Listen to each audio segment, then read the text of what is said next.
Meanings of the Quran Volume 1. Surah 2 verse 1 to 5 Chapter 1. By Allama Ahmed Parwez. Translated in English by Dr. Ejaz Rasool. Audio book made by Abid Hussain. 2 Chapter 2, Surah Al-Baqarah, verses 2:1-5. 2.1 Background. A little further on in the surah, addressing Rasulullah, the Quran has stated, "When my servants ask you concerning me, I am indeed close to them, I listen to the supplication of every suppliant when he calls on me, let them also, with a will, listen to my call, and have iman in me, that they may walk in the right direction." 2:186. O Rasool! When my servants ask you about me, say to them that I am very near to them, whenever some caller calls me, I answer his call. Hence, they should also listen with the ears of their heart to whatever I say to them in response to their call, and they should maintain conviction in its truth, so that they can obtain correct guidance in the journey of life. Regarding supplication to Allah, a brief summary has been given in Surah Al-Fatiha in verse 1:4. Further details will be covered at their respective places. But this much is crystal clear, and it is also our personal experience and observation, that when we pray to Allah for the accomplishment of some objective, then we do not get a direct answer from Him. Therefore, the meaning of what He has stated here, that I answer the call of every caller, is something else. This can be understood by an example. An individual is engaged on a journey to reach a particular destination. On the way a crossroad appears, from where he cannot figure out which path out of these two will lead to his intended destination. At that point he is in need of discovering the correct path from someone who knows this. If he does not do this and he steps in the wrong direction, then not only will he not reach his intended destination, all his time and energy will go to waste. In the journey of life man encounters, both as an individual and collectively, crossroads at every step. The meaning of crossroads is that in every matter there is more than one possibility facing him, out of which he can only select one at any one time.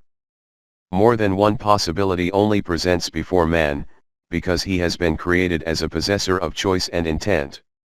Animals never have more than one possibility in front of them because they have not been given this ability of choice and intent.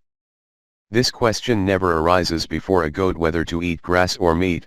There is only one path or decision for it, and that is inherent within its nature, fitrat.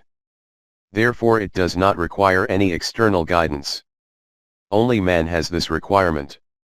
This was that very requirement for which, in the previous surah, Al-Fatiha, he called to Allah and beseeched, "Show us the straight and balanced path." 1:5. Allah answered by saying that we have heard your call, and its answer is, "This is the book, in it is guidance sure, without doubt, to those who are righteous, muttaqeen." 2:2. You will obtain this guidance in this book, guidebook. We have pointed out signs for the right and wrong paths in a clear and explanatory manner in this, 2:256, this is the answer to your call, and this is how your supplication will be acknowledged. This is the connection of the surah with the previous surah. 2.2, 2:1, Alif Lam Mim, ALM. In the beginning of the surah, and some other surahs, these kinds of letters of the alphabet appear which cannot be called words. Though every word is in fact a compilation of letters, in the Arabic language the root of every word is in the letters. But it is letters that join together to make a word, and the word provides its assigned meanings. But these letters, which have been noted above, do not form words, they remain merely as letters, and they are also read as individual letters, e.g. ALM will not be read as ALM, it will be read separately as ALM, Alif Lam Mim. As individual letters, these are termed as muqatta'at, i.e. letters which are cut off. In connection with the meaning of these letters, from the earliest times till today, so much has been written that with these countless analyses the stream itself has become confused. We do not wish to enter into this in detail. Whatever we have understood according to our vision, we consider it appropriate to present this briefly in a few words. 2.3 Muqatta'at, acronyms. In the English language, that which are called abbreviations are letters taken from different words which are written and read separately, for example, RSVP, PS, example, etc. This was customary among Arabs as well, and not only among Arabs, this is also found in the Hebrew language. Since the Quran was revealed in the Arabic language, therefore the same style of explanation has been adopted here as well, though this is another matter that this style of the Quran is in itself extraordinary. In following their style of expression, some muqatta'at of words have appeared in the Quran. Since this style was commonplace among them, it is nowhere to be found in the Quran that they ever questioned what is the purpose of these abbreviations, though many questions which were asked by them are noted in the Quran. They knew what this meant. As far as my insight guides me, these are letters taken from words, barring a few, relating to the being of Allah, or His attributes, al-Asma al-Husna. For example, in Alif Lam Mim, Alif is for Allah, Lam is for Alim, all-knowing, and Mim is for Hakim, all-wise. It is not essential for these that they should be the very first letters of these words. For ascertaining their meaning, any letters from these words can be taken. The Quran has also made provision for the aesthetic proclivities of man from the aspect of phonetics, and, my refined sentiments point to this, that in the selection of these letters, this aspect has also been catered for. In any event, this is that style according to which I have ascertained the meanings of these abbreviated letters in Mafhum al-Quran. From this aspect, the meaning of Alif Lam Mim will be: Allah, all-knowing, all-wise has decreed, 2:1. 2.4 Zalika al-Kitabu la rayba fihi. The Quran has proclaimed itself as being al-Kitab. The root of this word is KTB, whose basic meanings are to give a command or to declare something as essential, e.g. it is stated in the Quran: fasting, siyam, is prescribed to you. 2:183. Fighting, according to need, is prescribed upon you. 2:216. It should be made clear that when a decree or command is eternal and immutable, it is declared to be a law. The commandments which have been revealed in the Quran are both eternal and immutable. This is why they are called laws in general terminology, though the word law itself does not appear in the Quran. The Quran has used the word kitab with these very meanings, e.g. in Surah An-Nisa. Firstly, it is described in detail which relations are haram for you according to Allah's law, and after that it is declared: this is the law of Allah for you, 4:24. In the same way, it is stated about the Quran itself: there are well-established laws in it. 98:3. Among Arabs, when dispersed parchments were amalgamated, then at that time it would be called a book, and since dispersed ideas are preserved by writing these down in one place, that is why the meaning of kataba is he wrote. Therefore, kitab was the name given to those written pages which were compiled together. Allah declares about the Quran: by a book inscribed, in a scroll unfolded. 52:2-3. Arabs used to remove the skin of a deer and convert it into a form of parchment. This was called rika. Those writings which were meant to be preserved were written on them, and when these written parchments were amalgamated, then it was called a book. As far as the scribes of Wahi are concerned, there is evidence available within the Quran itself that they were very honorable and trustworthy. 80:15-16. It is obvious from this that the Quran was a book written and compiled on parchments of Riq in Rasulullah's own time. That which is averred that the Quran was not gathered and compiled during the time of Rasulullah, but instead its assembly was performed later on with the help of dispersed slates, bones, and leaves during the era of Abu Bakr Siddiq, Umar or Uthman, is not correct. The evidence of its being a fully compiled book is present within the Quran itself. After Surah Al-Fatiha it is called a book from the very beginning. In fact, according to Mufti Muhammad Abduhu, it is kitabun, book, meaning it is maktubun. This is a noun for those things which are written down. And the wisdom in referring to it as this is the book is that Rasulullah had only given the direction to write the Quran down. There was no command to write down anything other than the Quran. Therefore the meaning of Zalika al-Kitabu is: you had called out to us and said that you wished to be guided towards that straight and balanced path which could take you to the intended destination. You will obtain this guidance in this book. By calling it Al-Kitab, it has been made distinct and distinguished from all other books of the world, and by this is meant Al-Quran. 2.5 La Rayba Fihi, there is no doubt in it. The first characteristic of this book is informed to be that there is no rayb of any kind in it. Rayb is commonly translated as doubt, shak. But shak itself is an Arabic word, and the Quran has used this also. In fact, at one place it has stated shak in muraybin, in suspicious doubt, 34:54. But it is vital to find out what the difference is between shak and rayb, and why did the Quran use the word rayb in this verse. 2.6 Synonyms. Every language of the world contains synonyms, i.e., such words which have similar meanings. As far as the number of synonyms is concerned, no other language in the world can compete with the Arabic language.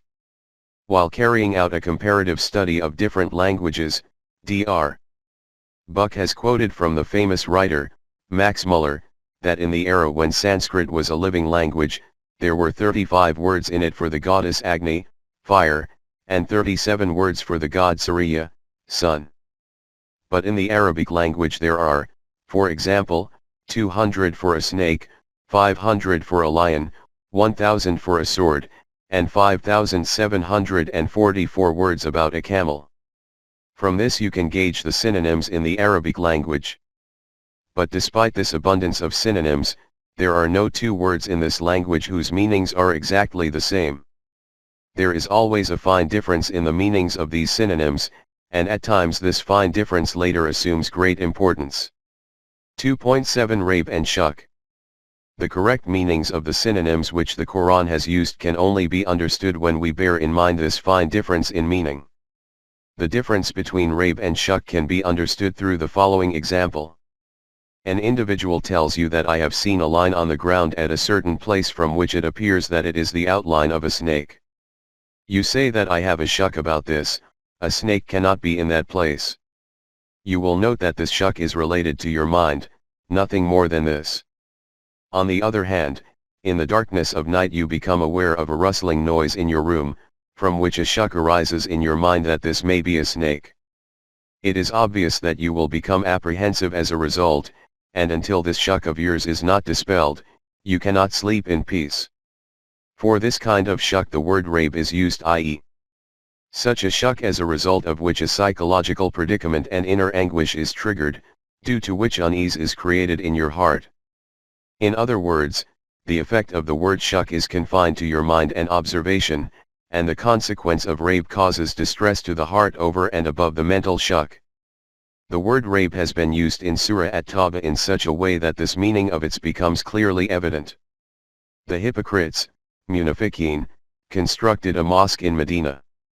From this the intention in their hearts was actually to create dissension among Muslims, but outwardly they profess that this is constructed in the cause of Allah. Allah's wahi tore apart the veil of this hypocrisy, munafiqat, of theirs, and Rasool, Allah was instructed to not even step into this mosque. What the state of the hearts of these hypocrites would have been from this is obvious. Describing this, the Quran has declared, "The foundation of those who so build, this mosque, is never free from suspicion and shakiness, raybatun, in their hearts, until their hearts are cut to pieces." 9:110. In other words, this building which they have constructed will continue to remain as a cause for the chastisement of their hearts, rayb, until their hearts are shattered into pieces. From this the meaning of rayb becomes clear. Hence, when it is said about Allah's book that there is no rayb in it, la rayba fihi, its meaning will be that there is nothing in it which is doubtful and uncertain. From it all those doubts and suspicions arising in the human mind, which are caused due to not possessing correct knowledge of the facts, will be removed. And along with this, those psychological distresses and torments of the heart will also be alleviated, which are created by these doubts, pl. Shakuk, from which the human heart becomes influenced. Both mental peace and contentment of the heart will be achieved from this book. Have you observed how with the use of one word, Rabe, the Quran has wrapped both perception and emotions in its fold? 2.8 Hud al-Lil Mutakin, 2:2. After stating the fundamental characteristic, La Rayba Fihi, of this great book, its cardinal objective is stated to be Hud al-Lil Mutakin. The meaning of guidance, Hidayah, has been explained in Surah Al-Fatiha, 1:5. As was stated there, its meanings are of such a guidance which emerges and becomes manifestly clear before us. It was also clarified there that the need for guidance only arises for the one who feels this need, or can only benefit the one who decides to go to some place and for which he is then willing to embark on a journey. What benefit can guidance give to the one who does not even wish to go anywhere? As was illustrated there via an example, if you keep studying the railway timetable sitting at home, not only studying it, but keep analyzing each and every word of it, you will reap no benefit from this. Only the one who possesses the desire to set out on a journey will benefit from this. But for a journey there is another precaution required, and its explanation is given by the word mutakin. Among us a pious mutaki is termed as one who is not just an ordinary type of Muslim, but who holds a higher status in religious practices, such a status which, you could say, could be considered as the ultimate stage in God worship. If it is said regarding someone that he is a very pious mutaki, then it is felt that nothing more needs to be said about him. From the viewpoint of this meaning, an objection is commonly raised that the need for guidance is for the one who is setting out on a journey or forgets the direction. The individual who is already treading on the right path, in fact you could say that he has already reached his intended destination, what need does he have for guidance? In other words, the need for guidance will be for those who are astray. What need do mutakin have for it? As noted earlier, this objection arises due to not having the correct Quranic meaning of this word in front of one. 2.9 The fundamental meaning of taqwa.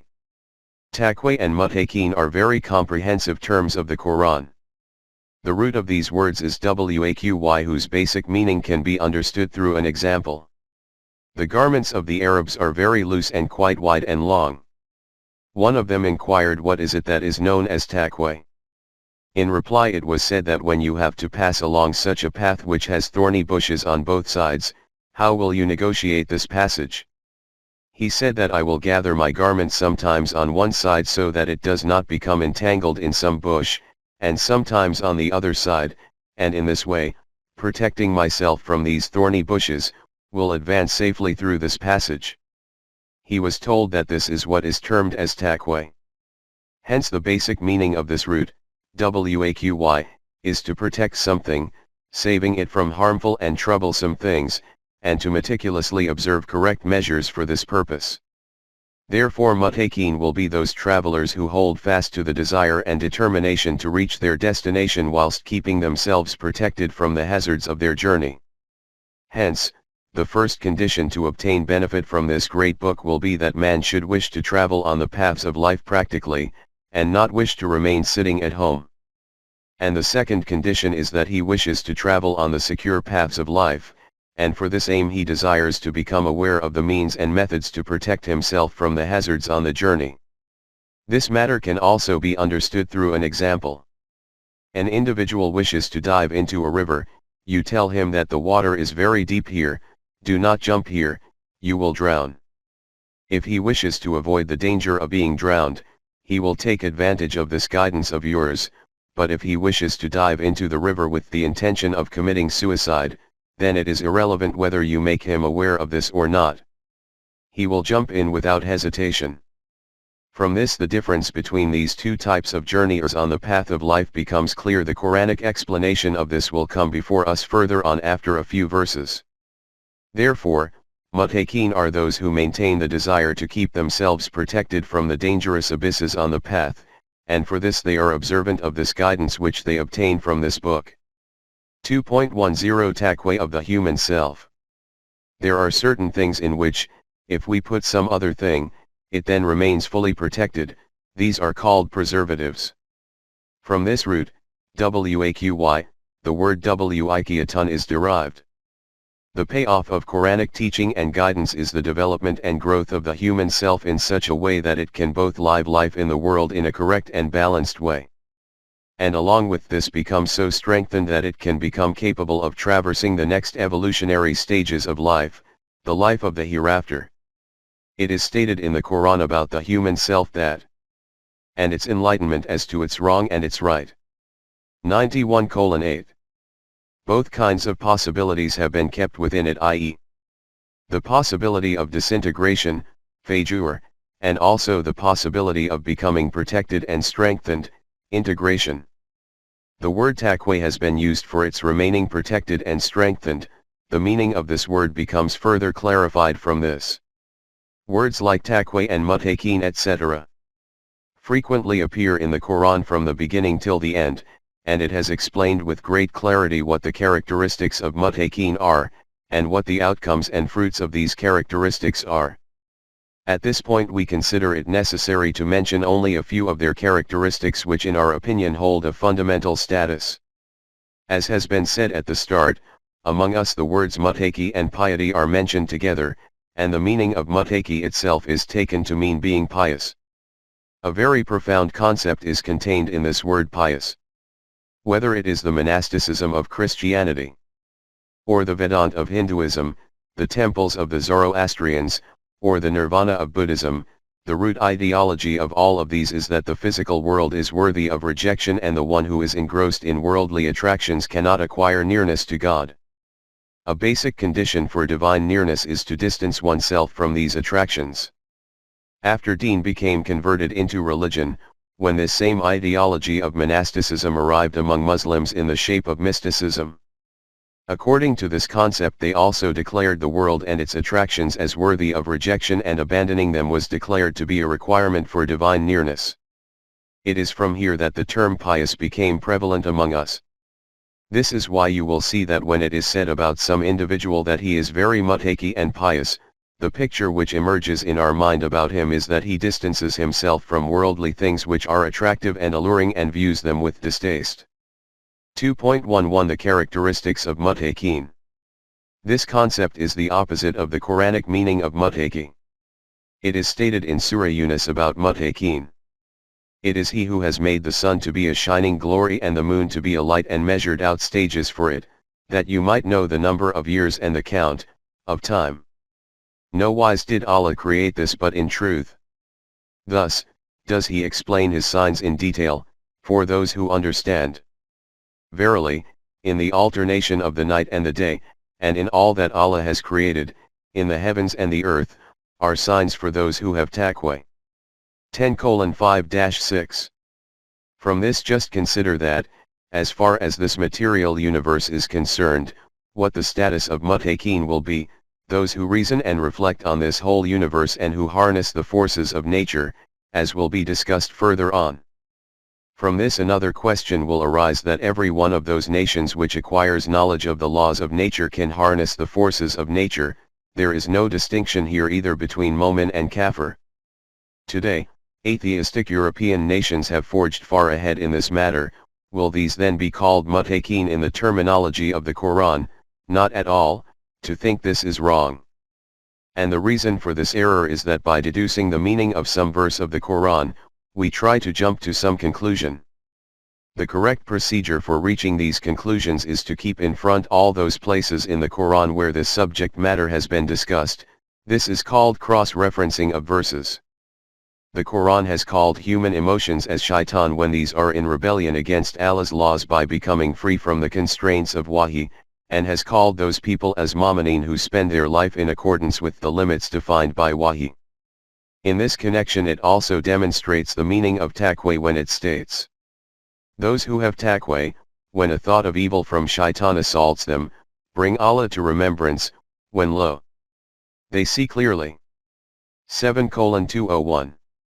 Mu'minin are those who never deliberately allow rebellious emotions and desires, shaitan, to overwhelm them. But if it sometimes ever happens that this kind of wandering thought enters their heart, they immediately bring Allah's laws to mind. As a consequence of this, Their eyes are immediately opened and their vision is enlightened, through which they recognize that this is an Iblisi deception, and they immediately shake it off from their field of vision. The Quran states that such people are called muttaqi. From these two verses at least, this meaning has come before us, that muttaqi are those who, having harnessed the forces of nature, utilize them according to Allah's wahi. And if any thought against it ever arises by chance in their heart, they immediately push it away and rid themselves of it. Such were those dangerous places which were to appear at various junctures on their path.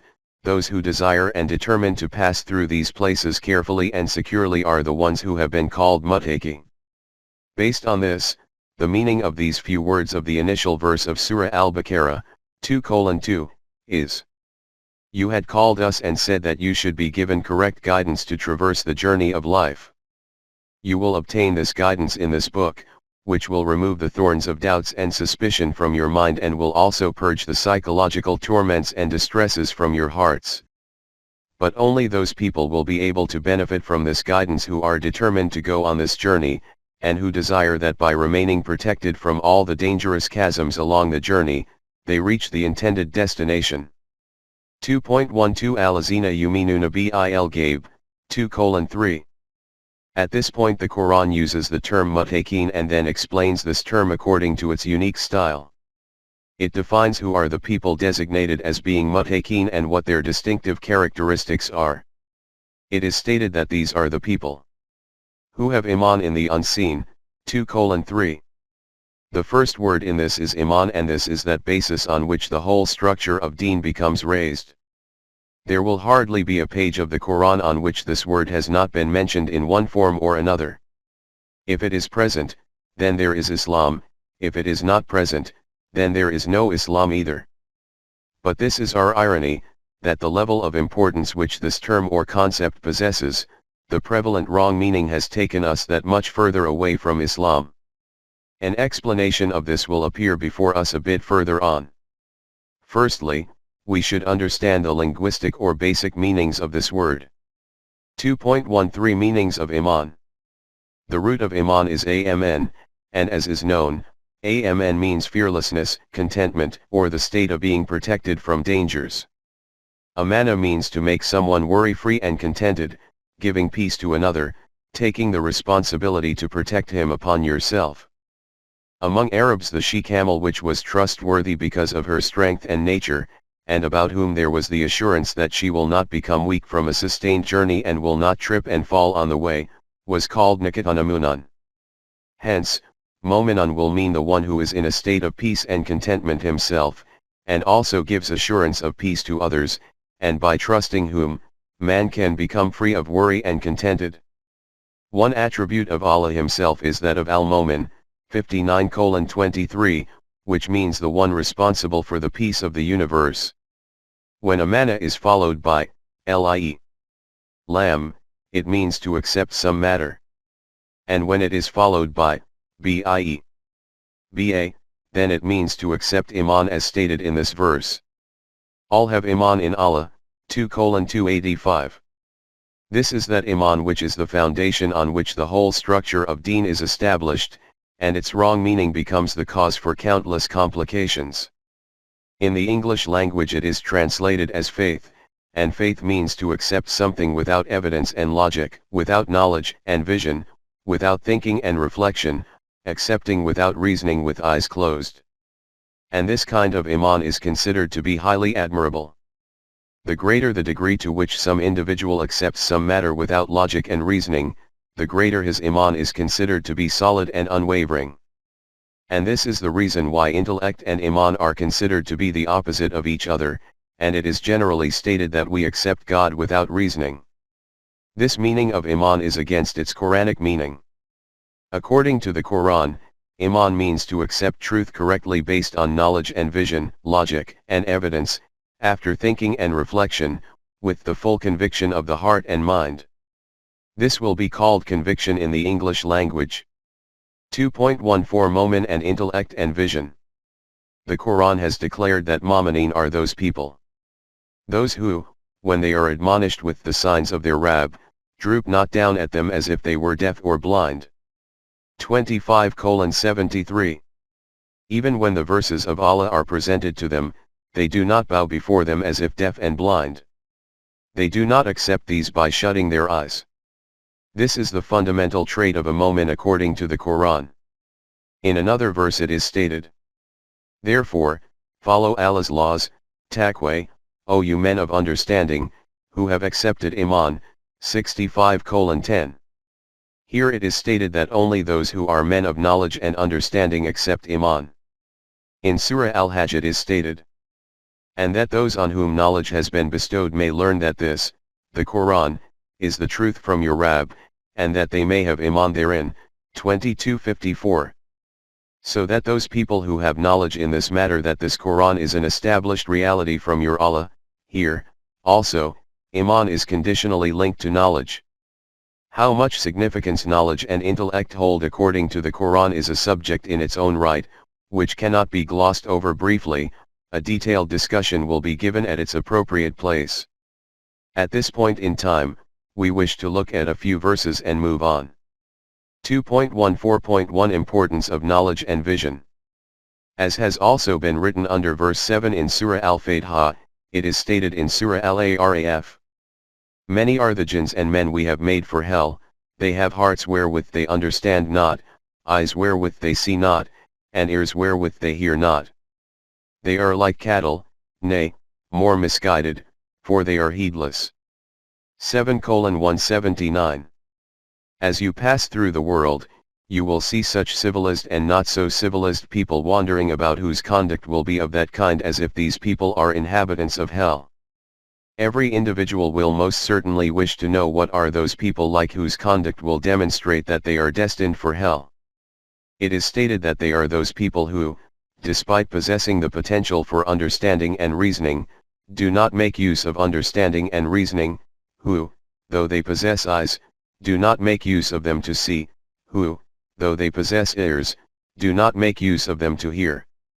These people are animals, not human beings, rather, even more heedless than animals, because animals at least act according to their instincts, whereas these people, despite being human beings, remain ignorant of their human potentials. At another place it is stated that the keepers of hell will ask those entering hell, "What kind of crime was it that you committed as a result of which you are gripped in this severe punishment?" In response, they will say that without going into details, we will only say that, "Had we but listened or used our intelligence, we should not now be among the companions of the blazing fire." 67:10. If we had listened to the divine invitation with attentive ears and had then made use of our intellect and reasoning, we would not have been in Jahannam today. From these verses alone you can assess how much importance knowledge and intellect, reflection and reasoning hold according to the Quran. After this, can it even be conceived of that, according to the Quran, Iman will mean to accept some matter without knowledge and intellect and without reflection and reasoning? This concept is in reality a creation of mysticism, whose advice is to plug the ears, seal the lips, and shut the eyes. Among them the use of knowledge and intellect, reflection and evidence is Iblisi Maslik. Their belief is that the first one to make use of intellect and reasoning was Iblis. 2.15 Destructions caused by Taqlid-i Maslik. As described in verse 7 of Surah Al-Fatiha, the Quran strongly condemns taqlid, blind obedience of forefathers. Taqlid means the acceptance with closed eyes of those beliefs and concepts which have been passed down through the generations from predecessors, and not to evaluate them using logic, evidence, intellect, and reasoning. Regarding the kufr, the Quran states, "When it is said to them, 'Follow what Allah has revealed,' they reply, 'Nay. We shall follow the ways of our fathers.' What? Even though their fathers were void of wisdom and guidance." 2:170. These people will keep following in the path of their forefathers, even if their forefathers had never utilized intellect and reasoning, nor had gone forth in the light of Allah's guidance. Despite this, they will follow in their footsteps so that the hell into which they sank, they can also fall into it. 2.16 The case of Muslims by birth. This important question arises here, that those whom we call Muslims by birth, What is their status? This status of Muslims by birth is evident that they were born in the homes of Muslims, so they were called Muslims. If they had been born in the homes of Hindus, they would have been called Hindus.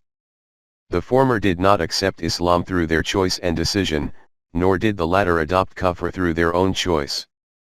If you look at the Quran, it states throughout, Allazina amanu or yuminuna, i.e., those people who accept Iman or those who act like this. These are action, verb, statements, and a verb means to perform some action. Accordingly, Iman will only be his who accepts haqq and truth with the full conviction of his heart and mind himself. There is no difference between being a Muslim by birth and the following of forefathers, maslak-e taqlid. A child is called a Muslim due to birth because his parents are Muslims, so much so that if his father and mother are Sunni, for example, then he is called a Sunni Muslim. If they are Shia, then he is called a Shia Muslim. This is called maslak-e taqlid. From here an important question arises, that the Muslim nation which comes into existence in this way, what is its status? The Quran itself has clarified this. It calls it a Muslim nation overall, i.e., members of Muhammad's Ummah, and recognizes them as being separate and distinct from non-Muslims.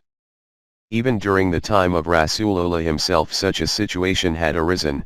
The Muslims of the initial period had accepted Iman after thinking and understanding, using their intellect and reasoning, therefore they are included among the category of true Quranic mu'mineen.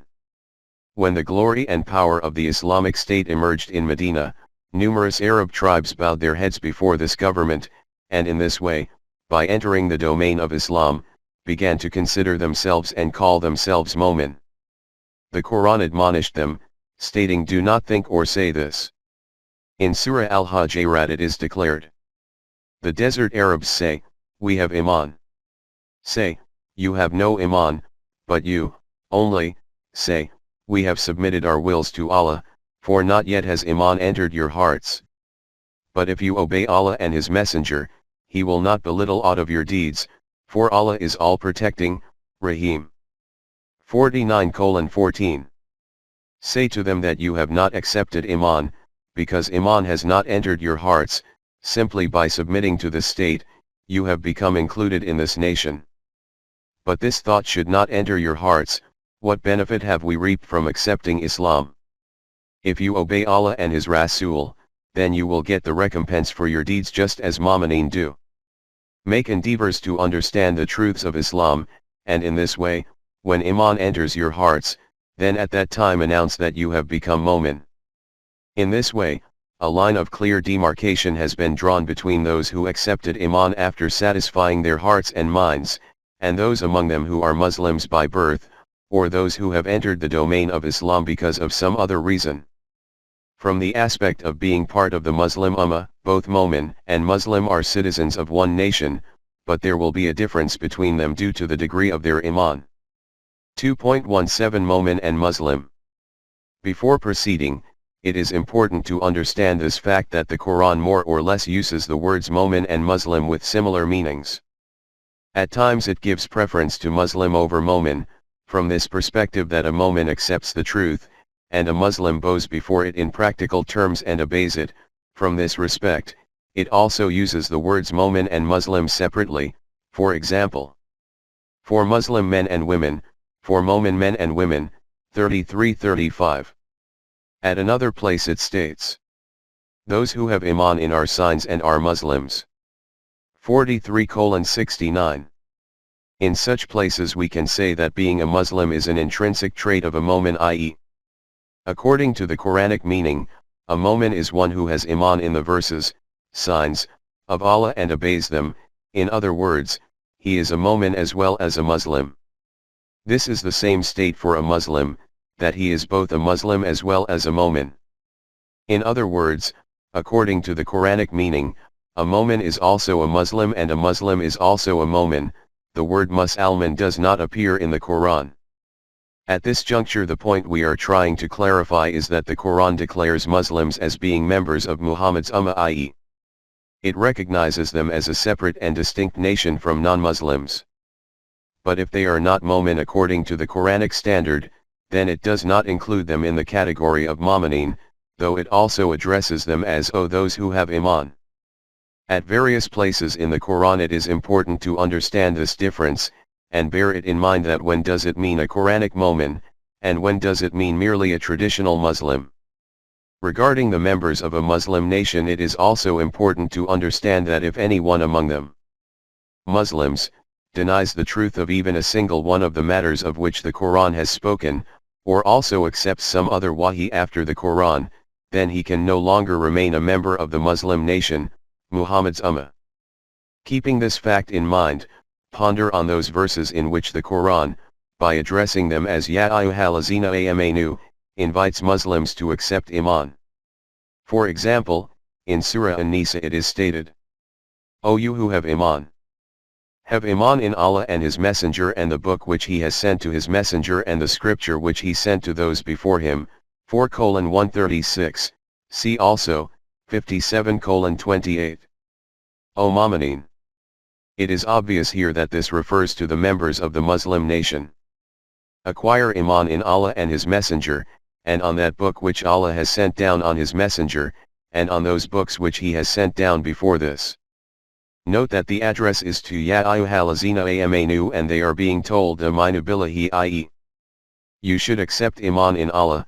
Saying to those who have iman that you should accept iman does not apparently seem to make sense, but when this fact which we have noted above is borne in mind, then this matter becomes easier to understand. In this regard, see also the following verse in which it is stated. Those who have iman, in the Quran, and those who follow the Jewish scriptures, and the Christians and the Sabians, any who have iman in Allah and the last day, and do salih deeds, shall have their reward with their Rabb, on them shall be no fear, nor shall they grieve. 2:62, see also, 5:69. We can see here that the way in which the Jews, Christians, and Sabians are invited to have iman, similarly allazina amanu, those who call themselves Muslims, have also been told to accept iman.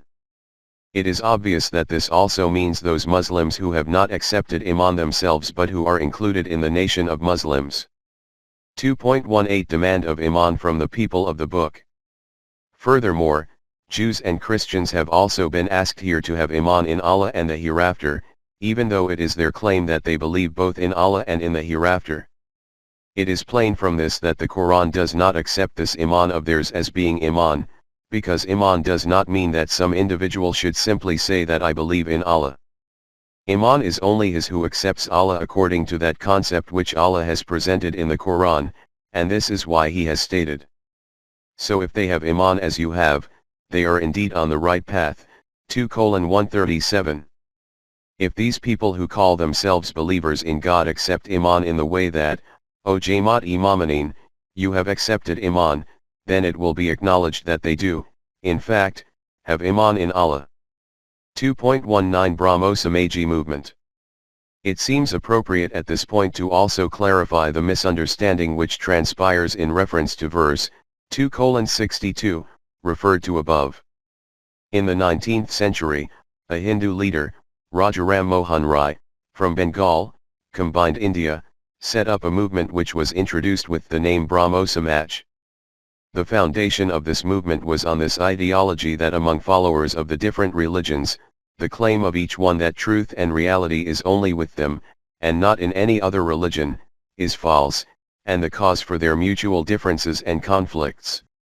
Universal truths are present in all religions equally, and by amalgamating these truths and accepting these as correct, this will lead to the eradication of all religious conflicts.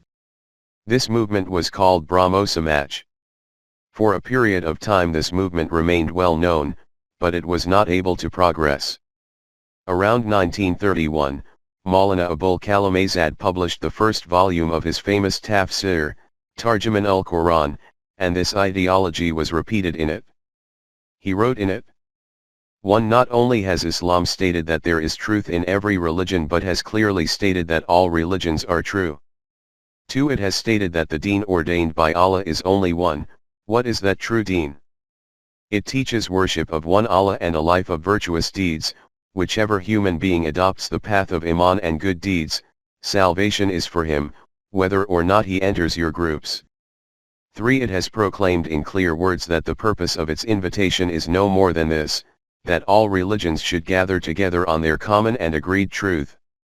4. It has stated that the essence of deen, i.e., worship of one Allah and a life of pious conduct, is not the monopoly of a single group, such that other than this one, no other man has received it. This exists equally among all religions.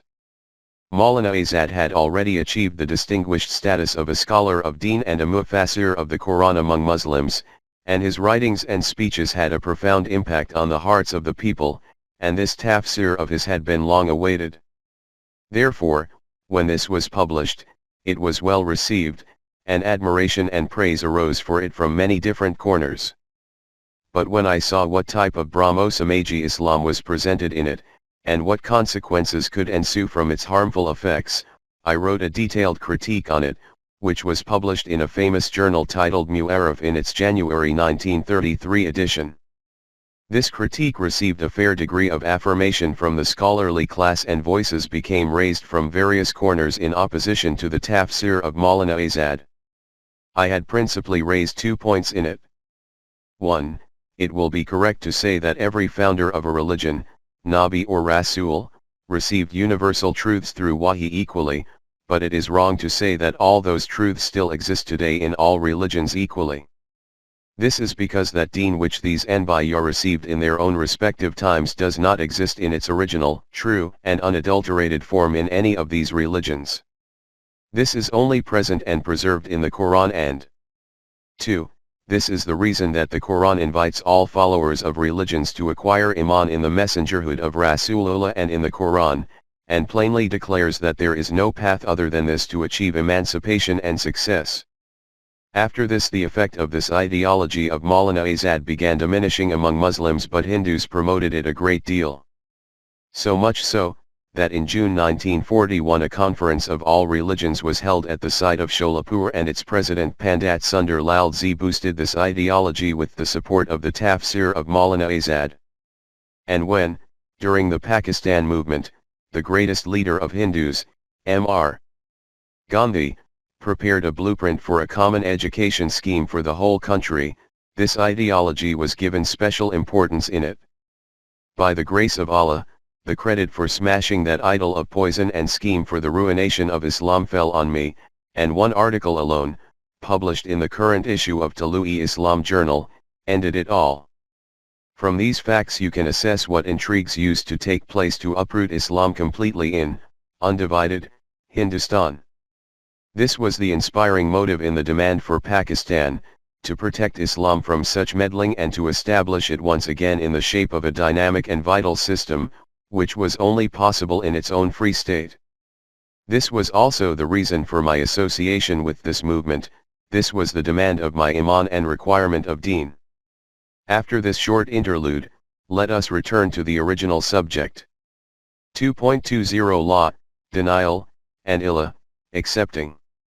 If we go into further detail, then understanding every single word of the Quran to be based on haqq and truth is called iman. If any one of the matters noted in it is not accepted as truth, or a doubt sets in regarding its being based on truth, then the iman of such an individual does not remain as iman. But to illustrate it further, the Quran has declared 5 constituents as being part of iman, i.e. Allah, the hereafter, Malaika, the books and Anbiya, 2:177, and has declared the rejection of these, or any one of these, as kafir, 4:136. But as has been noted earlier, the meaning of having iman in them will be iman according to all those details, differentiations, and characteristics which have been detailed about them in the Quran. If that iman is not according to the Quranic concepts, then it will not be recognized.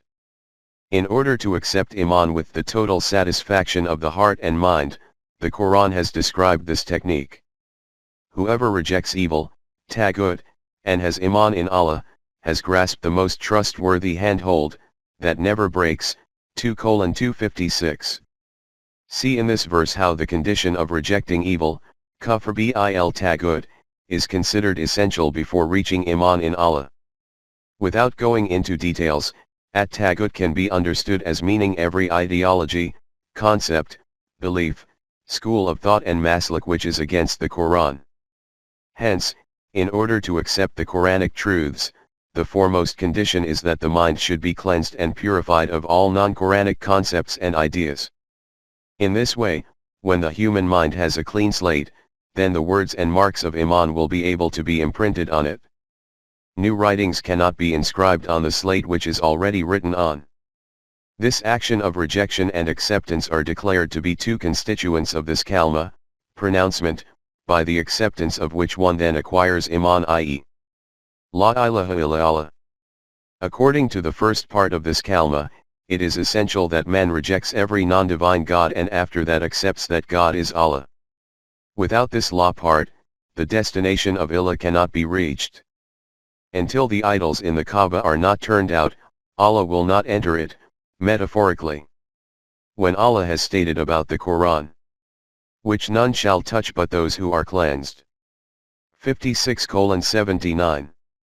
By this it was meant that until the human mind is not purified and cleansed of non-Quranic beliefs, it cannot connect to the Quran.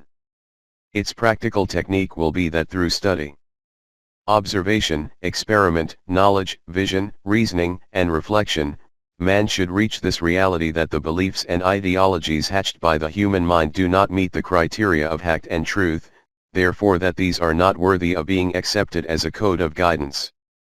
After this negating action, to acquire Iman in the Quranic truths using intellect and reasoning in the same way. He should accept Iman himself in this way and also invite others to acquire Iman in the same way.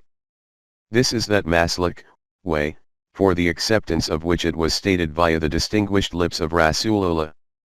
Say you, this is my way, I do invite unto Allah, on evidence clear as the seeing with one's eyes, I and whoever follows me, 12:108.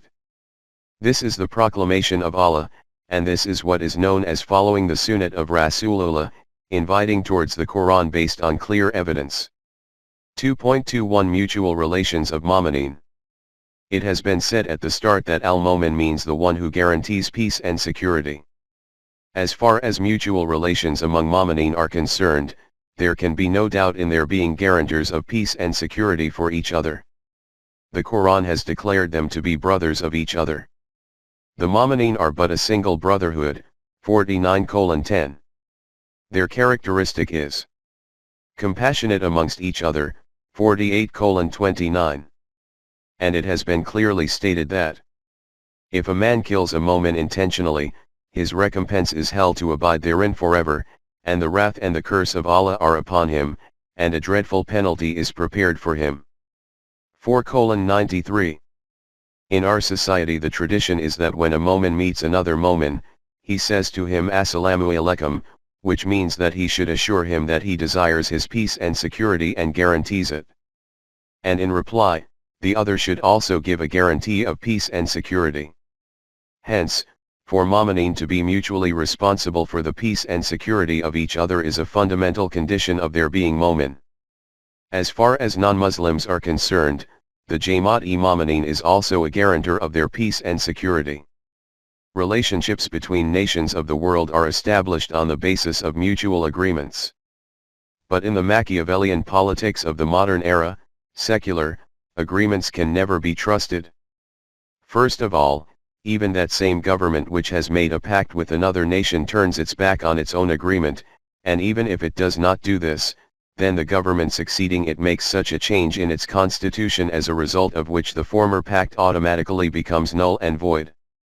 In any case, under the present political system no nation can be secure from another nation in relation to peace and security.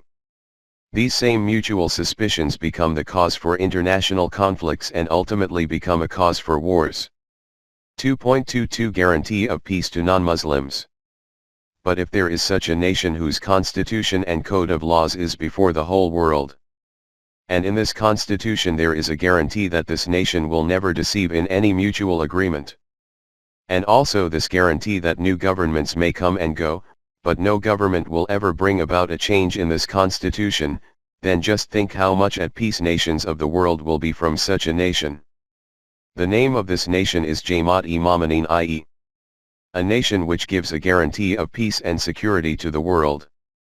The immutability of the Quran for all times is such a trustworthy guarantee of international peace that no other nation of the world can produce any model like it. 2.23 The Rule of Law. From here another great reality comes before us.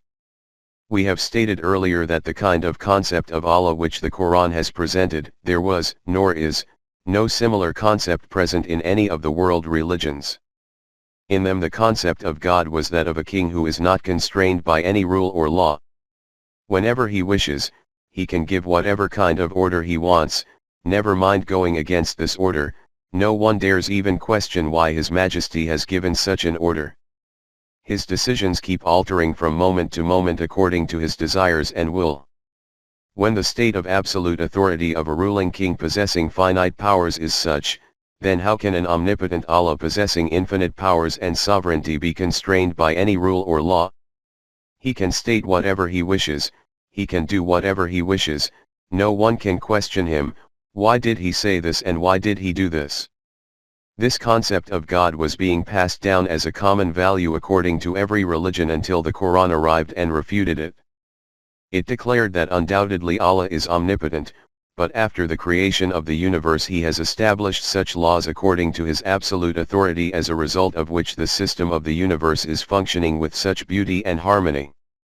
Established such laws, and together with this also stated that despite being possessor of infinite power, we will not make any change in them. Then, like the immutable laws which Allah established in the outer universe, similar kinds of laws were also established for human life. These laws are preserved in the Quran, these are immutable, and are absolutely firm in their consequences. In other words, Allah's words, laws in theory, are also immutable, 6:116, and Sunnat Allah, laws in practice, are also immutable, 33:62. This is what is called the law of requital on which the whole structure of Deen is raised. This is that unique concept of Allah which the Quran has presented and which is not found anywhere in the religions of the world, i.e., instead of dictatorship, Allah as guarantor of the rule of law. A law is defined as if then always, as already stated, if you do this, then its consequence will be this, and will always be like this. You will see in relation to the Quranic commandments that what has been stated is you should do such and such, so that such and such transpires. This is what is called a law in action. The one who has iman in this Allah can declare with full confidence that you keep working in your way, let me work in my way, the results themselves will show whose proclamation is true and whose is false. 6:136. It is said that to test theoretical claims, the pragmatic test is a feature of modern times. Ponder on the law of requital of the Quran, and just think whether the evaluating of claims by their results is a creation of the modern era, or the procedure presented by the Quran 1400 years ago. Could it still be said after this that the Quran demands iman in its proclamations without knowledge and reasoning and with eyes shut? Anyhow, let us proceed. 2.24 Reward and Punishment. The philosophy of reward and punishment is a topic in its own right which will be dealt with at its own place. At this point it will be enough to understand that whatever consequence is established of some deed according to a law, it cannot be declared to be a punishment imposed from the outside. For example, the inevitable consequence of putting a finger into fire is pain and distress. This distress is not a punishment imposed from outside, this is the natural consequence of putting a finger into fire. You can understand this difference between a natural consequence, and one imposed from the outside for an action and its punishment, by another example. A master warns his servant that if you break any utensil again, I will beat you. And a doctor informs his patient that if you do not take precautions, the fever will return. Both are referring to the future and there is an aspect of pain in both. But what the master is saying is his order, and what the doctor is saying is a forecast about the natural consequence of an action. When the Quran declares about the different paths of individuals or nations that they will suffer a severe punishment, etc., this is not the order of a master, it is the prediction of the natural consequence of a wrong action which will appear in the future. the significance of future will be discussed in the next part of the verse. This is that concept of Allah which the Quran presents. The narrative began as, Allah had stated, "You called upon us and requested that for passing through the journey of life, you should receive guidance towards the right path. You will obtain this guidance in this Al-Kitab which will produce contentment in your hearts by removing the cognitive dissonances created by doubts and uncertainties, conjectures, and speculations. But only those people will be able to benefit from this guidance, who desire to reach their intended destination by remaining protected from the treacherous pitfalls on this journey." It will become evident from here that, even after this clarification, only the one who acquires the conviction that whatever is being said to him about this path is absolutely accurate and true, will be able to take a step forward on the journey. As long as he does not attain this conviction, he will not lift a footstep on this journey, he will never adopt this path. Iman is the name given to achieving this certainty about the future. But it is stated about this Iman that, "Who have Iman in the unseen," Gabe, 2:3. The question is, what is the unseen? By translating Iman as faith, the difficulty which we have referred to earlier becomes even more severe when the unseen is added to it. The meaning generally taken of Iman bil Gaib is Iman in invisible Allah, or Iman in other such realities. After this it is said that the Allah, or realities, in whom Iman in the unseen is accepted, what need can there be in that for the use of knowledge, intellect, reasoning, and evidence, and reflection and understanding? Thus, true and firm Iman is only that which is accepted without proof and devoid of reasoning. As we have already seen, this concept is contrary to the concept presented by the Quran. It therefore becomes imperative that we should examine what the precise Quranic meaning of Iman bil Gaib is. The basic meaning of the word Gaib, unseen, is something which is hidden from the eyes. The condition for this is that that thing or reality must definitely exist somewhere. Therefore, those things or realities will be described as Gaib which, though they are definitely present somewhere, are concealed from human sight. The Quran has elucidated this further by contrasting it with its antonym Shahadat. It is stated in it about Allah, who knows both hidden, Gaib, and open, Shahadat, 59:22. Though the basic meaning of mashhad is that the thing should be present before us, by extrapolating this meaning, those realities are also called mashhad which come into the domain of the human senses. This source of knowledge is called sense perception. If looked at it from this viewpoint, there will be different levels of Gaib and Shahud, as in the following examples. 2.25 Forces of the external universe. There are countless such things or forces in the universe which do not become manifest in any one era of human knowledge, i.e., do not come within the domain of our sense perception. But when in the next era the sphere of human knowledge becomes broader and the level of its knowledge becomes higher, then many forces among these which were previously hidden, Gaib, by becoming manifest, appear before us. For example, the atom and its immense energies, which were in existence in this world from the first day of the creation of the universe, but were concealed from human perception, have become manifestly evident in our times, or are becoming evident. With regard to providing proof of the evidence of its claims, the Quran states, "Soon will we show them our signs in the furthest regions of the universe and in their own selves, until it becomes manifest to them that this is the truth." 41:53. We will continue to gradually manifest the hidden signs in the universe and in the domain of the human self, until this matter becomes evident that whatever the Quran has stated is based on established truth. It should be made clear that the distinctions between Gaib and Shahadat exist because of the limitations of human knowledge, otherwise there is nothing Gaib in Allah's knowledge, everything and every reality is evident, mashhad. When he states that Allah also has knowledge of Gaib, then this means those things, or knowledge of those realities, which are hidden from human eyes.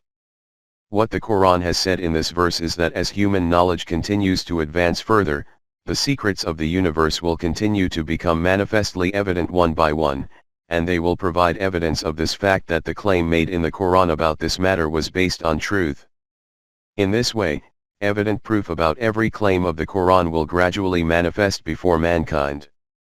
Hence, to say that whatever could have been comprehended about the proclamations and realities of the Quran has been comprehended in any one era of human knowledge, and that there can be neither any change or amendment, nor addition or deduction in its outcome, is contrary to human knowledge itself and against Quranic evidences. One aspect is guidance for human life and Quranic laws and values. The Quran has termed these as established facts, 3:7, these are crystal clear and fixed. That is why these can be understood extremely well in any era. But the other aspect is the realities presented in the Quran which it has termed as metaphors, 3:7, i.e. those abstract realities which can only be made to be understood using metaphors. It can never be said about these that any one era, or any one individual or individuals, have fully encompassed their meaning. Regarding the details and secrets of nature, it is the acknowledgement and declaration of scientists that in this matter the last word always has to be left for the last man. I cannot comment about science, but about the Quranic realities it has to be admitted that their complete understanding has to be left to the last era of mankind. Some realities are also such that it is simply not possible for them to come within the grasp of the human senses, e.g. the nature and form of the being of Allah, or the states of life after death, when the Quran stated about Allah that no vision can grasp him, but his grasp is over all vision, 6:103. Human eyes cannot grasp Allah, but divine knowledge has encompassed everything. This is what was intended to be communicated by this. So much so, that he has even stated, there is nothing whatever like unto him, 42:11. This then means that the nature and reality of the being of Allah cannot be made to be understood through any example even, because whatever a thing may be, it will ultimately have to be perceptible, and the being of Allah is beyond the limits of perception. 2.26 Beyond the limits of perception. But this does not mean that reflection and reasoning cannot take place about these unseen and abstract realities either. Allah has termed the system of the universe and these elements and forces working within it as ayat Allah, signs of Allah. Ayat means that kind of sign or symbol from which some information can be derived about something. Hence, things of nature and the system of the universe are such signs by reflecting and reasoning on which, the being of Allah can be assessed from an intellectual point of view. How many abstract truths and realities are there in the universe, especially those related to metaphysics, for which efforts are made through intellect and reasoning to comprehend these? The life in the hereafter is totally related to metaphysical realities. In these verses of Surah Al-Baqarah it is stated, thus does Allah make clear to you his signs, in order that you may consider their bearings on this life and the hereafter, 2:219-220. Have you seen that here, together with this world and the life of this world, emphasis has been placed on reflection and reasoning on the life of the hereafter also? Though we cannot understand the nature and reality of that life, we can understand the fact of its existence and its significance, in the light of the Quran, through the use of intellect and reasoning. From these explanations it is clear that these realities cannot appear before our eyes in tangible forms, but this aspect of Iman bil Ghaib is also not beyond the bounds of knowledge and vision, reflection, and wisdom. 2.27 Unseen results. There is also another form of Iman bil Ghaib. A farmer has retained a small quantity of wheat seed which can be used for his and his family's sustenance. He lifts the sack of wheat seed and mixes it with the soil in his land. After this he rises every morning and works with all his might all day in this field and returns home at night empty-handed. He does not do this for just 1 or 2 days, he does this continuously, day in, day out, for months.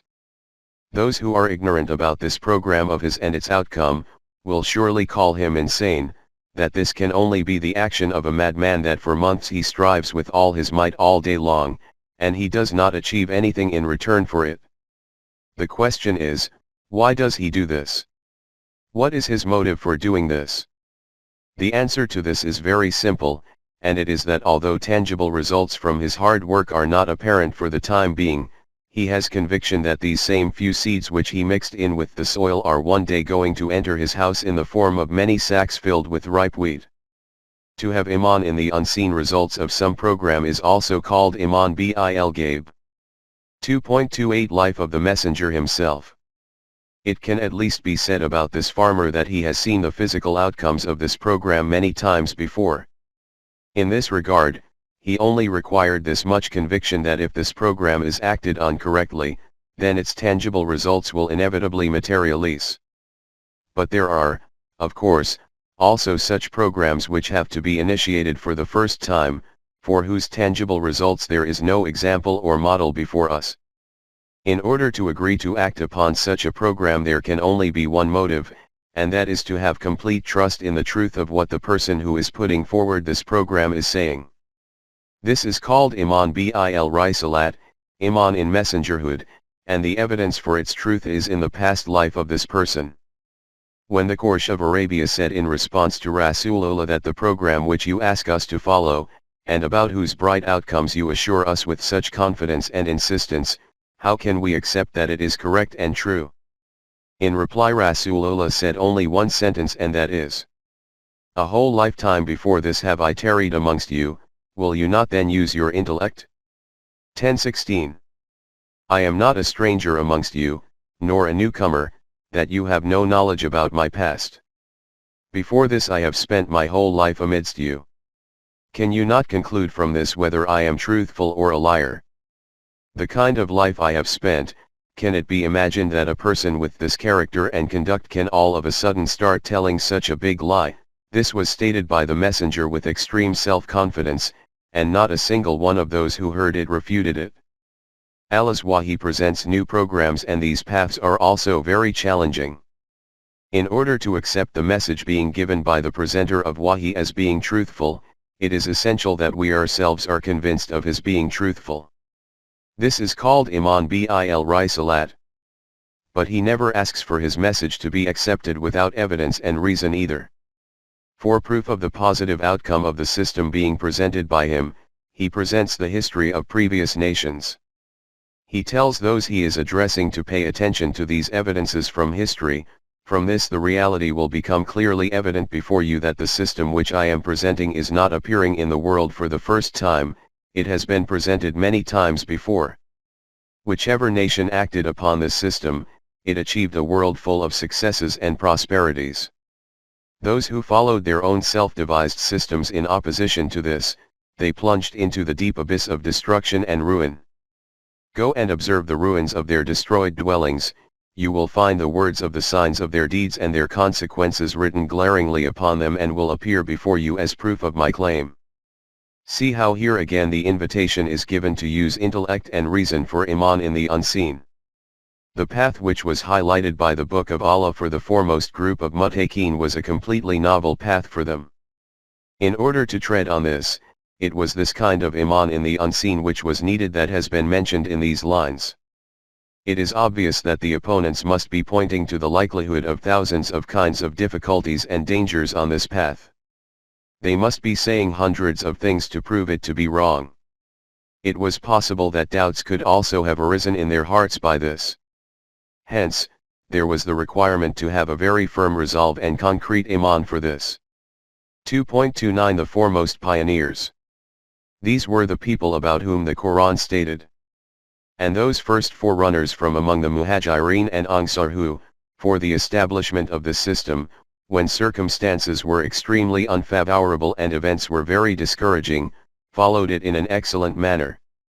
Because they conformed to the laws of Allah, His blessings and bounties became congruent with them. And such a paradisiacal society was readied for them whose prosperities will never diminish, they will abide therein forever, both in this life and in the life of the hereafter.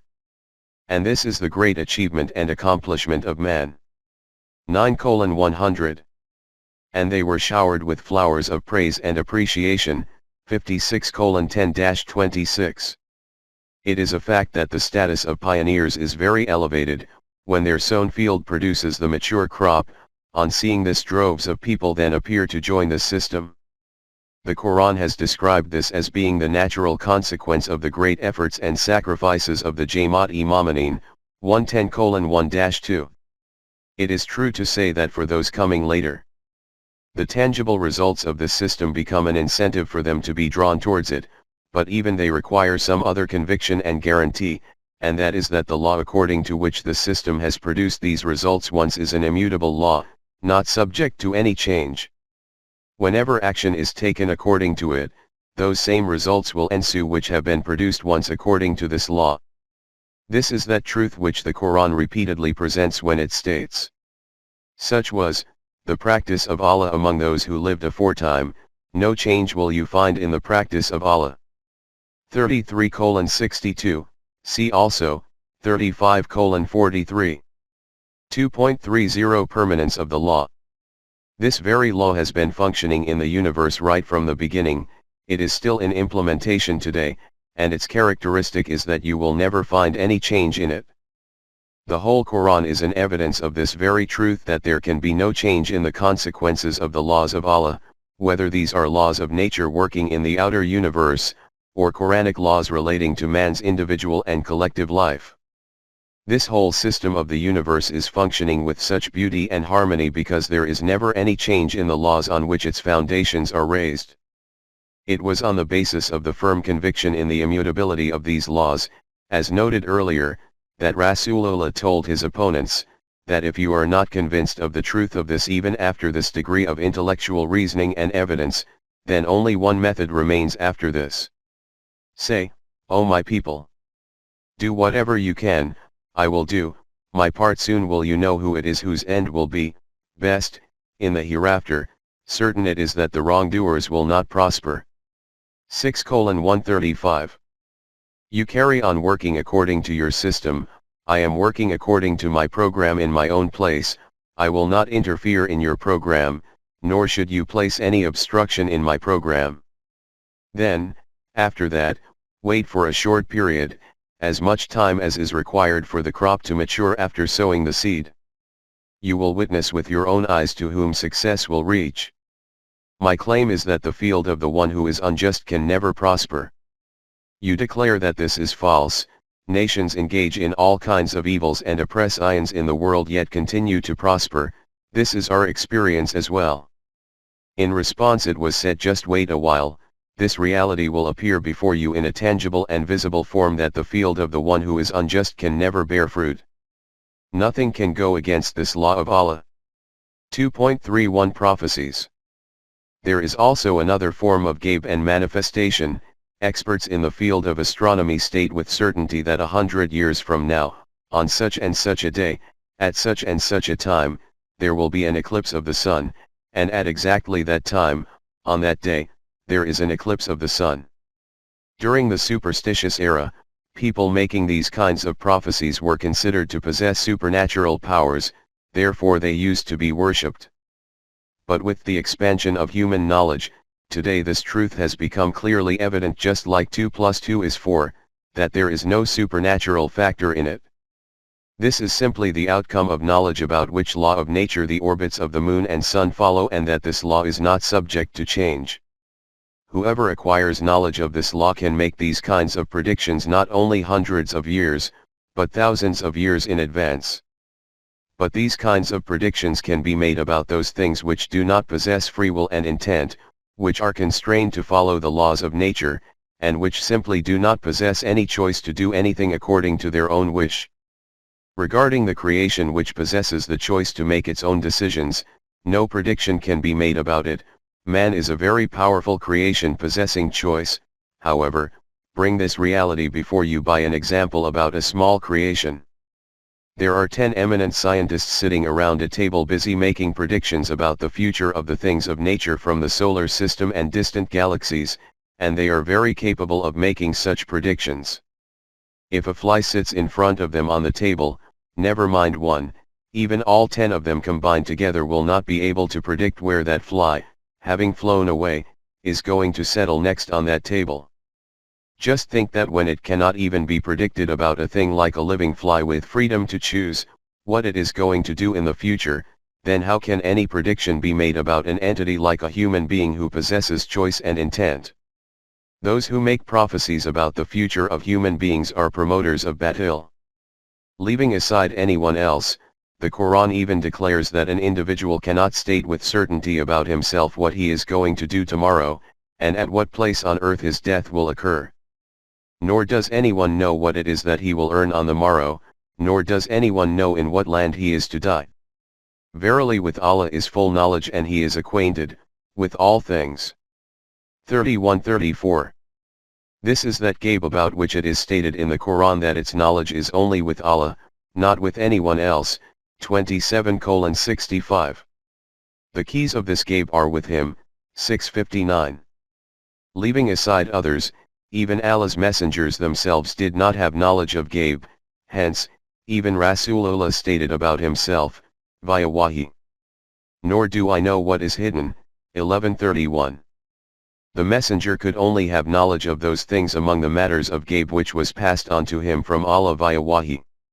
Consequently, Allah made it clear regarding such knowledge that this is part of the tidings of the things unseen, which we reveal unto you, O Messenger. By inspiration. 344. These are those matters of Ghaib which we are informing you of via Wahi. 2.32 Only Allah possesses knowledge of this kind of Ghaib. And since the process of Wahi has ended with the being of Rasulullah, therefore no human being can receive knowledge of Ghaib from Allah.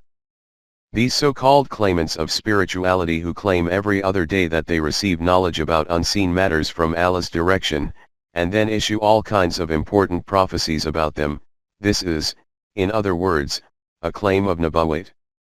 Because the Quran has stated that this type of knowledge of Ghaib was only passed on to the messengers via Wahi, regarding those who make such predictions it has stated that these claims of theirs have no status other than being Rajman bil Ghaib, conjectures about the unseen. 1822, i.e. those firing shots in the dark, just soothsayers. If those making these kinds of prophecies do not claim to receive knowledge from the direction of Allah, then we should not have any objection to them.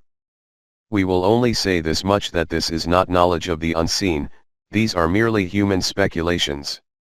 But if someone says that he receives this knowledge of the unseen from Allah, which is called Kashf and Alham, then we will unhesitatingly declare that he is not truthful in his claim. This is because Allah has declared that this kind of knowledge could only be received by the Anbiya through Wahi, and this process of Wahi has ceased. The Quran has only mentioned Wahi, Kashf and Ilham are not mentioned anywhere in it. The discussion started from this point, that those people who resolve to undertake a journey, and desire that they should receive a map and details of that route which can transport them to their intended destination without fear and danger, then this Al-Kitab can provide such guidance. But since the path described by this book will be one on which they will not have previously treaded, they will only be able to adopt this path with full assurance and determination when they have complete certainty about this path being correct and free of danger. Therefore the first trait of Muttaqin is that, having complete conviction in the validity of this unseen path, i.e. the unseen results of this new system, they adopt it. After this, the Quran describes what they will need to do to reach their intended destination. 2.33 They establish Salat. 2:3. After this it is stated, Yuqimuna Salat, which is translated as they establish namaz. The meaning of they read namaz can be understood, but what is meant by saying they establish namaz is not clear. The root of Yuqimun is qwm. Kama, ki yaman means to stand up, to have balance, some matter to be balanced and in proportion, to be established and durable, to remain sustainable and abiding. Akama means that something was straightened and put aright, its balance was maintained. These meanings have been explained in the exposition of As-Sirat al-Mustaqim under Surah al-Fatiha. Hence, the meaning of Akama Salat will be to install and organize as-Salat, to establish it securely. In his English translation of the Quran, Marmaduke Pickett-Hall has recorded these same meanings for Yuqimun, although he has translated as-Salat in line with tradition as worship. From this it is evident that as-Salat is something which is required and desired to become established and strengthened. The discussion regarding namas will come later on. Here it is enough to say that in order to understand the essence of deen, it is necessary that the terms of the Quran should be left as such and that they should not be translated. Their translation is not able to be done in any language. By replacing these with words from another language, not only can their correct meaning not be comprehended, that meaning also becomes distorted. As-Salat should be called simply as-Salat and its meaning should be defined from the Arabic Lugat and the Quran. You will see that in the Quran the terms Iqama Salat and Ita Zakat are constantly repeated as fundamental constituents of deen, pillars or mainstays. From this their importance will become evident. According to the Lugat and the Quran, in order to establish the meaning it is also necessary to comprehend this important point that from the Lugat that fundamental concept appears before us, which is implicit within the root of this word, and for which the Arabs used to employ it. This is called Muhawara Arab, i.e. the prevalent Arabic usage. 2.34 Meaning of Quranic terminology. But when one among these words is prefixed with al, thus making it a noun, then it becomes a Quranic term. The meaning of this term will be ascertained from the Quran. The technique for this is called tasrif al-ayat, i.e. wherever the Quran has used this term, to determine what its purpose and meaning is in that context.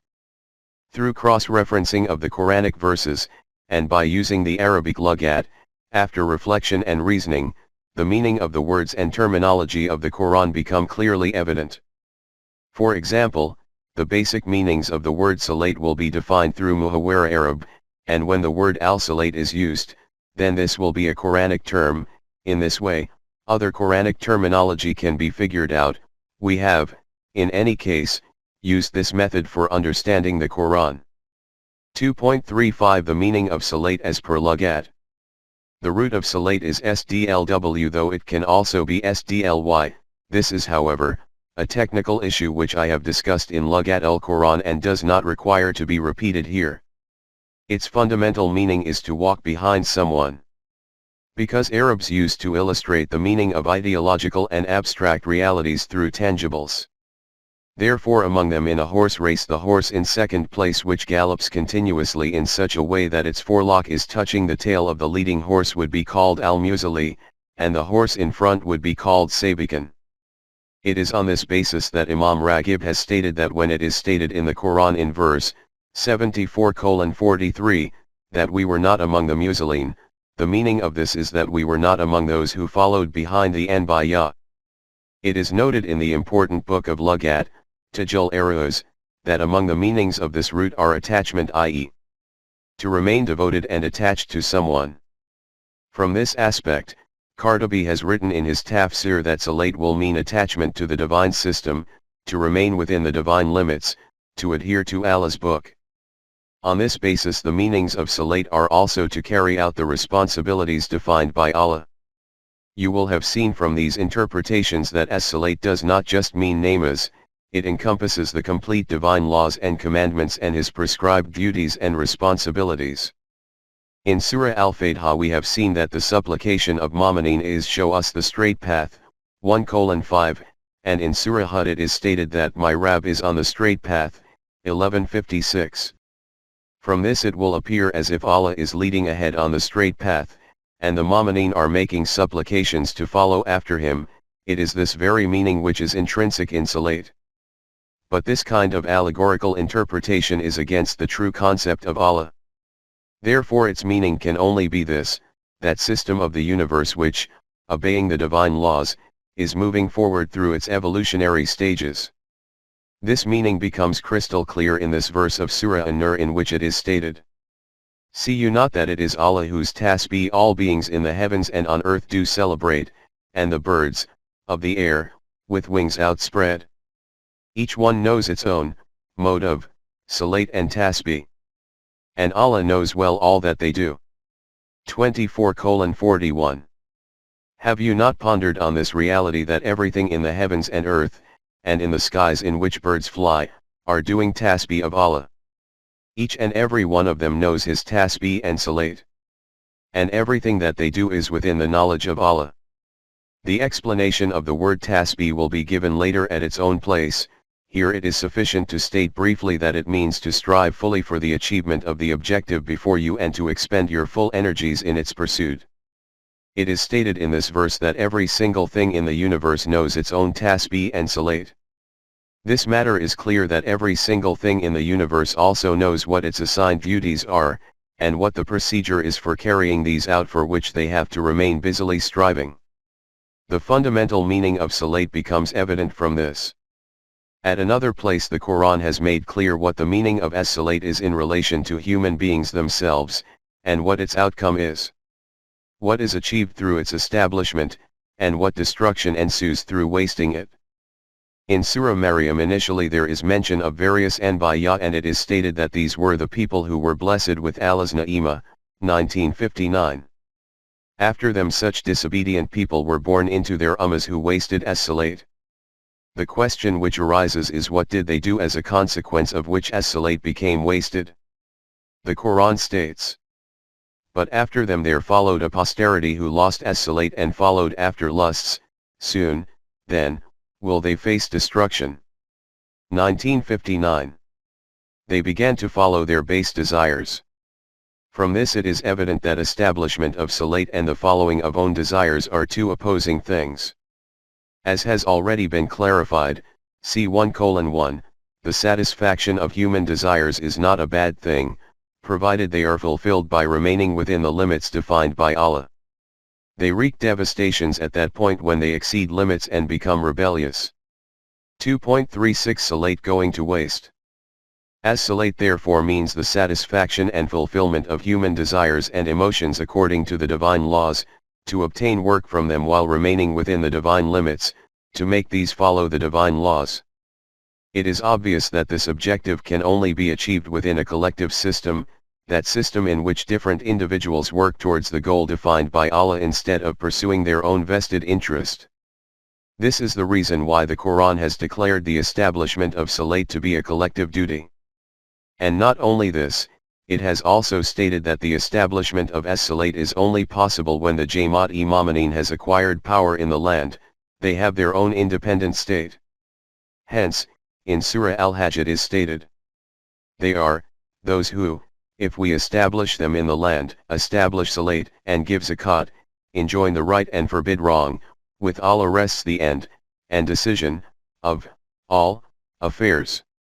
2241, also see, 24:55.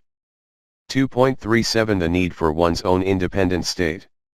These are the people who, when they are in possession of power in the land and their own state becomes established, will carry out the duty of establishing salat and perform the duty of executing zakat.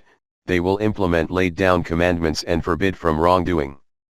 It is clear that there can be no need whatsoever for one's own government for the purposes of reading namaz and the giving of the customary zakat, 2.5%.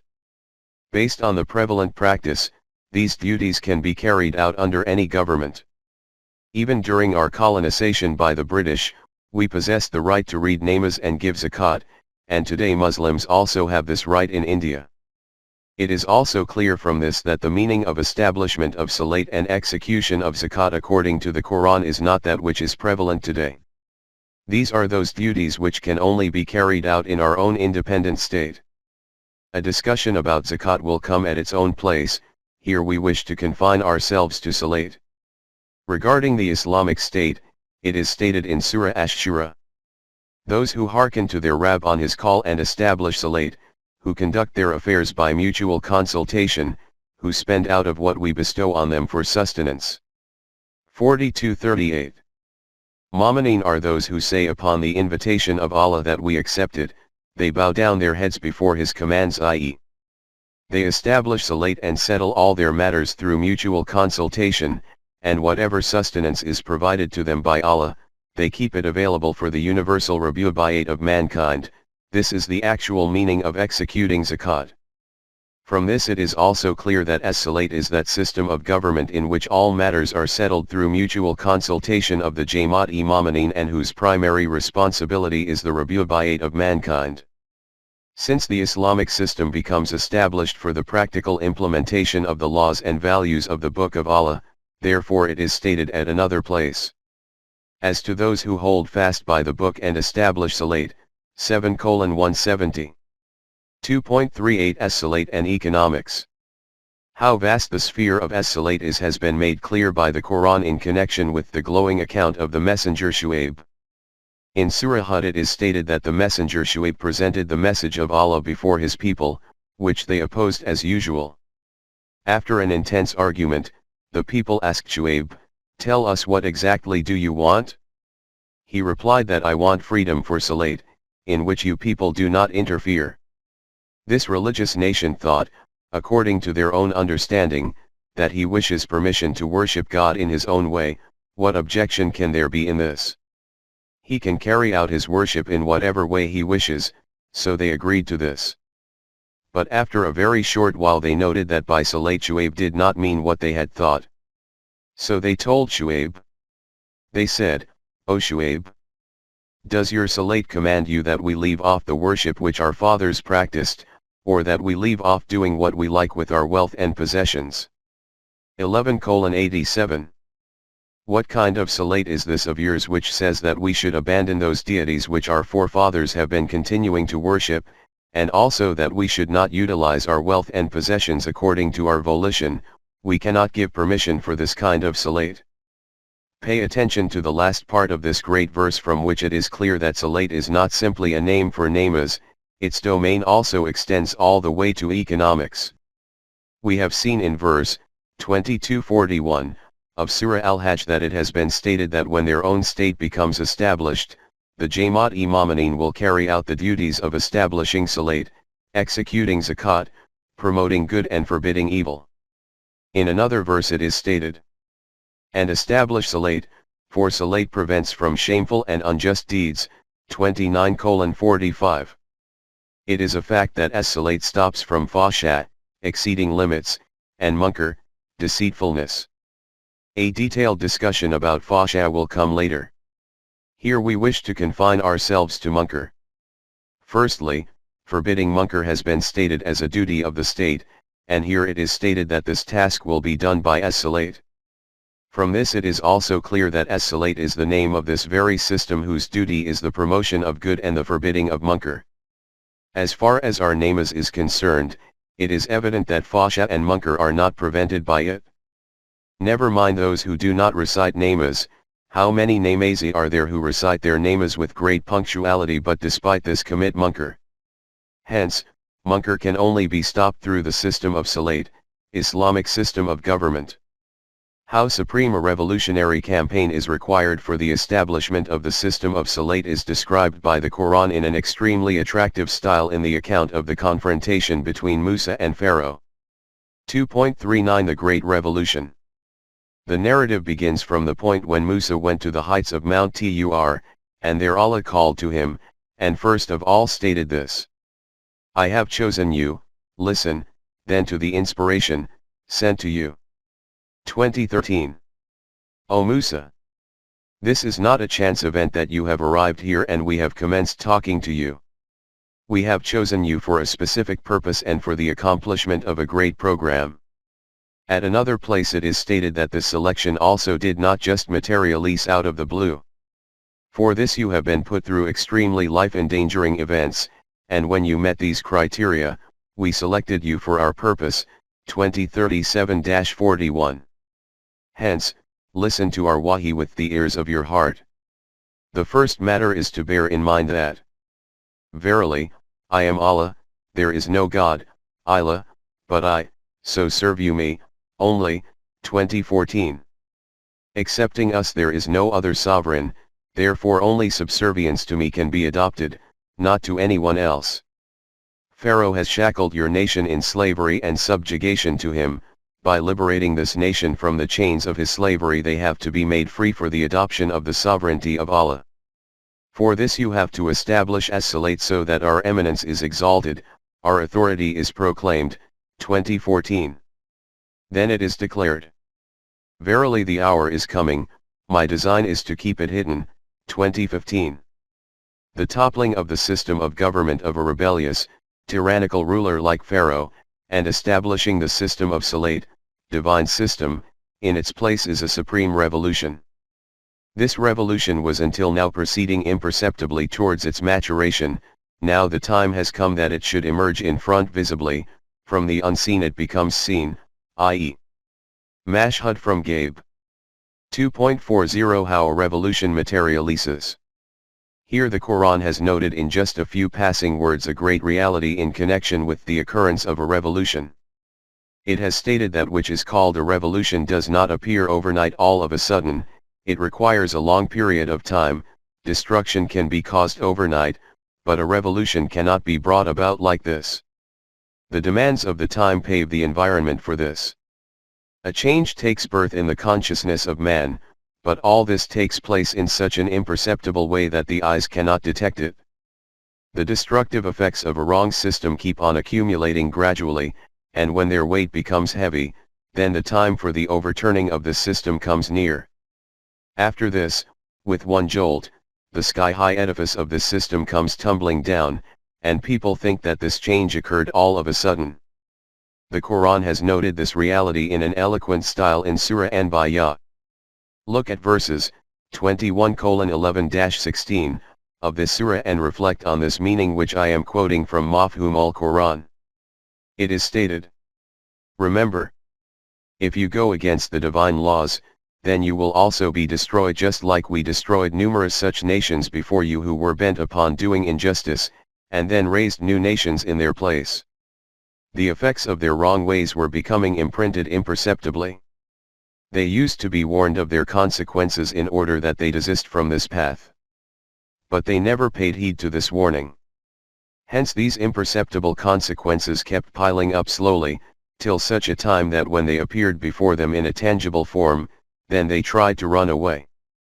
But at that moment there was no opportunity to escape left. Consequently, our law of requital called to them and said, "Where can you now escape to? Now return to those indulgent pleasures of yours whose intoxications had stupefied you. Turn back to those mansions of yours in which you used to consider yourself so secure, go there so that you can be questioned, through the exploitation of the labors of which people did you construct all this, and what right did you have to do all this?" At this point in time there was no way that they could escape acknowledgement of this reality that they were, in truth, unjust, and severely bewailed their conduct. But of what use was this regret at this time, when the consequences become established and appear before you, then these cannot be overturned. Therefore they kept on wailing that they were deeply sorrowful on account of the injustices they had committed. But our law of requital made them like a mown field in which no potential for growth remains, or like an extinguished flame from which the warmth of life vanishes. They used to think that we have created the system of the universe merely for sport and entertainment, and they did not know this, that we have not created it in vain. This contains a supreme purpose, and that purpose is that no deed of anyone should remain unaccounted for, whether individuals or nations, that the deeds of everyone must establish their precise effects. 21:11-16. After this clarification we now return to the original subject. Musa was told that regarding the revolution which was until now simmering within the conscience of the universe, the time has come that it should become manifest in a tangible shape itself so that, and this so that is very noteworthy, listen to it intently. For every self to receive its reward by the measure of its endeavor. 2015. Will have no fear of harm nor of any curtailment. 20:112. No one should remain in any kind of danger of being oppressed or impoverished, or of injustice and exploitation. After this it was announced, "Go to Pharaoh, for he has indeed transgressed all bounds." 2024. Go and unleash that revolution over there from which injustice and oppression can become eradicated and Bani Israel can gain freedom from the iron shackles of Malukiyat, tyrannical dictatorship. This is what is meant by the establishment of Salat, 2014. 2.41 Basic condition of the revolution of Salat. But for this kind of revolutionary change the very first and fundamental requirement is unity of the Ummah and obedience to the central authority. If dissension arises within the Ummah and its centrality no longer remains, then never mind the installation of a system of haqq in place of a system of batil, even the system already established cannot survive. This is why the Quran had stated to the Jamaat-e-Momineen that the program for the achievement of this exalted objective is: so set you, your face steadily and truly to Deen, 30:30. For the establishment of this system, divine Deen, concentrate all your attentions on one focal point. By cutting yourself off from all directions, make this alone your aim of life. Turn you back to Him, and follow Him, establish Salat, and be not you among those who join gods with Allah. 30:31. By protecting yourself from the thorny path, keep following the divine laws for this, and in this way establish the system of Salat. Remember, the unity of the Ummah is an absolute must for this. Therefore, after becoming a follower of one Allah, Tawheed, do not again become one of those who associate other gods with Him, mushrikeen. Those who split up their deen and become mere sects, each party rejoicing in that which is with itself. 30:32. In other words, do not be from among those people who created divisions in their deen and became separated into different groups, became divided into sects, and after this every sect from among them became deluded in this self-deception that we are on the path of truth and haqq, while the rest are misguided. Even though no haqq and truth remains in the Ummah which becomes divided into sects. The guarantor of haqq and truth is the collective system of life, whose foundation is based on the unity of the Ummah as its center. This was the foremost condition for the establishment of the system of Salat. There is still a great deal to say about Salat, as we have seen in the account of Shu'aib, it is connected to the economic system. Therefore, for a further explanation of the system of Salat, we view the remaining part of this verse, 2:3, i.e. wa memorizaknahum yunfiqun, as part of it, so that by the amalgamation of Salat and Infaq, the full blueprint of the system appears before us. 2.42 wa memorizaknahum yunfiqun. This is stated to be the next characteristic of the muttaqin. These words are translated as whatever sustenance we have bestowed on them, they spend out of it. 2:3. It is obvious that every individual spends his wealth and riches. Hence, what is that characteristic in this of the muttaqin due to which the need arose to say about them that muttaqi are those who spend their wealth and riches? For this the most that needed to have been said was that they spend their wealth and money with care and desist from extravagance. The command for this has been given at other places, 7:31, 17:26. Thus the characteristic of the muttaqin which has been described is not just that they refrain from extravagance, this attribute is far higher and unique than this. 2.43 The meaning of rizq. In this respect, let us first of all consider the word rizq. Everything on which life depends, and which is declared to be the cause for its nourishment, is called rizq. From this perspective you can call rizq as the means of nourishment. Since from the Quranic perspective human life is not just confined to his physical body. Other than this there is the human self as well whose development is absolutely necessary. Therefore according to the Quran all those resources will be included in rizq which are essential for the nourishment of the human body and for the development of his self, which is the fount of human potentials. In relation to rizq for the development of the human self, it is stated in Surah Al-Hajj.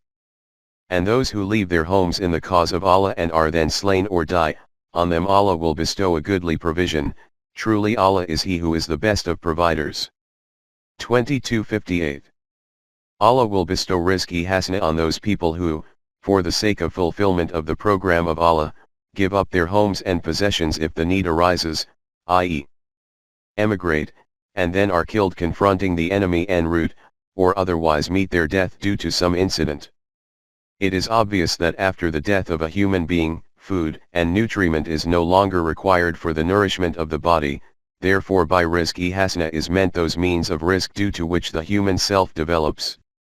The aim of stating this is that, according to the Quran, all those means of nourishment through which the growth of the body and development of his human potentials, self, can be achieved will be included in rizq. Among the Arabs one characteristic of rizq was also that it should be made available on time, i.e. Whatever kind of nourishment is needed at any particular time, it should be readily available. 2.44 The meaning of infaq. Now we come to the word yunfikan, the root of which is nfq.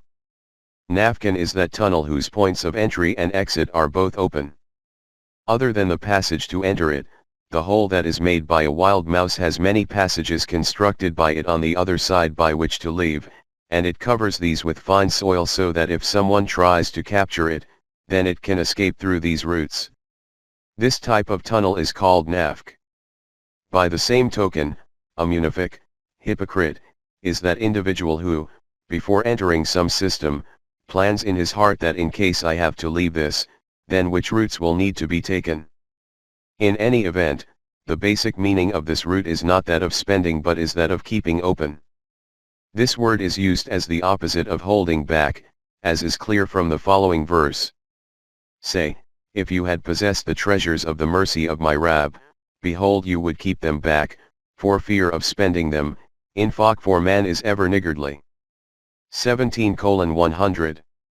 Before the present time, when there were no currency notes, and wealth used to be in the form of gold and silver coins, then coins used to be kept in such sacks whose mouths used to be open, but the other side used to be closed.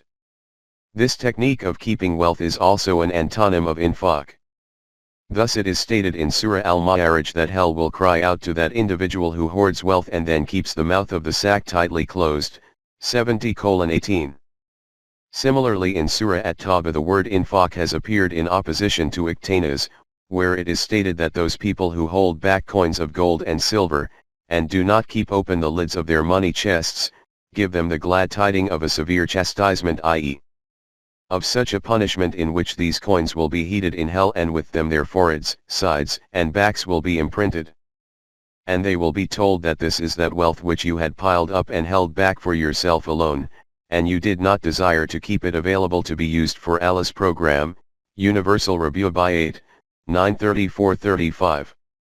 In Surah Muhammad it is stated that if you adopt this path then remember that you will become destroyed, and your place will be taken by some other nation who will not be like you.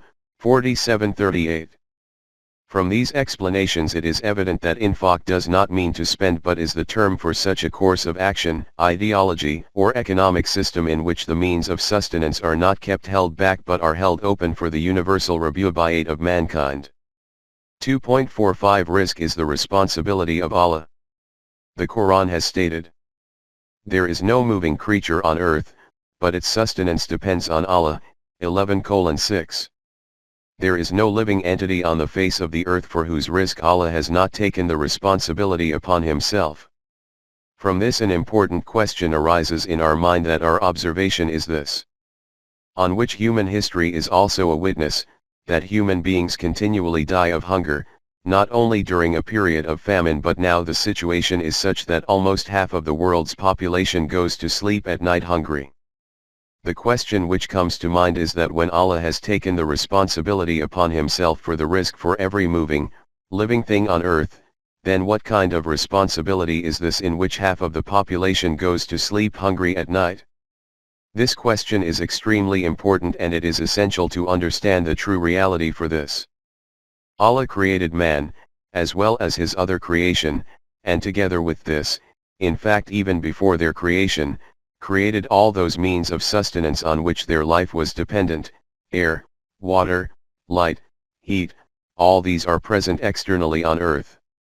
And within the earth, stores of food, which have to be extracted after only a little effort.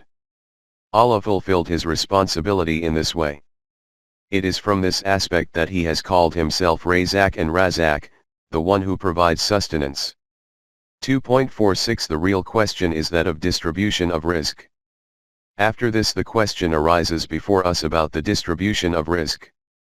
People with a superficial understanding said that this distribution should also have been retained in his own hand by Allah, so that he could have continued to provide risk directly to every needy person. In reply to this Allah stated that this view is wrong. We have created man as possessor of freedom to choose and intent, therefore the system of distribution of risk has been given into his hands, and we do not interfere in this. We have provided clear instructions about this system of distribution. The guidance of infaq is at the top of this list, which means that no individual should withhold risk which is beyond his own need. He should keep it available to fulfill the needs of others. The basis of this ideology is on this reality that the means of sustenance, whether it is within the earth or above it, cannot be the private property of one man or a group of men. Its right of ownership belongs only to Allah, who has created it for the universal sustenance of all of his creation. The unjust distribution of risk is based on this wrong and evil ideology that men can have a right to ownership over the means of production. This ideology is the basis and foundation of the capitalist system and is the root cause of all destructions and devastations. The group holding the reins of power, whether it is in the shape of dictatorships of ancient times, or in the mold of present-day democracy, takes the means of production into its own possession and then, by making other human beings dependent on them for their basic food, makes them obey their every command. When the hungry populace raises its voice in protest against this, then the religious clergy quittens them into a slumber by saying that Allah has kept the distribution of risk in his own hand. Whoever he wishes, he makes rich; whoever he wishes, he keeps poor; on whoever he wishes he bestows abundant risk; whoever he wishes, he keeps hungry. No human being can remove this differentiation because it is created by Allah. If Allah had wished that you do not remain hungry, then why would he not have provided bread to you himself? The Quran has declared this reasoning to be not only batil but kafir. It is noted in Surah Yasin that, and when they are told, spend of the bounties with which Allah has provided you, the unbelievers, kafirin, say to those who have iman, shall we then feed those whom, if Allah had so willed, he would have fed himself? You are in nothing but manifest error. 36:47. When it is said to these people that the means of sustenance which Allah has provided to you, keep it available for the nourishment of mankind, the ones who adopt the path of kufr say to those with iman, what, do you want us to provide bread to those whom Allah wishes to keep hungry? This would be a war against Allah. If it had been Allah's wish that they should not remain hungry, then why would he not have provided food to them himself? In response to this, the Quran has considered it sufficient to state that this is such blatant misguidance for which there is no need for any argument or discussion. Allah has not kept the distribution of rizq in his hand. This is a deceit of the religious clergy who, by administering the opium of this wrong belief to the populace, keeps on strengthening the roots of the capitalist system. This is the reason why the Quran has combined priests and anchorites, religious scholars and clerics, and capitalists all together into one category. 934-35. 2.47 Rizq belongs to Allah. The true foundation of the Quranic economic system is inherent in the word na in razak na hum. Allah has stated that the rizq which we have given you, i.e., rizq, is owned by Allah. He has made it available free without any return and payment. You can look at the Quran from the beginning to the end. You will find words like razak na hum, rasakakum, etc. Regarding rizq, i.e., rizq is provided from the direction of Allah. The question is only regarding its distribution. Land is the basic means of rizq. Regarding this, he has repeatedly stated that this is in the ownership of Allah. Earth is Allah's land. 11:64. In it is the means of sustenance for men and their animals. 79:33, 80:32. There is the means of sustenance for the whole of mankind. 50:11. It has been created solely for the benefit of creation. 55:10. It should be kept available equally for all those who need it. 41:10. This reality has been stated with great brevity but in an extremely attractive style in Surah Al-Hayd. And what cause have you why you should not spend in the cause of Allah? For to Allah belongs the heritage of the heavens and the earth. 57:10. When the truth is that whatever is in the highs and lows of the heavens and the earth all belongs to Allah, then who are you to withhold those resources of sustenance, and to not keep them available for the benefit of the children of Adam? In order to obtain rizq from the land you certainly make some effort, the maximum you can have is the right for a return for this effort of yours, not for the whole produce. Take the reward due for your work and give the remainder to the owner, Allah, of the land.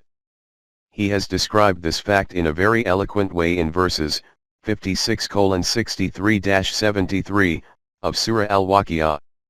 The following is the meaning of these verses taken from the exposition of the Quran, Mafhum al-Quran.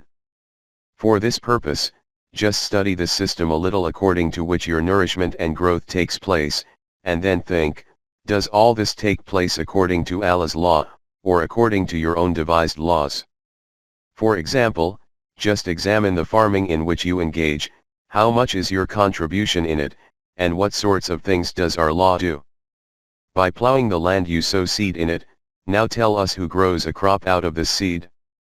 Is it you who does this, or does this take place according to our law? 56:63-64. After this it is stated. Then after the crop is ripe, who protects it? This may also happen that some calamity may occur as a result of which this ripe crop becomes damaged in such a way that you hold your heads in your hands and begin to wail to each other that we are completely ruined, we have become totally impoverished and left destitute. Leaving aside obtaining grain from this land, our labor and seeds have also gone to waste. 56:65-67. Following this it is said. Then just ponder on this water, on which not only your crops but your own life itself is dependent. Do you rain it down from the clouds, or is it our law of Rabi'at that does this? These clouds become formed from the water of the oceans, which is so brackish that it can neither be used for drinking nor for agriculture. Just reflect that if the water from the clouds, rain, had also remained brackish, then what could you have done? It is perplexing why you do not reach the correct conclusion by reflecting in this way on such a clear and straightforward matter, and regarding nourishment, why you do not appreciate the system of Allah. 56:70. Further on it is stated. Likewise, look at the fire which you kindle and put to so many uses. Now, say, who is it that conserves this heat energy inside the branches of the green trees, concealing a flame within the twigs? Is it your doing, or does our law make it happen? 56:71-72. After stating these facts, the Quran states. Ponder on this whole machinery of the universe for the production of rizq, and then reflect whose law is working here. Then also reflect to what extent is your share in all this program, and to what extent that of the divine system? In whatever way you look at it, you will ultimately come to this conclusion that your contribution is only your effort in this business, all the rest is carried out by the divine system. Hence, in its production, means of sustenance, your share can only be proportional to your input of work, you cannot become owner of the whole. All these means of production exist in their own right, they are neither made by you, nor purchased by you. They remind you of this fact that Allah has made them the means of sustenance of life for the needy. 56:73. This means that in this business the effort is yours, and the means of production ours. Hence, retain the reward of your hard work in this for yourself in the form of means of nourishment, and pass on our share to us. The question which arises is, how should we pass on your share to you? The reply was given, pass it on to those who are unable to provide the means of nourishment for themselves. 56:73. Once it reaches them, consider it to have reached us. This fact has also been noted in 67:21, 67:30, 80:24-32. 2.48 Rights of Allah and Rights of Human Beings. The terms Haqiqullah, Rights of Allah, and Haqiqulabad, Rights of Human Beings, are commonly repeated among us. This division of rights is mentioned nowhere in the Quran. Only at one place is there mention of one right of Allah. It is that same right of ownership which has already been discussed in detail above. In Surah Al-An'am it is stated. It is he who produces gardens with trellises and without, and dates, and tilth with produce of all kinds, and olives and pomegranates, similar, in kind, and different, in variety eat of their fruit in their season, but render the dues that are proper on the day that the harvest is gathered. But waste not by excess, for Allah loves not the wasters. 6:141. Allah is He who has spread out the arrangement of gardens, for the nourishment of the whole of humanity. Some are very sturdy and tall trees which are standing without any support, some are soft and fragile vines, like grapes, which are held up using trellises for support. Also sky-high date palms and pastures producing varieties of crops, and fruits such as olives and pomegranates, similar in some ways to each other and also distinct. When these trees or pastures bear fruit, then consume their fruit and grains with pleasure, but give away Allah's right from these. Do not transgress the limit in this regard, by holding on to Allah's right yourself. This conduct of yours will not be acceptable to Allah. 2.49 The dealing of Mu'mineen with Allah. This matter of haqiq, rights, is in relation to ordinary people. But in this matter Mu'mineen adopt a different path with Allah. It is their iman that not only the land, the means of production, but their own potentials, to produce rizq, are also fundamentally bestowed by Allah.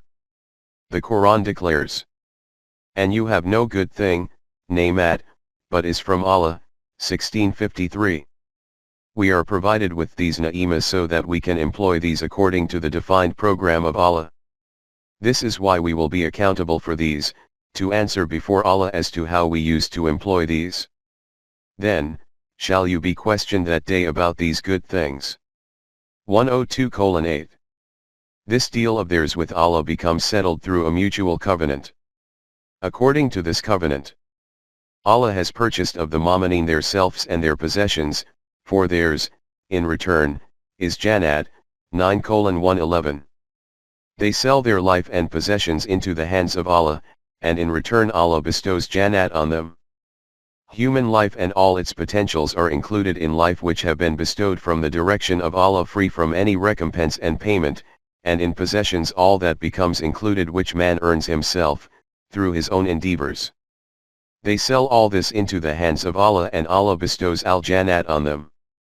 The details of al-Jannat are very lengthy, but, as far as the physical life of man is concerned, its characteristic has been described as, "And eat of the bountiful things therein as, where and when, you will."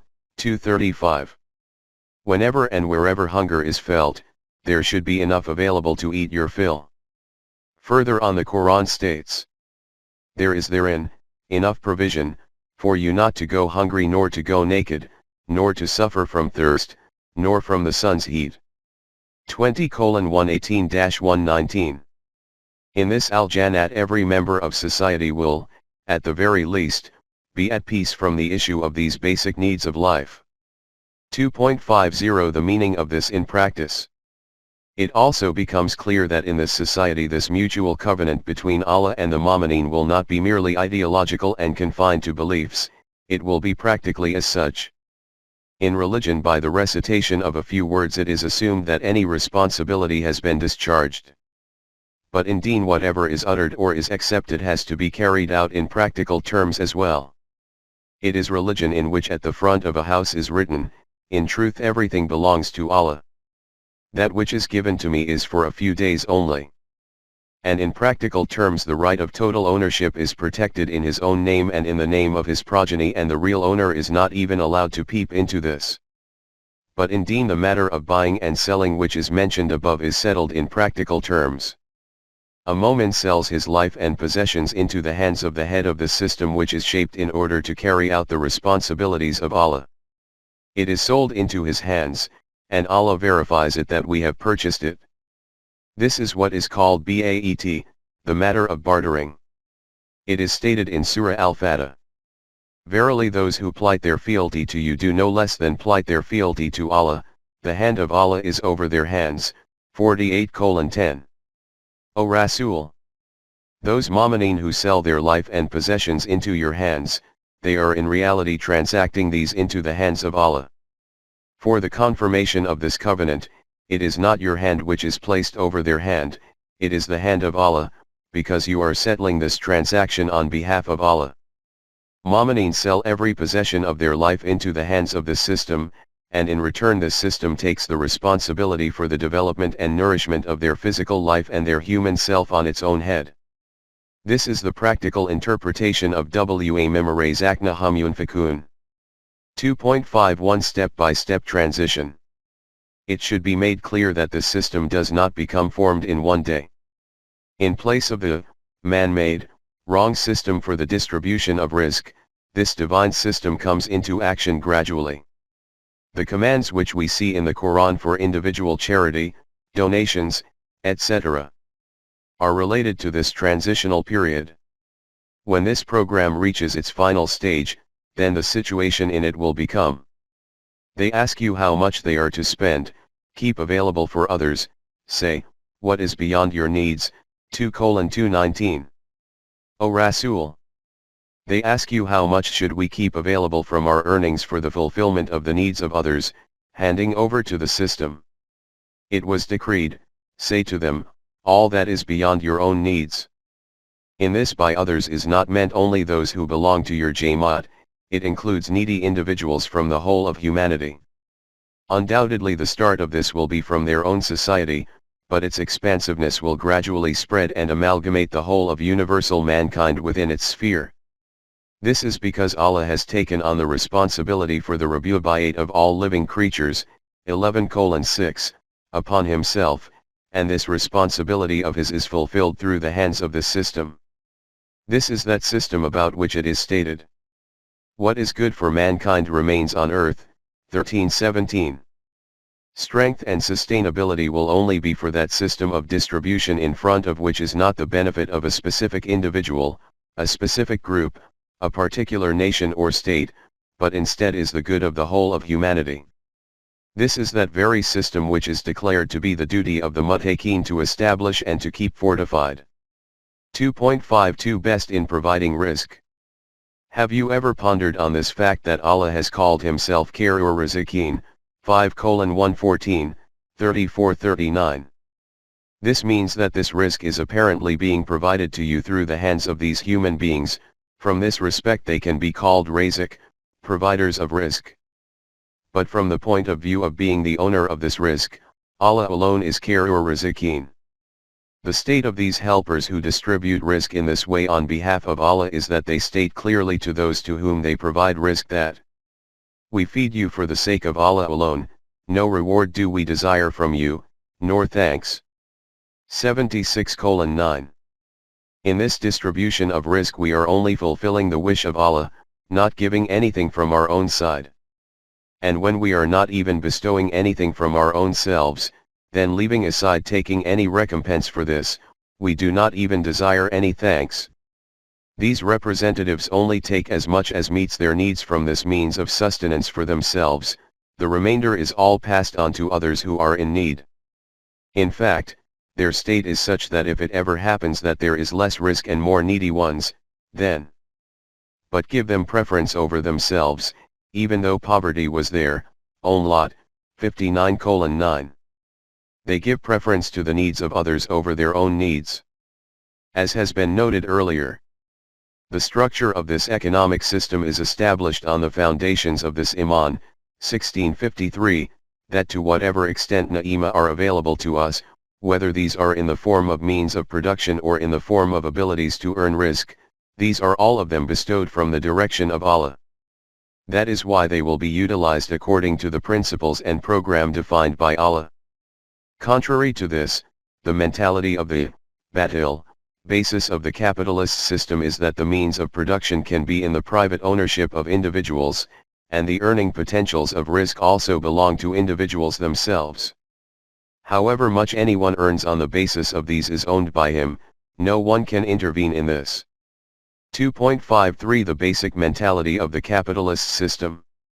The Quran has noted this batil, evil, mentality and the consequences arising from it in just one verse of Sura An-Nahl with great clarity. It states, Allah has bestowed his gifts of sustenance more freely on some of you than on others, those more favored are not going to throw back their gifts to those whom their right hands possess, so as to be equal in that respect. Will they then deny the favors of Allah? 16:71. The explanation of this is that it is a fact that there is a difference in the potentials of different people to earn rizq. This is because there are different kinds of tasks in the world for which different kinds of abilities are required. 43:32. Those people who possess a greater capacity for earning rizq hoard all of their earnings for themselves, even though what is in excess of their needs is the right of those who cannot fulfill their needs through their own earnings. 70:24.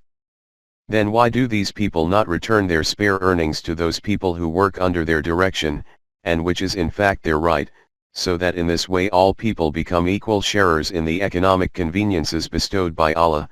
30:28. Those people who do not do this in actuality deny this fact that their potentials have been bestowed on them as a blessing from Allah. In the next verse it is stated, will they then have iman in batil, evil, and be ungrateful for Allah's favors? 16:72. This is iman in batil and kufr of the na'ima of Allah.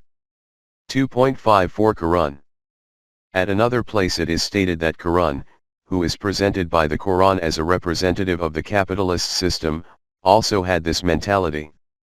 He used to state that, this has been given to me because of a certain knowledge which I have. 28:78. My wealth is a result of my own skill, hence, no one can have any role in it. At another place it is stated that this mentality is not confined to Quran only.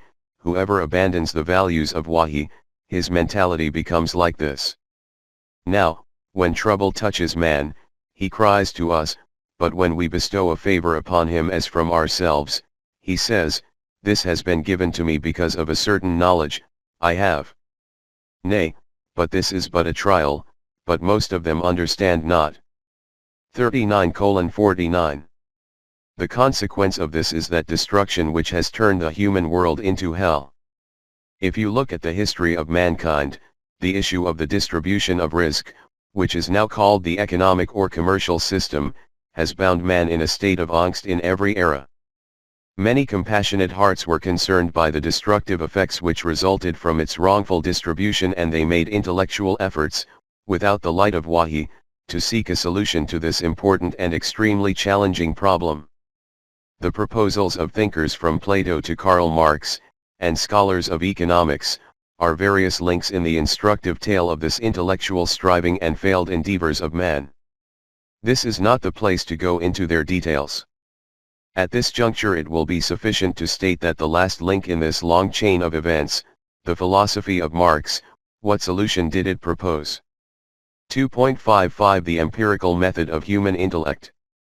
But before this there is the need for an introductory explanation.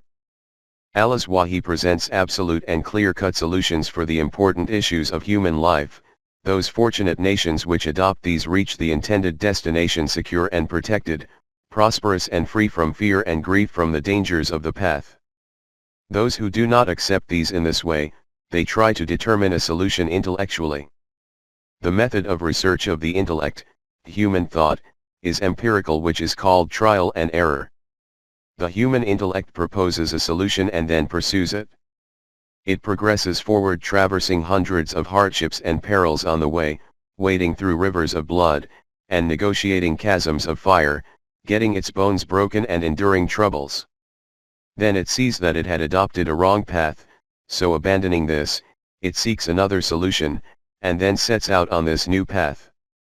After these kinds of numerous failures and life-sucking experiments, at some point that solution appears before him which Wahi had presented on the very first day. The way in which the Quran has explained this point should be understood like this, that the eternal truths presented by Wahi are wrapped up in the waves of time. When human knowledge rises up and touches these waves, then the truth hidden in it unveils and manifests itself. In Sura Hamim it is stated, soon will we show them our signs in the furthest regions of the earth, and in their own selves, until it becomes manifest to them that this is the truth. 41:53. After the revelation of the Quran, another element also becomes added together with this empirical technique of the intellect. Because of the universality of the means of communication and dissemination, Quranic truths have become commonly known and are continuing to become so in the world. It is obvious that human intellect is also becoming influenced both consciously and unconsciously by these. The consequence of this is that the point which the intellect used to previously reach taking centuries through experimentation, it now reaches it in a relatively short time. Therefore, as I have written in my book on the eminent life of Rasool titled Maraji Insaniyat, based on evidence it can be said that in the arena of life, wherever some ray of light becomes visible, it is from the rays of light of the same sun, and in the garden of the world wherever some flower is seen to be blooming, it is because of the manifestation of this same life-giving spring. 2.56 Doctrine of Karl Marx. Karl Marx, 1818–1883, after his lifelong intellectual pursuits, stated that the solution to this problem is nothing other than to establish such an economic system in which, from each according to his ability, and to each according to his needs. Ideologically this was a very satisfying solution to this most tenacious problem. But the question was whether it was even possible for this technique to be implemented in practice. The objection which used to be raised against this was that an individual who earns a great deal as a result of his ability, but his needs are minimal, will therefore obtain far less from this, so what will his incentive be that he should work hard and hand over the fruit of his toil to others? According to his philosophy, Karl Marx was a denier of Allah, Wahi, Risalat, messengerhood, permanent values, and the life in the hereafter. He used to declare that human life was only this physical life and no more than this. According to this philosophy of life, he was not able to find any satisfactory answer to this objection. Hence, he concluded that the solution to this problem is only that which I have presented, but how this will be actioned I cannot say. That is why those people who are insisting on this answer live in a world of dreams. For the time being no answer can be provided to this. This was what he stated, and his follower Lenin clarified this by stating that, by passing through what stages, and through what practical steps mankind will be able to achieve this higher purpose, we neither know anything about this nor can know anything. This is because we do not have any material with us through which an answer can be given for these questions. Marx said that until the time that man does not reach this final destination, the system of socialism should be progressively established during the transitional period, i.e., the means of production should be taken out of the hands of individual ownership and should be given into the ownership of the state. This is why at this point in time in socialist countries the system of socialism reigns in place of the capitalist system. But this system could not present any solution to this challenge. If we lift the cover, we will see the same spirit of capitalism functioning within its constitution, the difference will only be of terminology. Under the capitalist system the means of production remain in the ownership of individuals. In socialism these means come into the hands of a group of individuals which takes possession of the state government. The impoverished laborer continues to remain destitute and subjugated as before. Previously it was a pharaoh who used to proclaim this slogan that, and Pharaoh proclaimed among his people, saying, O my people! Does not the dominion of Egypt belong to me? Witness, these streams flowing underneath my palace. 43:51. Now this proclamation rallies from a group of pharaohs, ruling class, who have given themselves the name of a state as a form of deception. The outcome of both is the same. Pharaoh, saying, I am your Rab, Most High. 79:24. Your sustenance is in our hands, we are your sustainers, therefore accept our rule. 2.57 The failure of socialism. Under the capitalist system the wages of the workers were set by the owner of the land or factory. Now their remuneration is set by the state, and the criterion for setting the level of remuneration is not whether through this the needs of the life of the worker are even met or not, the criterion for this is the advantage or interests of the employer. Neither that system took the responsibility upon itself for risk, nor did this system. The condition of workers has become worse than before under the system, socialism. Previously if he could not get on with one owner, then leaving him, he could enter into the employment of someone else. Now because the complete monopoly over the means of production belongs to the state, he cannot even leave it and move on to somewhere else. This is the most evil face of dictatorship. This is that very hell about which the Quran has declared that every time they wish to get away therefrom, from anguish, they will be forced back therein. 22:22. When they form an intention to escape from this hell of anguish and distress, they will again be pushed back into it. This is the solution to that most difficult problem to which the human intellect, without the light of Wahi, has arrived at so far. Even though ideologically Karl Marx arrived at its solution. Since his philosophy of life could not provide that basis on which the lofty edifice of this system could be raised, therefore in practical terms he remained at the same place as the capitalist system was, indeed, an even worse position than this. Only Iman can provide a solution to this, i.e. this Iman that 1. Not only the means of production, even human potentials are not in my ownership, these are owned by Allah and bestowed by Him. 2. My responsibility is that by bringing out these potentials of mine through my utmost endeavors, I produce risk and hand it over into the control of that system which then distributes it among all those who are needy, including myself. The remuneration for hard work is not wages, rather it is to fulfill the needs of life. A system which does not take responsibility for this has no right to appropriate the means of production into its own possession. 3. If that system or I do not do this, then we will be held accountable and questioned about this. This is termed Iman in Allah and the hereafter and is declared to be the duty of the Muttaqeen. We had commenced from the matter of the establishment of Salat, and Infaq was introduced so that it becomes clear how both are intrinsically linked. In this regard a few such verses are presented in which the duty of the Musallin is declared to be Infaq, and from this respect they are termed as Munfaqeen. 3:16. 2.58 Connection between Salat and the economic system. The Quran has stated the defined and tangible consequence of as-Salat to be that it prevents from fahsha and munkar. 29:45. The root of the word fahsha is fhsh, in which every condemned deed, worthy of revulsion, is included. But when the word fahsh was spoken among Arabs, its general meaning used to be taken as shameful acts, but the meaning of fahsha was that of being miserly because being miserly was an extremely loathed trait among them. As far as munkar is concerned, it also includes every detestable matter, but its fundamental meaning is the excuses and deceptions of the selfish intellect, i.e. the intellect which only thinks of its own interest. If intellect is set free from Wahi, then its role only remains to suggest and devise to man reasons and justifications for his every deed and decision. Furthermore, the aim of as-Salat is stated to be that it removes the emotions of miserliness from the human heart, and it becomes an impediment in the devising of paths of justification for the selfish intellect. You will have seen how profound the connection between as-Salat and the economic system is from the point of view of ultimate objective. Keeping this fundamental point in mind, let us proceed. 2.59 Falsifying Deen. In Surah Al-Ma'un it is stated, "See you one who denies Deen?" 107:1. Have you ever reflected on the condition of the individual who falsifies Deen? Here we are not discussing those people who do not accept Deen from the very beginning.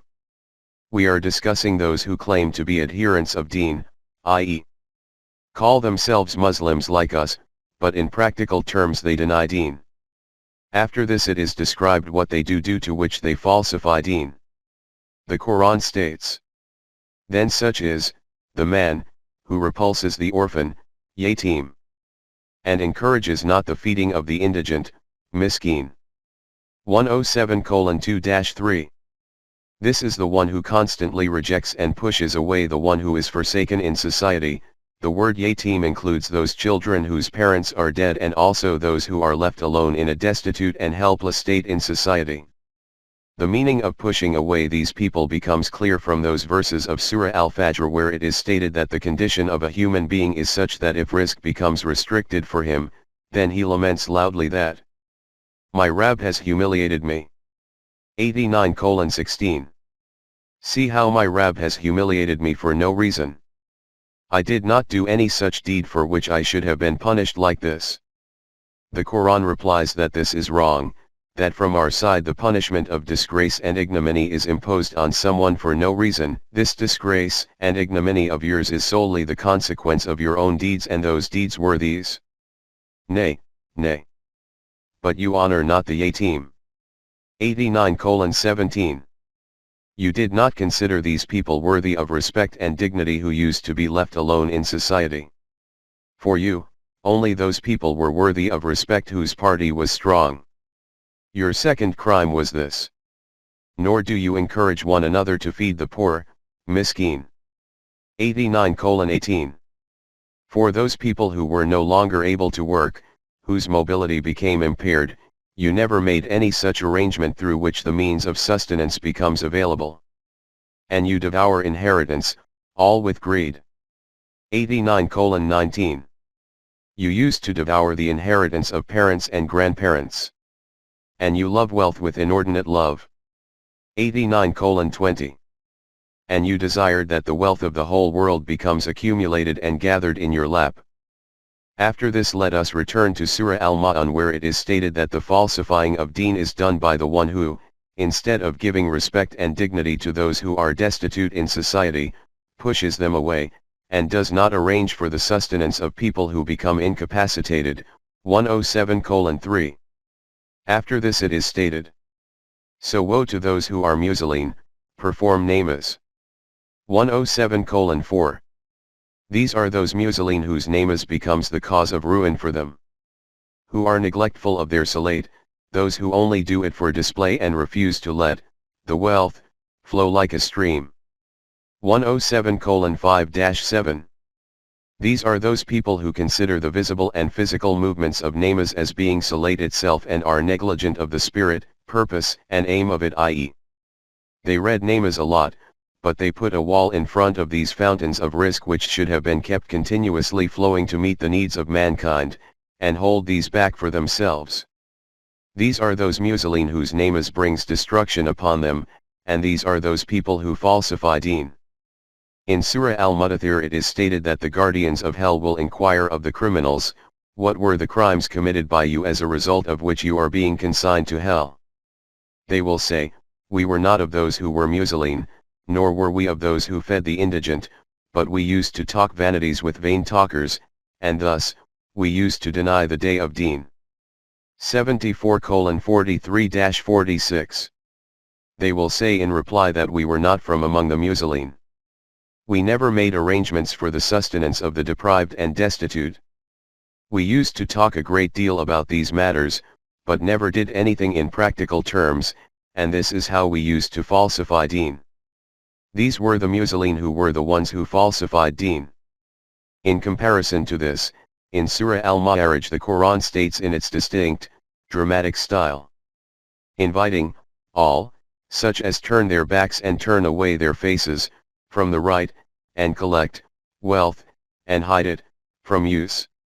Truly man was created very impatient, fretful when evil touches him, and niggardly when good reaches him.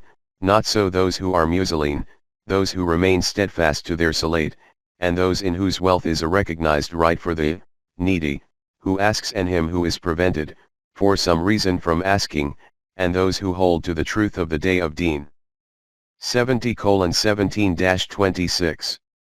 Hell will call out to those people whose conduct was such that when they used to be called to fulfill the requirements of deen, either they used to turn their back and move away, or if they heard the request, then they concocted excuses to avoid it.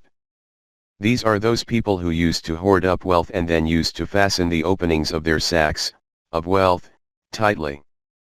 After this it is stated that the truth is that if man becomes heedless to the values of wahi, then his condition becomes such that his appetite is never satiated, he becomes very impatient.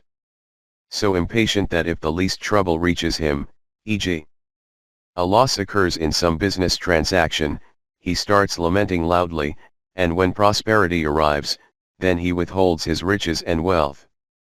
After this it is stated, but the muselin are not like this, i.e. those people who follow as-salat scrupulously. These people know that in their riches and wealth is the right of those human beings whose needs are not met from their own earnings, or who have become totally incapacitated. These are the people who authenticate the day of Deen, Yom ad-Din. In these verses the words known right merit particular attention, i.e. the needy and deprived neither ask them for charity, nor do they give them anything as charity.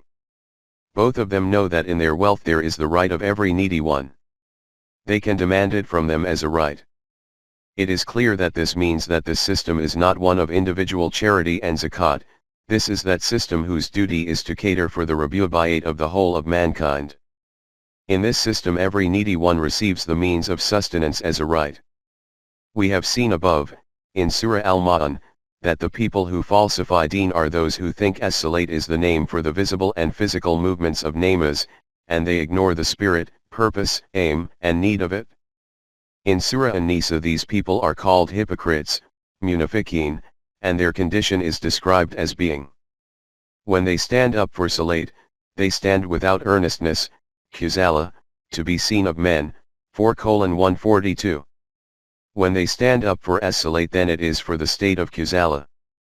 In other words, they consider that the duty of salat is fulfilled by these movements and procedures, those movements and procedures which people are able to witness, and in this way can praise them for being very pious in reciting namaz. There is a very fine point implicit in the word khuzala in this verse. The one who is fluffing up the cotton has a tool which, along with a bow, has a wire attached to it. By combining the two the objective of fluffing up the cotton is achieved.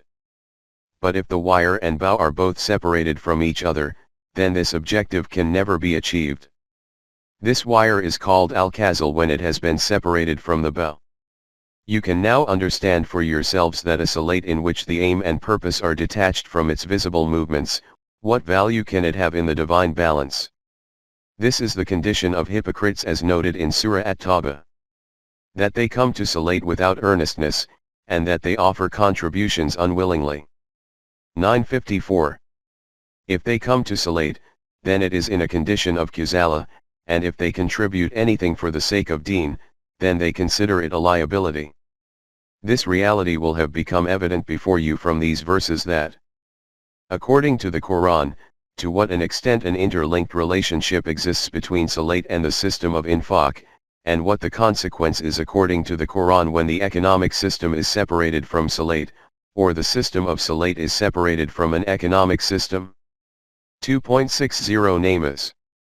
We have already noted that, although according to the Quran the meaning of establishing salat is to establish that system in which all members of a society continue to keep following the divine laws, in the Quran this word, salat, has also come in this form which is termed as namaz. Namaz is a word from the ancient Persian language, Pahlavi. The Zoroastrians of Iran, who are called Parsi among us, used to call their way of worship as namaz. This word came to us, the Indian subcontinent, from them and became so commonplace that now this very same word is used in place of salat, even though this word does not appear in the Quran anywhere.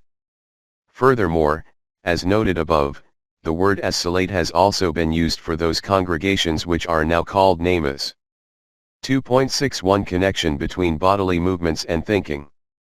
The human condition is such that when some sentiment surfaces in his heart, he expresses it both through his mouth, and together with this, such movements also occur automatically from other parts of his body which become the manifestation of this motive or thought.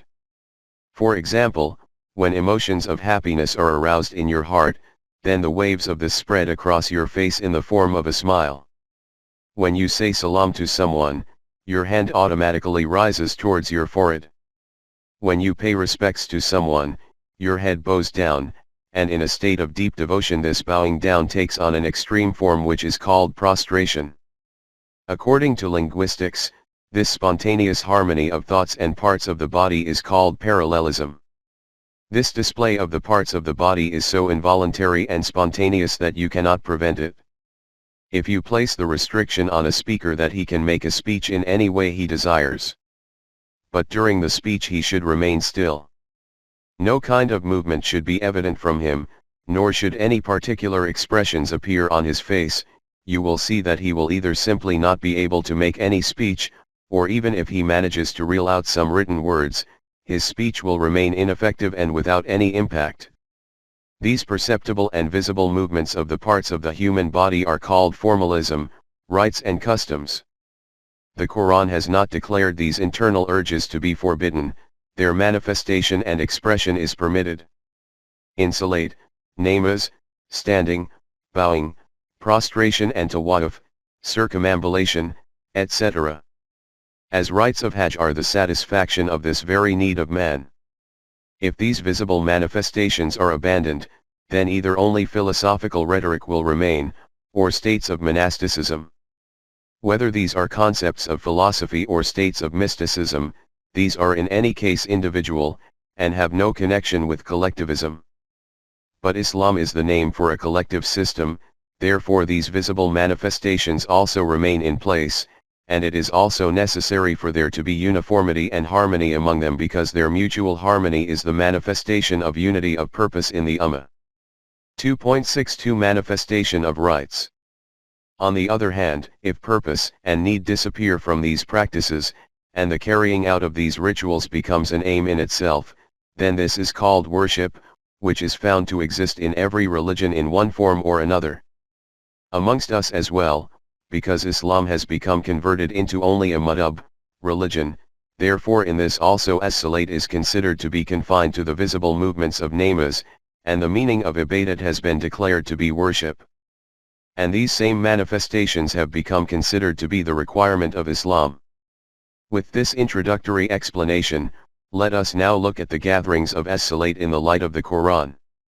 Regarding the Islamic system, it is stated in Surah Ash-Shura, those who hearken to their Rabb and establish salat, who conduct their affairs by mutual consultation, who spend out of what we bestow on them for sustenance.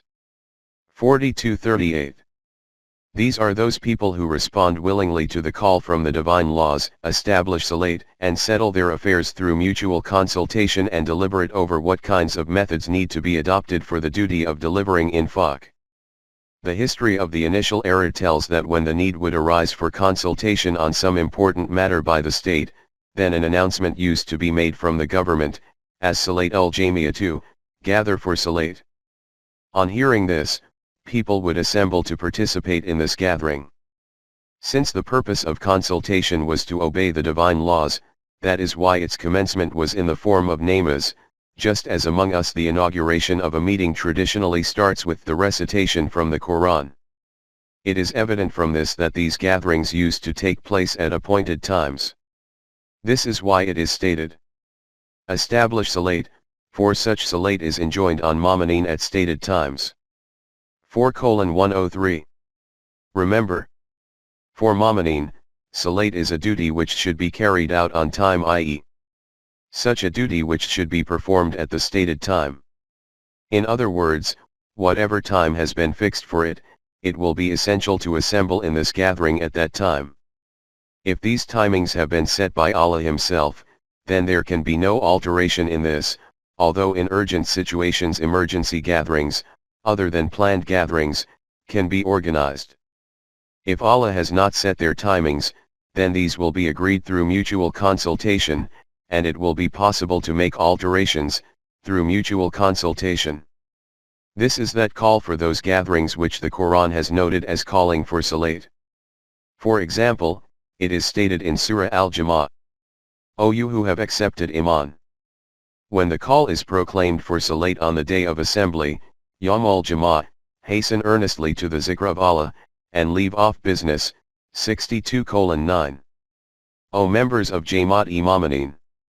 When you are called to salat on the day of gathering, then leaving behind all your tasks and engagements, hasten towards the place of assembly because matters of Allah will be discussed there. The full meaning of these verses will be explained at their own place. At another place it is stated, when you proclaim your call to salat they take it, but, as mockery and sport, that is because they are a people without understanding.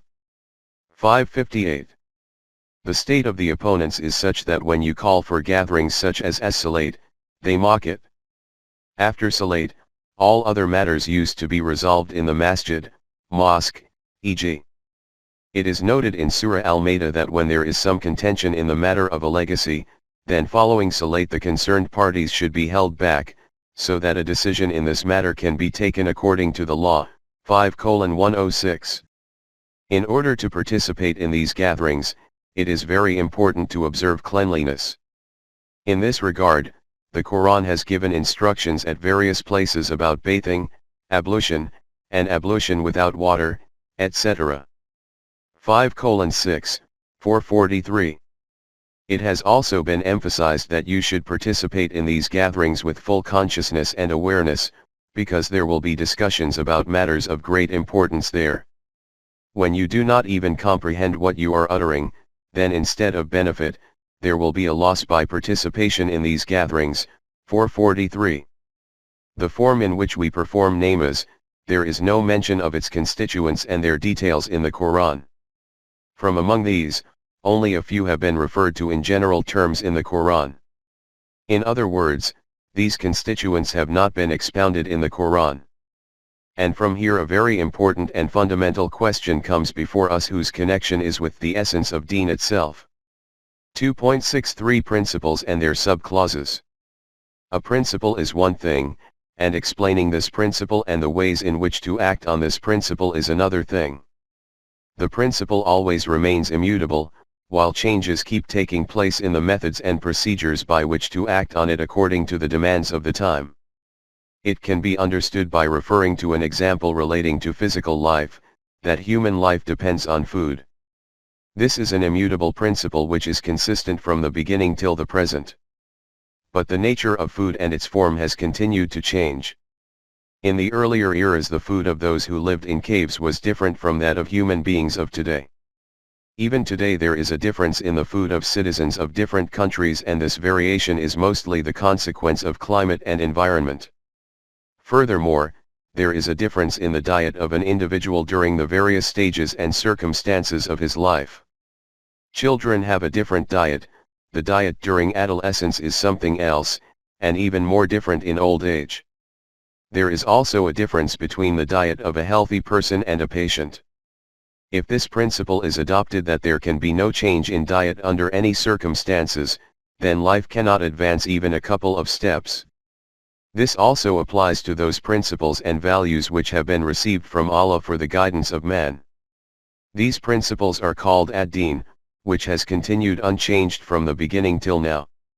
It is stated in Surah Ash-Shura, "The same Deen has He established for you as that which He enjoined on Nuh, that which we have sent by inspiration to you, and that which we enjoined on Ibrahim, Musa, and Isa, namely, that you should remain steadfast in Deen, and make no divisions therein."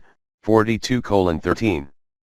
That same path of Deen has been proposed for you too, for which the command was given to Nuh, Ibrahim, Musa, Isa, and which is now being revealed through Wahi to you, O Rasool.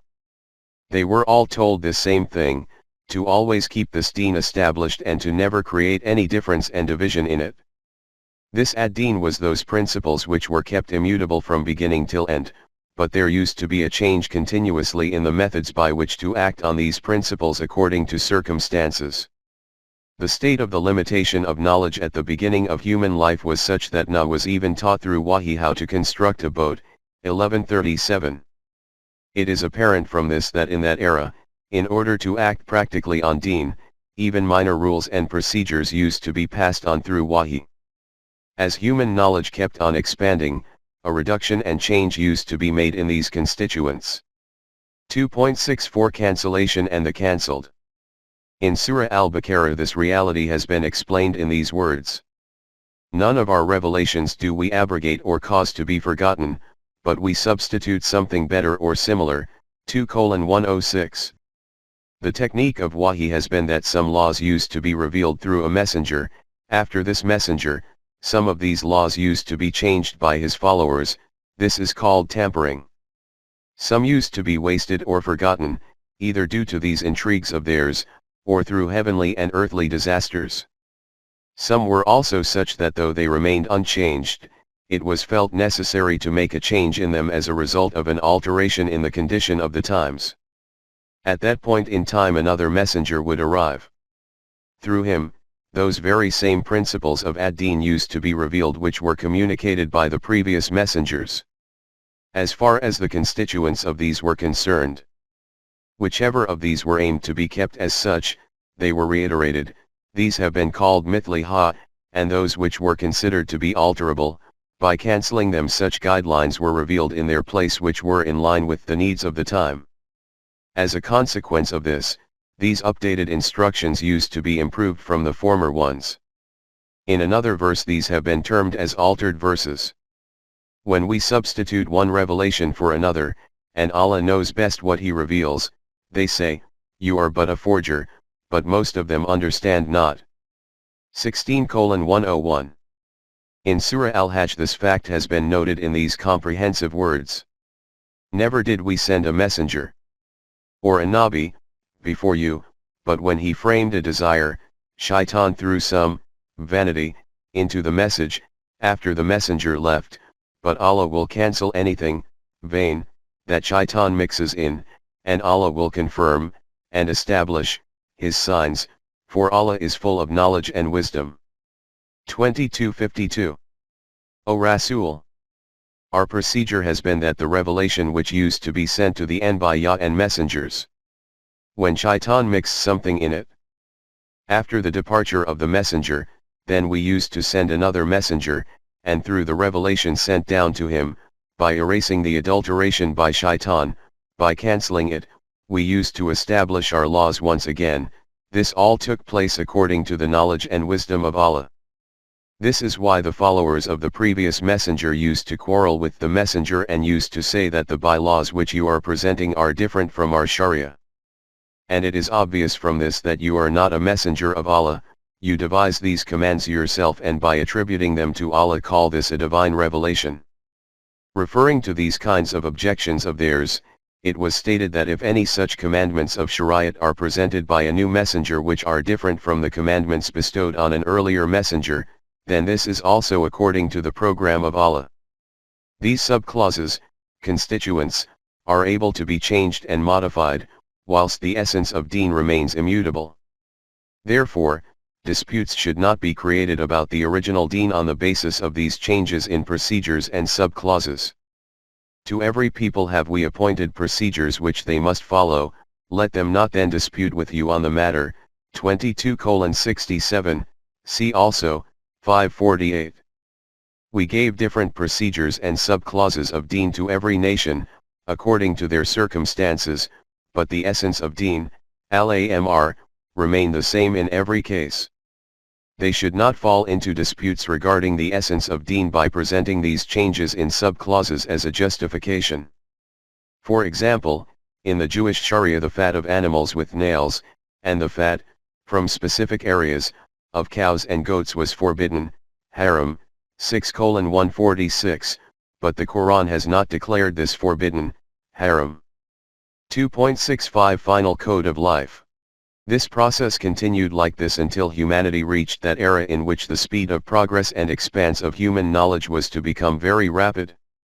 This is why according to His program of Mash'it, Allah sent a final messenger, and whatever guidance was to be provided to man until the last day was preserved and completed in the book sent down on this messenger.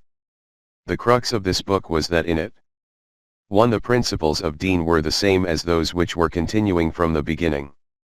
2. As far as commandments were concerned, there were very few whose details were defined by Allah Himself. These were those details which were aimed to be kept immutable.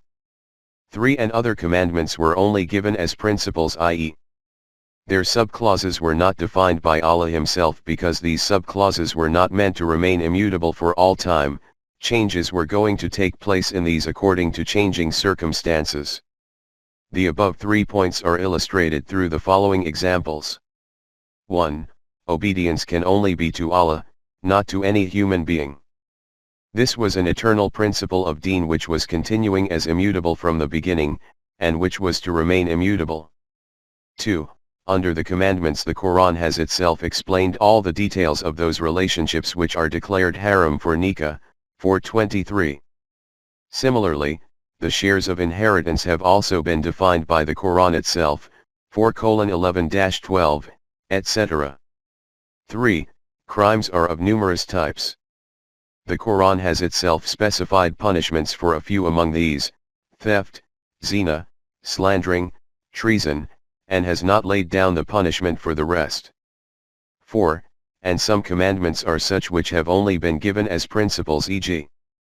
though the ruling for mutual consultation has been given, 42:38, the actual machinery for consultation has not been specified by it.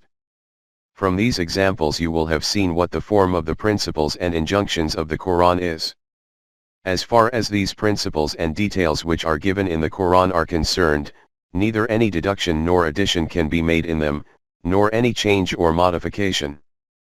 As far as the rest of the commandments are concerned, the details of which the Quran has not itself defined, a question arises about how these subclauses will be determined.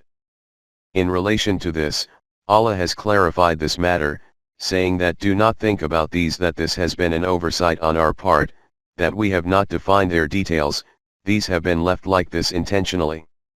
It is declared, O you who have Iman! Ask not questions about things which, if made plain to you, may cause you trouble. But if you ask about things while the Quran is being revealed, they will be made plain to you. Allah has pardoned that which is past, for Allah is all-protecting and forbearing. Some people before you did ask such questions, and they became thereby kafir. 5:101-102. O Jamaat Imamanin! Do not insist on asking about those matters which we have not revealed, at this point in time, when the process of revelation is in progress. If, supposing, these matters are also included in the Quran, then you will end up in difficulties. By including these in the Quran, this would mean that there can never be any change in them, and when due to changes in circumstances these become impracticable, then it will become difficult for you to perform these. Before you, a nation acted exactly like this, then their condition became such that in order to rid themselves of these impracticable clauses, they cast off the mantle of deen itself. Hence, those subclauses which we have not defined have been kept like this intentionally. 2.66 The method to define subclauses. The question which arises is that this used to take place in the case of previous messengers, that these kinds of subclauses would be received via the new messenger. Now, when the process of wahi itself has been ended, and following Rasulullah no more messenger is ever coming, then what procedure has been given for the determination of subclauses, and any changes and modifications according to need? In the verse quoted above, this has also been stated that even during the revelation of the Quran it was not aimed to establish these subclauses according to wahi. Hence, for the determination and modification of these subclauses, the method which was proposed after the messenger was the same as was adopted during the life of Rasulullah. For this Rasulullah had been instructed, and consult them in affairs, 3:159. This means that the determination, alteration, and modification of these subclauses will be through mutual consultation, not via wahi. The instruction of the Quran, for mutual consultation, regarding this procedure for the determination of these subclauses had commenced during the time of Rasulullah. After this, the question which arises before us is what method has been suggested for this after the demise of Rasulullah. For this, first of all, this fact was made clear that the system of consultation, the Islamic system of government, which had become established during the era of Rasulullah was not only meant to be for the duration of the lifetime of the messenger, it was intended to remain implemented even after him. In Surah Al-Imran it is stated, Muhammad is no more than a messenger, many were the messengers that passed away before him. If he died or were slain, will you then turn back on your heels?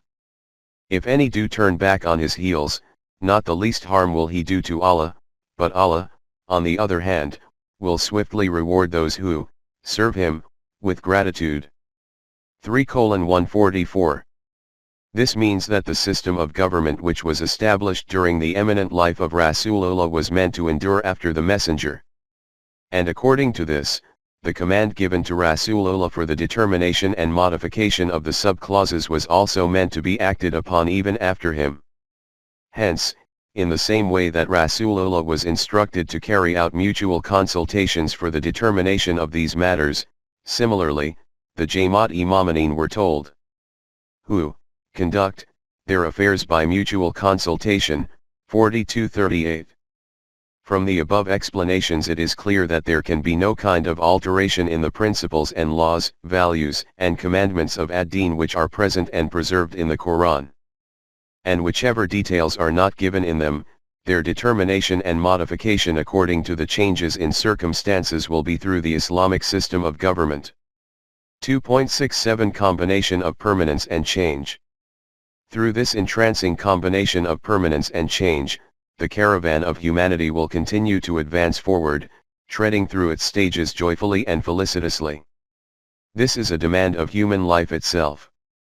If there is any subclause in it which is not capable of change, then its example will become like that of a boat without an anchor which is left at the mercy of the turbulent events of an era. And if there is nothing within it which is capable of being changed, then it will become static and like a stone, its manifestation and evolution will come to an end. 2.68 What happened subsequently? During the eminent life of Rasulullah, and after him as long as the Quranic system remained in place, which is termed the Caliphate post-Risalat, this combination of permanence and change also remained in place. This was that core momentum of the system as a result of which this Ummah attained those heights and expanses within a few years whose parallel is not to be found anywhere in human history. But, unfortunately, this system did not remain established, and when this system itself no longer remained, then the process of defining the subclauses of its principal commands and any change also ended. At that time Deen converted into madhab, religion, and as happened in every religion, it was also then deemed about those subclauses which were prevalent at that time that these will remain unchangeable forever, like the principles of Deen. As a consequence of this, life became static and frozen. Because of this, not only did these clauses gradually become unworkable, it became impossible even to act on the principles of Deen itself. This is because it is only possible to act on principles when the methods and procedures for acting on them are in line with the requirements of the time. If these methods become frozen, then it is also no longer possible to act on Deen, just as, for example, if it is assumed that the unchangeable method of travel is a bullock and cart, then reaching the moon would become impossible, no matter how much you may be convinced, in principle, of the possibility of reaching the moon. In these circumstances, what madhab does is that it declares the aim of Deen to be the continuation of enacting the appearances of these constituents and keeps on emphasizing fervent adherence to these. But this technique also cannot remain effective for long. This is because man can only comply with that undertaking willingly and compulsorily whose results keep on manifesting before him. By the following of displayed rights, no result comes before us. Hence, those people who judge deeds by their outcomes do not remain attached to these displayed rights. This common complaint in our time that the new generation of Muslims is becoming indifferent towards religion, this is the reason for this. This generation, i.e., the class of educated youth, is neither willing to accept any claim without logic and reason, nor willing to act on any program whose tangible results do not appear before them. If the correct system of Deen and its effects of improving humanity would have been before them, then not only would this youth have made it a part of their life, but, in the words of the Quran, other nations would also have been attracted towards it in droves, 110:2. And in this way, this proclamation of the Quran would have become visible as an established truth. It is He who has sent His messenger with guidance and the Deen of truth, to proclaim it over all Deen, even though the mushrikeen may detest it. 9:33. Allah is He who has sent His messenger with clear guidance and a system based on truth, so that this system overpowers all other systems, never mind how distasteful this may be to the mushrikeen. 2.69 The timings of Salat. From these explanations this fact has become clear why the Quran itself did not define the full details of all its commands. After this let us return to the topic being examined, i.e., towards the constituents and details of Salat, namaz. There simply cannot be two viewpoints about the importance that Salat holds in the system of Deen. But despite this, you will see that the Quran has not given definite details about its timings, rakat, movements, and recitations, etc. Some indications are to be found about some of these, in the Quran, and regarding the remainder, not even this much. First, let us consider the timings of Salat. There are pointers about these at the following places. Establish Salat at the sun's decline, Daluk-e Shams, till the darkness of the night, Gaza-chi Layl, and the morning recitation, for the reading in the morning carries its testimony. 17:78. 1. The common translation of this verse, 17:78, is that you should establish Salat from Daluk-e Shams to Gaza-chi Layl and Quran al-Fajr. Bear in mind that the Quran al-Fajr is very mashhud. In this the words Daluk-e Shams and Gaza-chi Layl require our attention. The word Daluk has a very broad meaning. Its basic meaning is that of movement. This word is also used for when the sun rises to its zenith, and also for when it has declined and set. And the darkness at the beginning of the night is called Gaza-chi Layl. From this respect, from the rising of the sun to sunset, in fact, till some time after sunset, till gask, all of that time is included in it.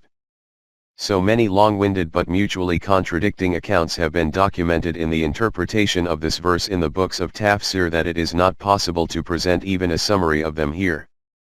We have presented the verse and the literal meaning of these words as well. At least this much has become clear from the verse that timings have not been defined in it. Even though, as noted before, the technique of the Quran is that when it intends to present something precisely, then it does not make use of pointers and indicators, it explains it clearly, unambiguously, and in a specific manner. But in this verse that specific manner has not been employed. 2. In Surah Hud it is stated, "And establish Salat at the two ends of the day and at the approaches of the night." 11:114. The general meanings of this are that you should establish Salat at both ends of the day and in the first part of the night. Similarly, it is stated in Surah Taha, "And celebrate, constantly, the hamd of your Rabb, before the rising of the sun, and before its setting, yes, celebrate them for part of the hours of the night, and at the sides of the day." 20:130. In this verse the word Salat is not mentioned, the word tasbih has been used. But it is commonly averred that this is also intended to mean Salat. In this, both ends of the day are mentioned, before sunrise and before sunset, and the hours of the night. Even here nothing is stated specifically. Attempts are commonly made to prove from this verse, and a few other similar kinds of verses, that the prevalent 5 timings of namaz are specified by the Quran itself. But the general claim is that these timings were defined by Rasool. 3. It is stated in Surah An-Nur in relation to social manners that children working in your homes can roam about unchecked in the house, aside from these 3 timings. And the children among you who have not come of age ask your permission, before they come to your presence, on 3 occasions, before morning Salat, the while you doff your clothes for the noonday heat, and after the late night Salat. These are your 3 times of undress. 24:58. Before the Salat of Fajr, and after the Salat of Isha, and in the afternoon, because during these times you are sitting or lying in an informal state after disrobing. In this verse the names of Fajr and Isha are mentioned by name, from which it is evident that during the time of Rasulullah 2 names were known as such, although there is nothing in the Quran as a command regarding these either. 4. In Surah Al-Baqarah there is mention of matters related to talaq, divorce, first, and following this it is stated, "Guard strictly your Salat, especially the middle Salat, and stand before Allah in a devout frame of mind."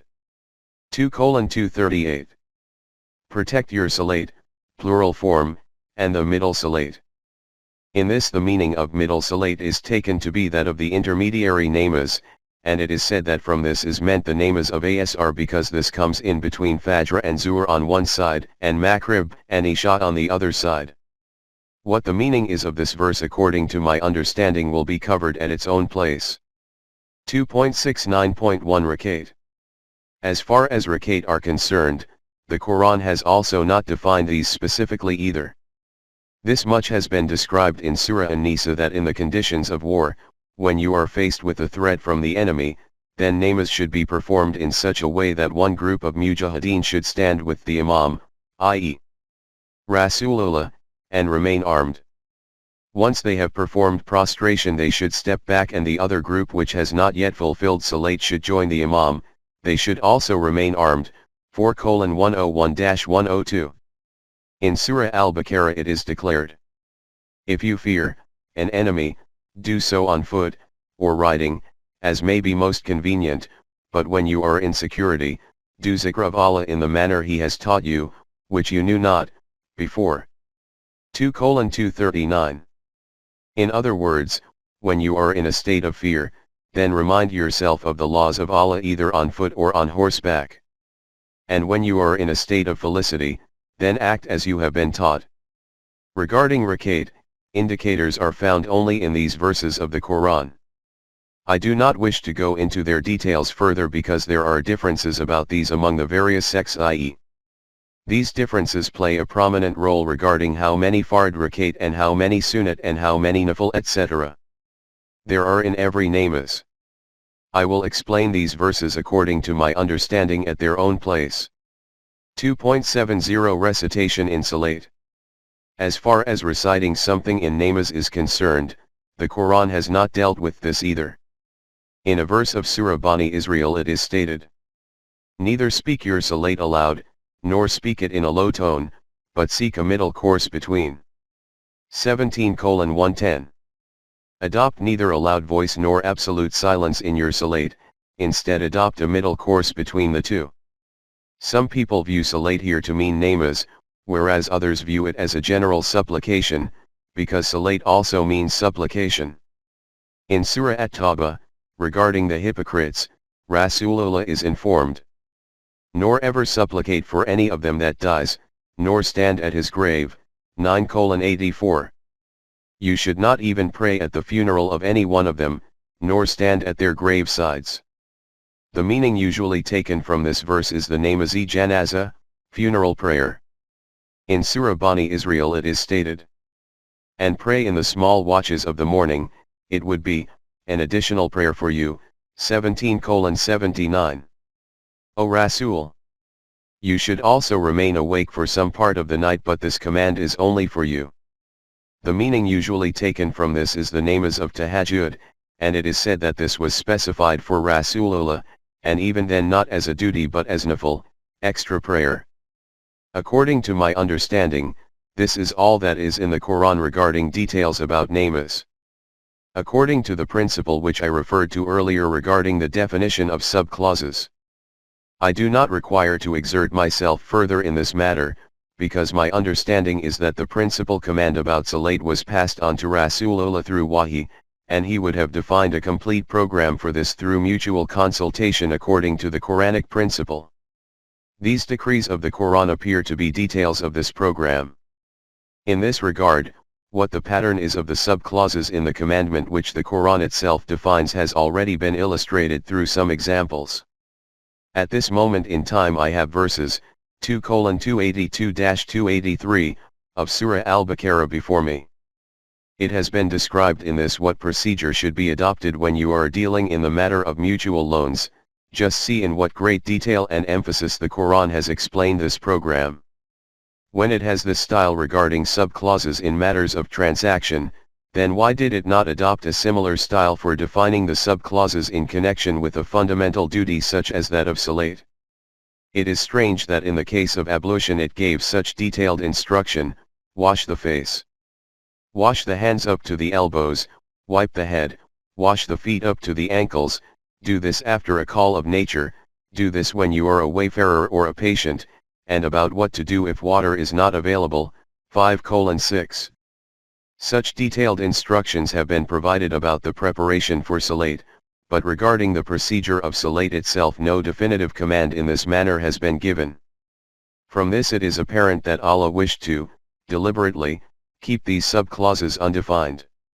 From among the predecessors, those sects who defined the constituents of namaz, based these on a hadith or fiqh.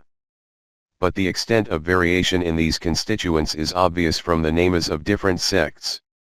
Another fact is also worthy of our attention at this point. The Quran had declared as-salat to be a means to create unity among the Ummah. It is stated in Surah Al-Rum, "Establish salat and be not among those who join gods with Allah, those who split up their deen and become sects, each party rejoicing in that which is with itself." 30:31-32. Establish salat and do not become one among the mushrikeen, those who associate man-made laws with Allah's laws, i.e. do not become one among those people who created differences in deen and were divided into sects. And then the state of affairs becomes such that every sect began to think that we are on the path of haqq and the remainder are on the path of batil. 2.71 The existing namaz is a manifestation of sectarianism. In other words, the Quran had declared salat to be a means to create unity and to maintain unity in the Ummah, but unfortunately that same salat, in the form of namaz, has become the manifestation of sectarianism in the Ummah. If there are 10,000 Muslims sitting in some congregation, there will be no visible sign of sectarianism among them, they will all appear as individuals of one Ummah. But if during this time an azan for namaz is heard, then one group among them will head for one mosque, and the other group will head for another mosque. And in this way their sectarian differences will become clearly visible. And the state of intensity of these differences will be such that Muslims of one sect will not be given permission to say their namaz in the mosque of another sect. And if he absent-mindedly reads his namaz behind the imam of another sect, then there will be an outcry that his namaz has not taken place. 2.72 The Al-Quran sect. Since these sects are claimants of this fact that these constituents in namaz which differ from each other are defined according to a hadith or fiqh, the effect of this does not impact the Quran. But during our time another such sect has emerged which has directly targeted the Quran itself in such a way that this claim of the Quran that there is no contradiction in it has become batil, Allah forbid. The claim of the Quran is, do they not ponder on the Quran? Had it been from other than Allah, they would surely have found therein much contradiction. 4:82. Do these people not reflect on the Quran? If it had been from someone other than Allah, they would have found many contradictory statements in it. In other words, one of the reasons the Quran has presented as being evidence of its claim to be from Allah is that it does not contain any contradictory statement. The claim of the sect to which I have referred above, and which refers to itself using the term Al-Quran, is that the details and sub-clauses pertaining to all the Quranic injunctions are present within the Quran itself. For this they have first of all taken the constituents of namaz. Without entering into a lengthy discussion, I consider it sufficient to say what the outcome of this fruitless effort of theirs was. The founder of the sect was Maulana Abdullah Chukralwai and one group of his followers resides in Lahore. Both of these have defined the constituents of namaz, according to their claim, from the Quran, and the state of their discovered constituents is such that Maulana Chukralwai Lahore sect. 1 namaz 5 times namaz 3 times. 2 2, 3, 4 rakat in namaz only 2 rakat in namaz. 3 2 prostrations, sajda, in each rakat only 1 prostration, sajda, in each rakat. Lahore sect. 1. Namaz 3 times. 2. Only 2 rakat in namaz. 3. Only 1 prostration, sajda, in each rakat. As far as the recitations within salat are concerned, these are also very peculiar, even though they are based on the verses of the Quran. Now if someone raises this objection that a Quran whose condition is such that even in the constituents of namaz there are differences to such an extent, then how can it be accepted as being sent from the direction of Allah? Just think, what possible reply can be given to this? And if these two groups, leader and followers, start arguing with each other, and hurl accusations at each other that he has not understood the Quran correctly, then another objection will arise from this, which if not more severe than the first, will certainly be no less.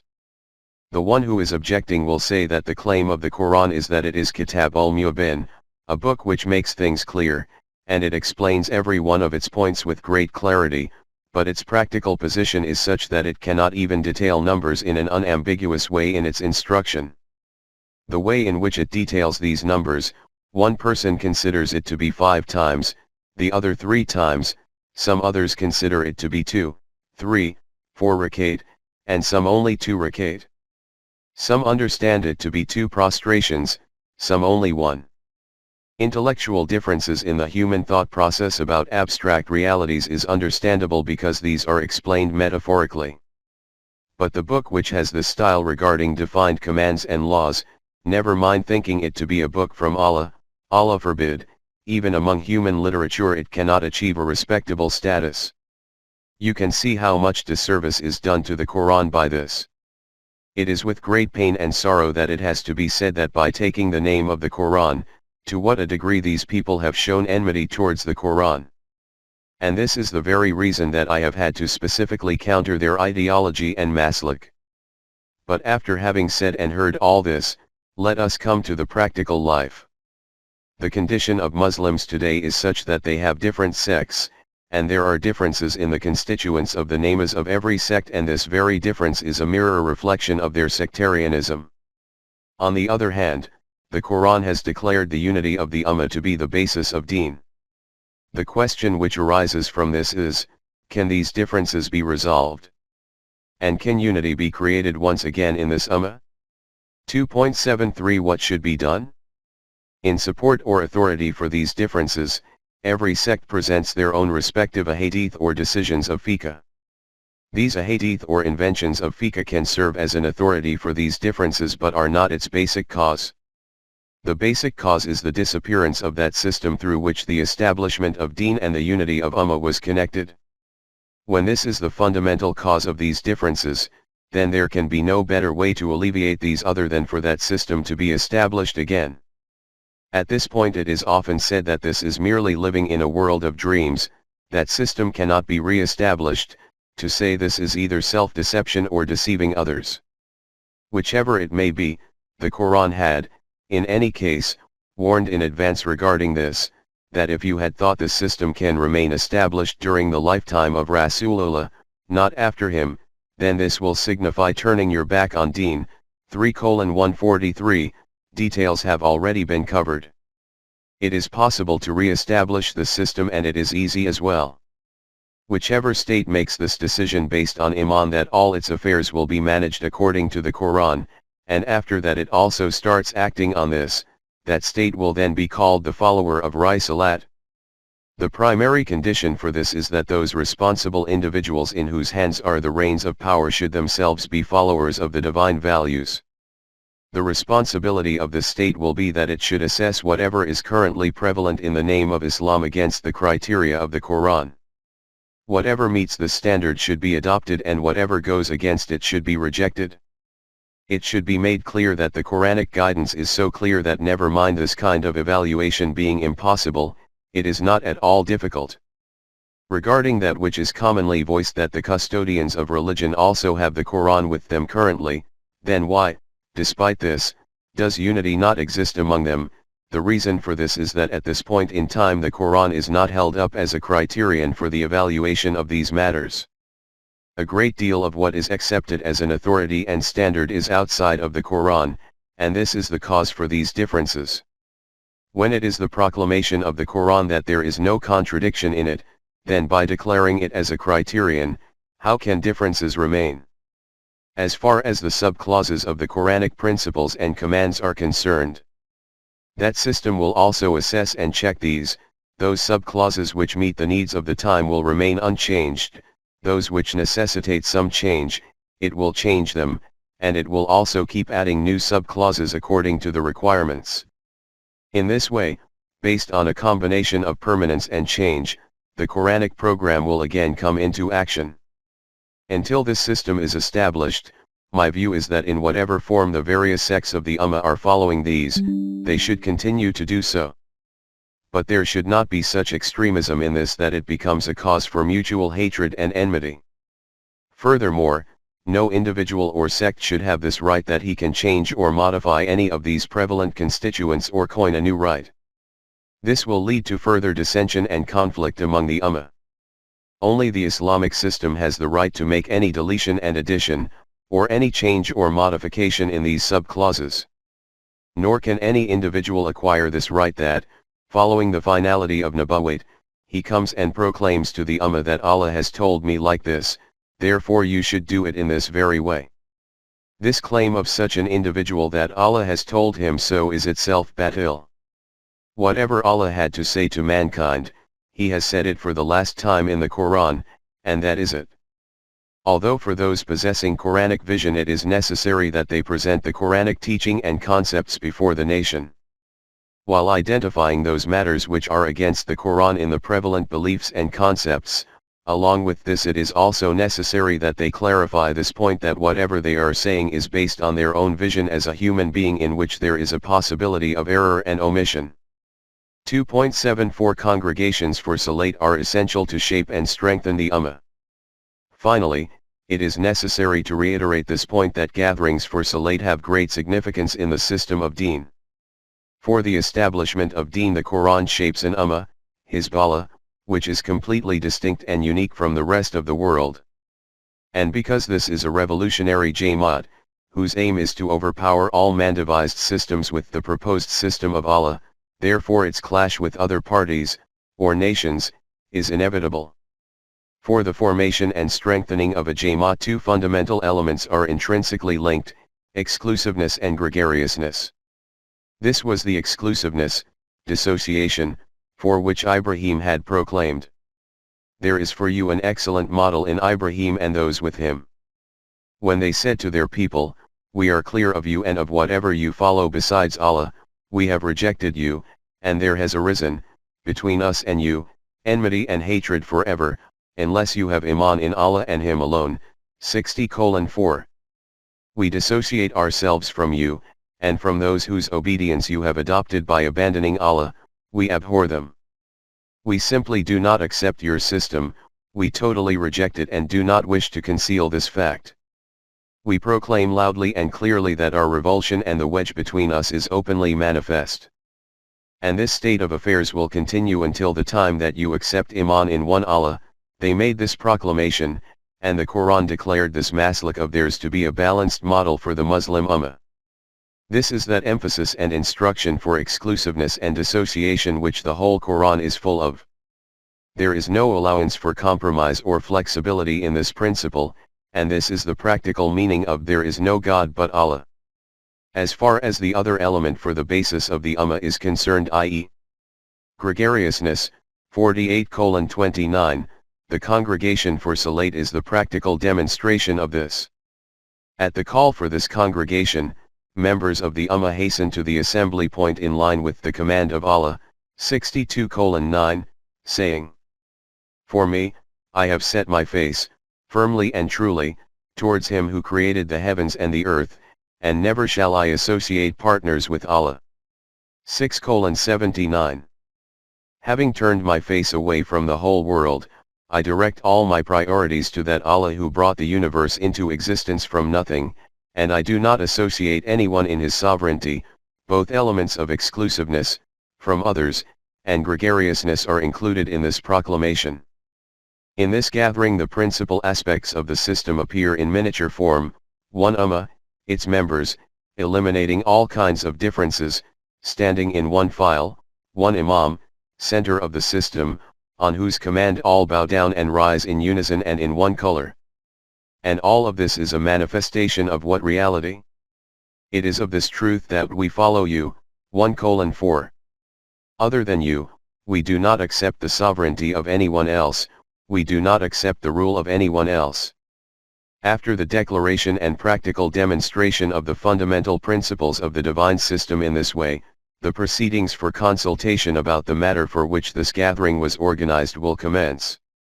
2.75 It is also necessary to retain these soulless forms. There is no doubt, as has previously been stated, that these congregations have now become mere showcases without aim, now that that system is no longer in place and Deen has been converted into religion in this way, and have become soulless entities. Nevertheless, it is necessary to retain their existence. One is that these rites and traditions, munasak, are a means by which to maintain the separate identity of the Muslim nation, and secondly because, if we ever try to reignite the system, i.e., To re-establish it, then the stage of breathing Ruh into these bodies will be relatively easier. For the re-establishment of the the metaphorical meaning of breathing divine energy into the human forms could be taken to mean this. As has been stated in the Quran, the spirit will be breathed into these figures, and we shall collect them all together. 18:99. By breathing Ruh into these figures, their collective life will be reignited. Hence, along with retaining the existing form of namas, it will be necessary to bear in mind this reality that this is the reading of namas in the prevalent circumstances. The establishment of salat will only be possible when the Islamic system is established. 2241. An illustration of what the condition of the becomes reduced to through not having a center is illustrated in our prevalent conduct of namas. During a congregational fard namas, you will observe unity and one color. But after this, in the salat without an imam, e.g. in the recitation of sunnat etc., it will be the same mosque, the same the same namas. But simply by not having an imam, the whole Jamaat will become a display of disintegration and dissension. Someone is standing, another is bowing, and another is prostrating, this one is seated, so much so, that the whole courtyard of the mosque will appear to be a representation of the current anxious thoughts and vision and misconduct and misdeeds of Muslims. Establish imamat, center, and that same unity and one outlook will come back. Let us move forward after negotiating this difficult ground. We are discussing the traits of the muttaqin. The Quran has declared their next characteristic to be, and who have iman in the revelation sent down, Nazil, to you, 2:4. O Rasool! These are those people who have iman in what we have sent down to you. As has been noted before, Wahi is the name of that special and unique knowledge which the messengers used to receive directly from Allah. 2.76 The distinctiveness of Wahi. By selecting the word Nazul for this, Allah has explained this reality in a very comprehensive way. The basic meaning of its root, anzil, is to descend from a height. Regarding its various aspects and usage, we will discuss these at their relevant places. We will confine ourselves here to that meaning which signifies Wahi. It is declared about knowledge which is the outcome of human intellect that it exists within man and emerges from there. In other words, you can view it as this knowledge rising up from below. In contrast to this, knowledge which is bestowed from Allah should be understood as coming downwards from above. This is the objectivity of this knowledge for which the word anzil or tanzil has been used. There is no kind of human knowledge which does not emerge from the inside to the outside of any individual, i.e., in which there is no interference from his intellect and emotions. Until a short time ago it was considered about wajdan, intuition, that it was not the product of human intellect, it is received externally from somewhere. Research in the modern era has demonstrated that there is no intervention of any external voice in it, it is the voice of the subconscious itself. Iqbal has quoted Bergson, who is considered the imam of modern-day research in intuition, stating intuition is only a higher kind of intellect. We cannot know, and no human being other than a Nabi can know, what is the state of receiving Wahi. All that the Quran has stated is, for he brings down the revelation to thy heart by Allah's will. 2:97. O Rasool! Gabriel, brings down this divine knowledge with the command of Allah on your heart. This knowledge used to descend on the heart of the Nabi as exact words, this is why it is called Kalam Allah, Allah's words. 9:6. Allah himself has declared that knowledge which descended on Rasulullah like this to be the Quran, when it stated, it is we who have sent down the Quran to you by stages. 76:23. We have sent down this Quran to you by stages, and Rasulullah was commanded that whatever has been revealed to him from Allah should not be kept to his own self, but should also be passed on to other people.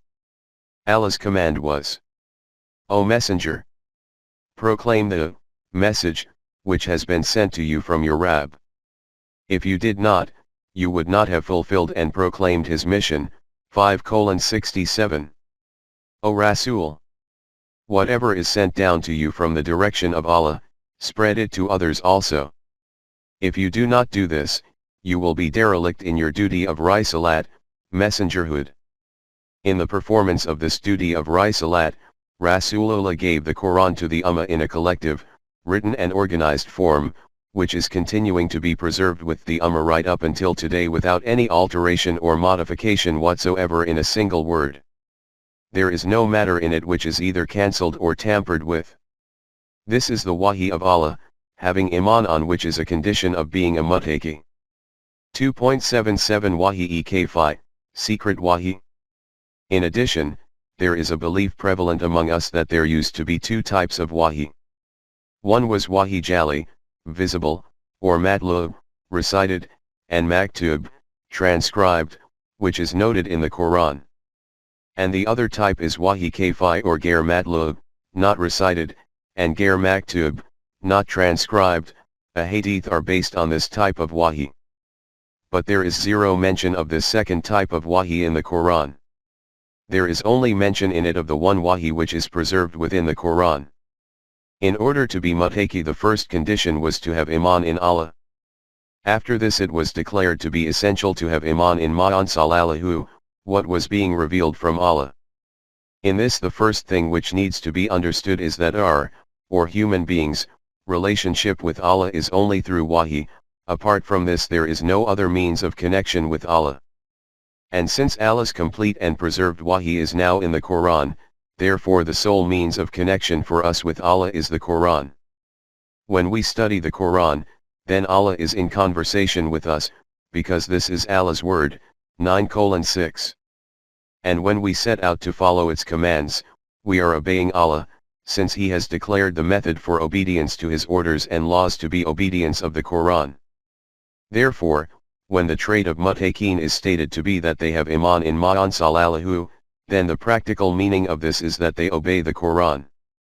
Thus it is a divine command itself that follow, O men, the revelation given unto you from your Rabb, and follow not, as friends or protectors, other than Him.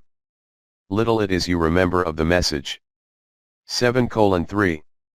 Whatever has been sent down to you from Allah, obey it, and other than this do not obey any other companion or guardian. Though this is all that requires to be done, there are very few people who keep this reality before them.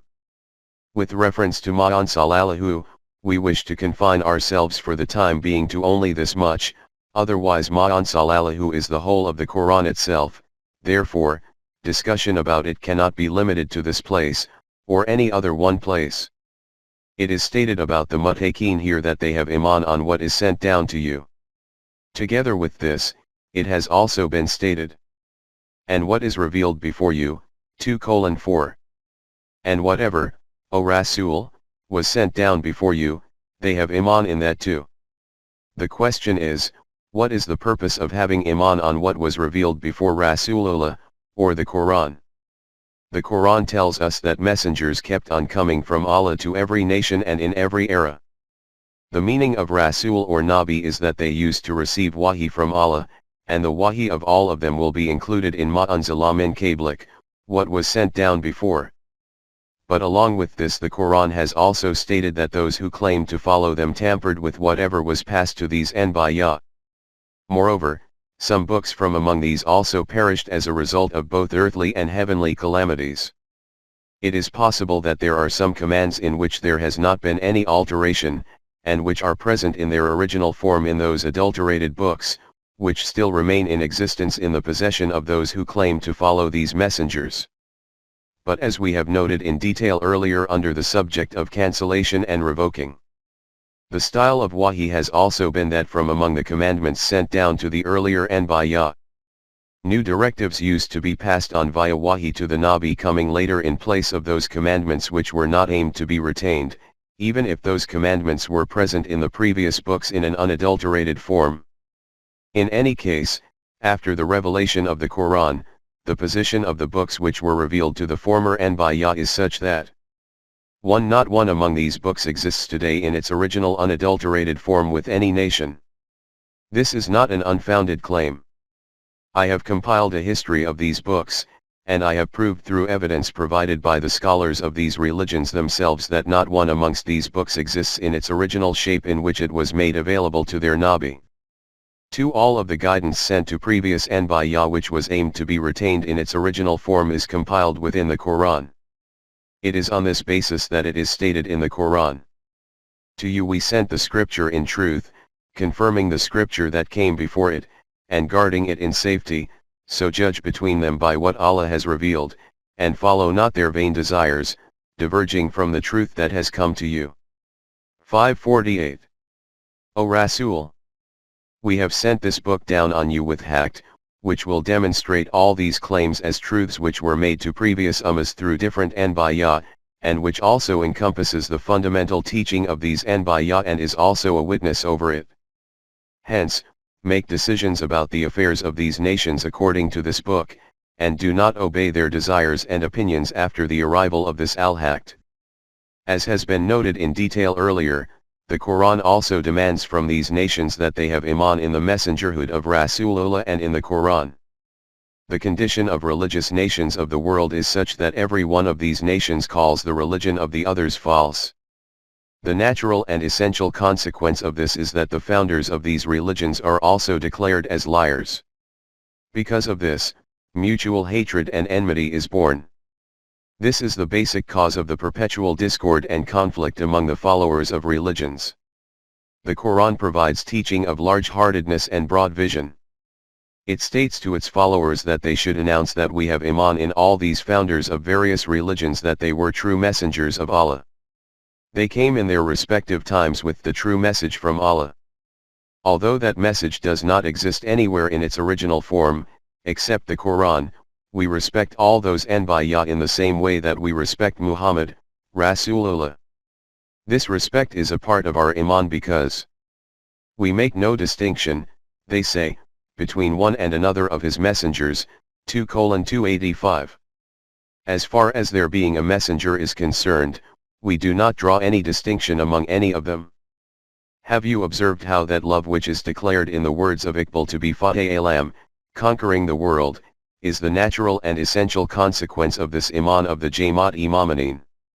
The Quran has mentioned the names of some Anbiya specifically and has stated about the rest that we have not named them, 40:78, 4:164.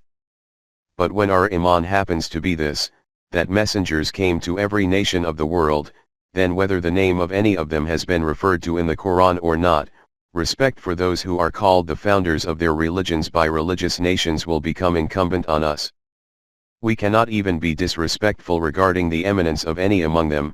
This will be counter to our iman, although if someone claims nubuwwat after Rasulullah, then we will call him a liar and will not count him among these Anbiya on whom we have been made duty bound to have iman. Allah has stated, have iman in the revelation sent to you and sent before your time, i.e., whatever is sent down on Rasulullah and whatever was sent down before Rasulullah. In other words, there is no mention of the sending of wahi after Rasulullah anywhere in the Quran, because the process of sending down wahi was ended after Rasulullah. It should be made clear that Muslims will be included only within the Ummah of Muhammad and will also follow only the Quran. They will neither enter into the Ummah of another Nabi, nor will they follow the books connected to them. 2.78, and have the assurance of the hereafter, 2:4. This is the last link in the chain of the traits of Mu'minin which are being narrated, i.e., iman in the hereafter. Where this trait is the last segment in the process under view, it is also the last segment in the process of understanding the constituents of iman itself. The first segment in this chain is iman in Allah and the last segment is iman in the hereafter. The practical meaning of iman in Allah is to have iman in the truth and firmness of the permanent, eternal, immutable principles, values and laws of Allah. And the practical meaning of iman in the hereafter is firm conviction in the life-giving fruits resulting from following these principles and commands, and in the humanity-destroying consequences of going against them, whether these manifest in this world or in the life of the hereafter. In other words, iman in the hereafter is another name for iman in the law of requital of Allah. Akhiran, the feminine equivalent of which is akiratun, is opposite to awal, first or earlier. This word is used for such a thing which is coming after some earlier thing, but after which no similar thing comes. Instead, a new sequence commences. By the term coming after is meant the future. It is from this that the word akaru arises, whose feminine equivalent is akra, which means such a thing which is completely different from its own former links. This meaning merits further reflection. 2.79 Difference between animalistic and human life. In relation to the creation of man, the Quran has stated that the beginning of life on the surface of the earth occurred from the first life cell. After this, by passing through different stages, changing forms, leaving behind eons of periods, life kept advancing forward, until such a time that it entered the animalistic rank. In Surah Al-Mu'minun it is first described how the human embryo passes through those very stages in the mother's uterus which every animal embryo goes through. But after this, with regard to the human child, it is stated, "We produced out of it another creation," 23:14. "Then we made it such a creation which was completely distinct from its previous links." From this point onwards, human life became different, specific, and unique from other animals. The life of animals is defined by their physical bodies. When death becomes imposed on the body, the life of this animal ends. But human life is different and unique from them in the sense that an individual does not die with the death of his body, his life also continues onwards. But the next link of life is not like that of the previous links. The Quran has termed this as Khalqi Jadid, a new creation. In Surah Bani Israel it is stated that these people say. They say, "What? When we are reduced to bones and dust, should we really be raised up to be a new creation?" 1749, see also, 17:98, 32:10. So when we are ground into dust after decay and disintegration following death, what? Will we come alive after this, having acquired a new birth? At other places, by terming it as "bring you out once again," 20:55, and promising a second creation, 53:47, the Quran has made it clear that that life will be different from the present earthly life. This life after death is called the life in the hereafter, Hayat-e Akhira. If there is no iman in this, then an individual can neither be a Muslim, nor be called a Muslim. It has been stated above that the meanings of Akhira are that of the future. If we look at it from the point of view of these meanings, then 1. The tomorrow to come of every individual is his future, Farda. 2. The next era of every nation is its future, whether it is a rise or decline. 3. After every current generation of universal humanity, the generation to come is its future. 4. And the life after death is the future of all of them. Two kinds of doctrines of life and systems of life based on them are to be found in the world. One doctrine of life neither accepts the eternal and immutable laws of Allah, Wahi, nor acknowledges the life of the hereafter. This doctrine is called atheism, or a materialistic ideology of life, and the system based on this as being secular. 2.80 Secular doctrine of life. Under secularism, society has the authority to formulate laws, and the consequences of disobedience to these laws is also based on the justice system established by that society. For example, an accused is arrested by the police, and if the court declares him to be a criminal, he receives punishment for that crime. The first basic fault of this system is that it is society itself which formulates the laws, and whenever it wishes, it can also make changes and modifications in these laws. Hence, no one can have any certainty and assurance about how long the laws of today will remain in force and when they will be changed. The second basic limitation is that if someone's crime does not come to the notice of the police, or if he makes such an arrangement that the court cannot prove him to be a criminal, then he simply cannot receive the punishment for this crime. Contrary to this, the law of requital of Allah is free and far above these fundamental flaws. 2.81 Allah's law of requital. In this, every deed of man is bound to produce its consequences according to the eternal laws of Allah. and it is not only visible deeds which fall within its grasp, even the deceptions of the eyes and the thoughts passing through the hearts are encompassed. In Surah Al-Mu'min it is stated, Allah knows of the tricks that deceive with the eyes, and all that the hearts of men conceal. 40:19. As far as the consequences of these deeds are concerned, we could say that the whole of the Quran is an exposition of this very point. At one place it states in comprehensive terms that, and, of a surety, to all will your Rabb pay back, in full the recompense, of their deeds, for he knows well all that they do. 11:111. At another place it states in individual terms, it receives every good that it earns, and it suffers every ill that it earns. 2:286. This is so because the effect of every deed of man affects his self, according to the Quranic philosophy of life, and carrying these imprints, this self remains in place both in this life and following this, also goes forward. Hence, there is no question of any deed remaining unaccounted for. In the communal life of the Jamaat-e-Momineen, the establishment of a system of justice is also absolutely imperative according to the Quran, but despite thousands of precautions and safeguards, the possibility of some kind of limitation remaining in it cannot be ruled out. But the law of requital of Allah is free from these limitations. Regarding this system, it is stated at another place, every self draws the consequences of its acts on none but itself, no bearer of burdens can bear the burden of another. 6:164. At another place it is stated, then guard yourselves against a day when oneself shall not avail another, nor shall intercession be accepted for him, nor shall compensation be taken from him, nor shall anyone be helped. 2:48.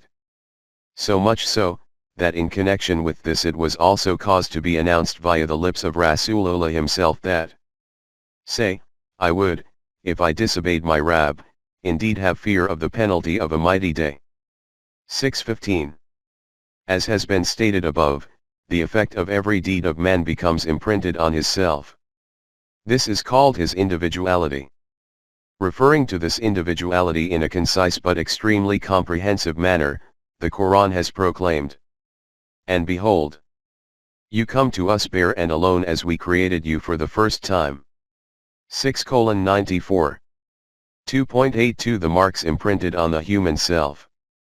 Whatever is yours, whether it is your wealth and possessions, or relatives and close ones, friends and companions, or supporters and helpers, you will leave all of them behind and will only bring your individuality, self, to us, and the marks imprinted on it will themselves proclaim aloud all that you have done. Today these imprints are concealed from the eyes. At that time these will become visible just like the letters of words written in lime juice keep on appearing automatically when the paper is placed in front of a fire. It is these very imprints which are called the scroll of deeds of a human being. In Surah Bani Israel it is stated, every man's record we have fastened on his own neck, on the day of judgment we shall bring out for him a scroll which he will see spread open. It will be said to him, read your own record, sufficient is yourself this day to make out an account against you. 17:13-14. What kind of state, form, and shape the life of the hereafter will be, and what the framework of paradise and hell will be, we cannot comprehend this at the existing level of our consciousness. About paradise it is stated, now, no person knows what delights of the eye are kept hidden, in reserve, for them, as a reward for their deeds. 32:17. Like every abstract reality, it has explained this metaphorically. It is stated in Surah Arra that, the parable of the garden which the righteous are promised. Beneath it flow rivers, 13:35, see also, 47:15.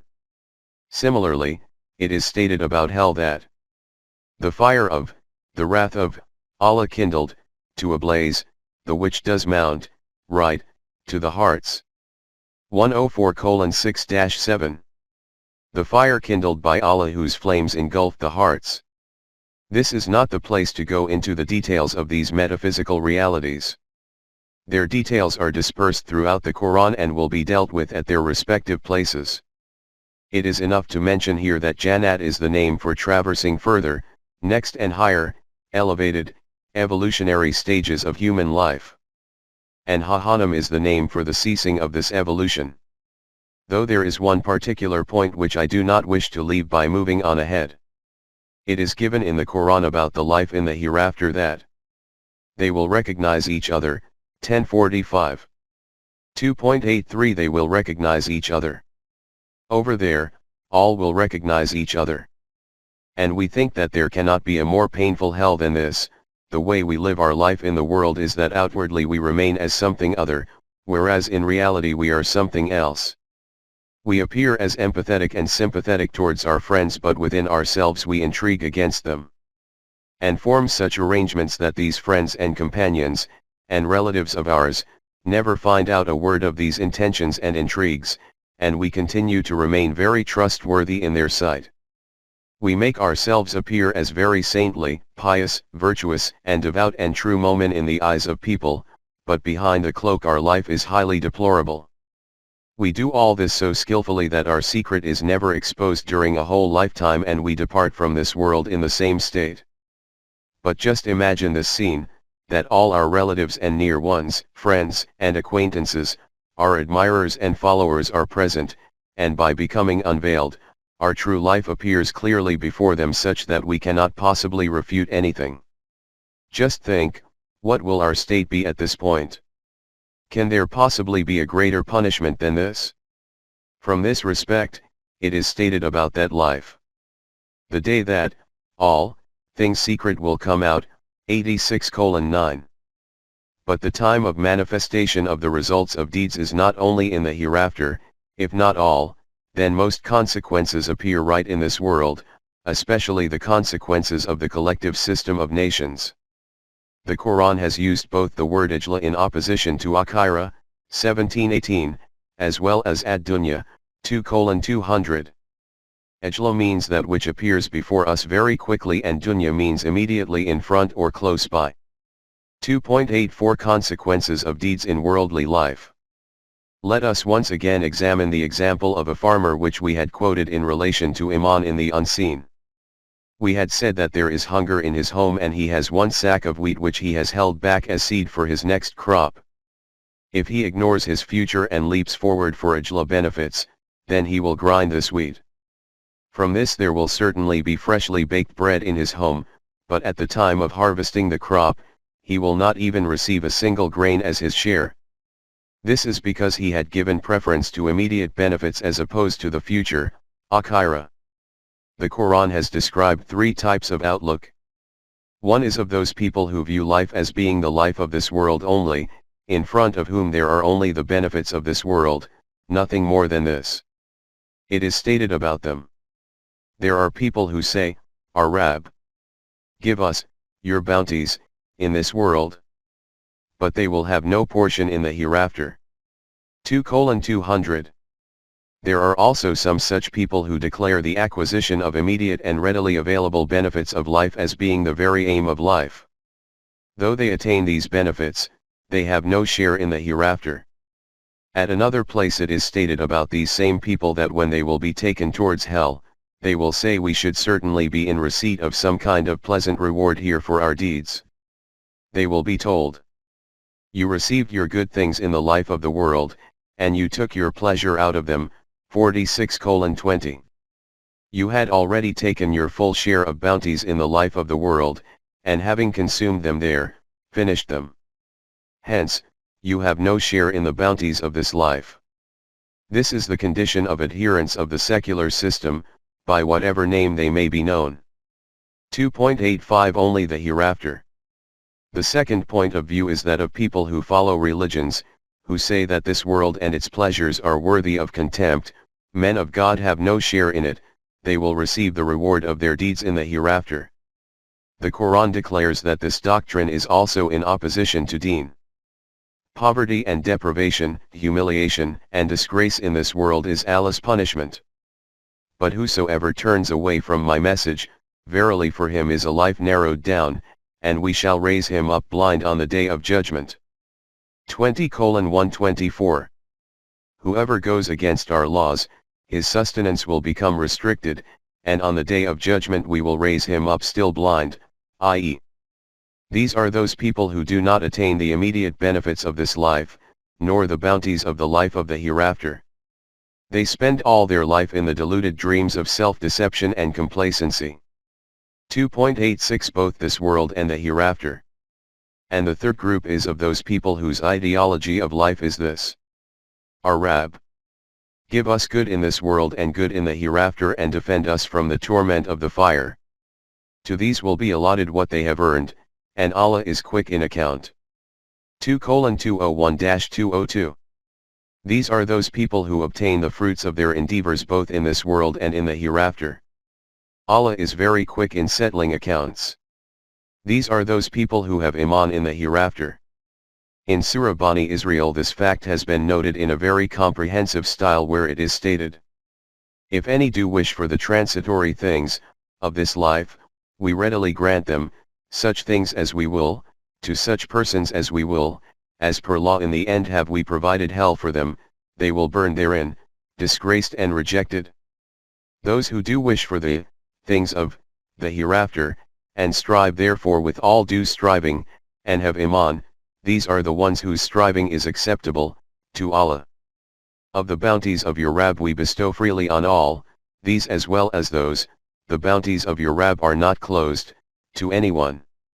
See how we have bestowed more on some than on others, but verily the hereafter is more in rank and gradation and more in excellence. 17:18-21. Whoever wishes only the immediate benefits of this world, we will provide him with these benefits according to our law of nature, but in the hereafter he will be consigned to hell, disgraced and humiliated. There will be no share for him in the prosperities of life there. The individual who desires the benefits of the future, along with immediate benefits, and makes efforts for the attainment of these benefits according to the laws of Allah, his efforts will establish full results. Whoever works according to the laws of Allah, we will keep on helping him. We have not erected gates in the path of our bounties, that these become opened for one group and become closed for another group. This is an arena of efforts and deeds, and the field of action is open equally to all. This is the reason that some nations in the world will be seen to be ahead of other nations. But together with this it is also a fact that those people whose eyes are also on the future, along with the present, their status is very elevated. How these results of the deeds of people or nations are established, we cannot say anything about this, but the Quran only tells us this much, that the whole of the system of the universe is functioning for this purpose, so that no deed of man should be able to remain without producing its result. Allah created the heavens and the earth as hacked, and in order that each self may find the recompense of what it has earned, and none of them be wronged. 45:22, see also, 53:31. As far as the functioning of the laws of nature in the universe is concerned, according to scientific research we can predict what the result will be of a certain action. If a finger is put into fire, it will burn. But as far as the moral deeds of an individual or the collective deeds of nations are concerned, we cannot say what the system of the universe undertakes in their outcomes. How death comes to an individual from taking cyanide, we can tell this through scientific information about the properties of cyanide and the system of the human body. But how the human self is impacted by the consumption of illegitimate sustenance, or how a system based on injustice, despite its hundreds of tricks, ultimately becomes destroyed, we have not, at least to the present time, been able to identify in what way the system of the universe operates in this regard. Perhaps with the further expansion of human knowledge these facts will also become uncovered before us. 2.87 Connection between a deed and its outcome. It is essential at this juncture though to bear in mind an important point. A boss threatens his employee that if you break another utensil, I will give you a good beating. It is obvious that in this beating and the breaking of a utensil there is no mutual connection. This is merely the decision or order of this individual. It is possible that he may say that if you break another utensil, you will be dismissed from the job. In contrast to this, a doctor informs his patient that if you eat this again, it will result in so much pain in your stomach that you will not be able to remain alive from it. This is not an order by the doctor, this is the natural consequence of breaking a law. There is an intrinsic connection between eating this food and stomachache. Since the doctor has knowledge of this mutual connection, he is not giving an order, he is predicting the outcome of this action according to the law. Wherever it is stated in the Quran that, for example, there is a chastising punishment for them, this is not an order, this is a prediction of the natural consequence of their breaking the law, i.e., a description of the immutable, mutual connection between if and then. In any case, this is that hereafter, the law of requital, in which muttaqin have iman, rather, have conviction. Conviction means to reach the stage of proof in some matter by the use of knowledge and research, after the removal of every kind of doubt and suspicion. Have you observed that according to the Quran, iman in the hereafter is also not a label given to some blind faith, it is the acceptance of that truth which has reached the stage of proof after knowledge and research. This is why it has emphasized the use of intellect and reason in both this world and the hereafter, 2:220. The consequence of this iman and conviction is that man never succumbs to this deception that I can do whatever my heart wishes, there is none to hold me accountable. It is stated in Sura Anbiya that those whom you consider sovereign in the world, ilah i.e., deities, are also not exempt from answering for their deeds, they will also be questioned. This status only belongs to Allah, that no one can question him. He cannot be questioned for his acts, but they will be questioned, for theirs. 21:23. Only Allah is not answerable to anyone. From here another reality comes before us. In the political dictionary, sovereign means accountable to none. In the Islamic system this position cannot even be held by the Islamic government, never mind anyone else, it is also answerable before Allah. This is the extent of the expanses of the domain of the law of requital of Allah. In Surah Al-Fatiha the desire of the Mu'mineen was stated to be this, that we wish to tread on the path of those people who were blessed with the bounties of Allah. Allah declared that by following our book, you will achieve all these blessings, but in this process you will always have to bear in mind this fact. Then, shall you be questioned that day about the bounties of life. 102:8. You will be questioned about all these blessings, how did you obtain them, and how did you utilize them? Conviction and awareness of being accountable for your every deed, and having to answer for them, is the natural consequence of iman in the hereafter, and is the fundamental trait of the mu'mineen and muttaqin. We started the discussion with the desire of the Jamaat-e-Mu'mineen arising on their lips that we wish to be guided towards the straight and balanced path of life, 1:5. In response to this wish of theirs, it was declared that you will be able to obtain this guidance from this book of ours. But for this the first step is to become muttaqin, 2:2. What those traits and signs of the muttaqin are is described after this. After stating this, the Quran declared, they are on true guidance from their Rabb, and it is these who will prosper, muflihun. 2:5. These people are the ones who remain steadfast on the path defined by Allah, and these are the very people whose orchards bear fruits. Muflihun is commonly translated as successful, but its meaning is far more profound and broader than this. In the Arabic language, agriculture or farming is called falaha and falahun is the farmer.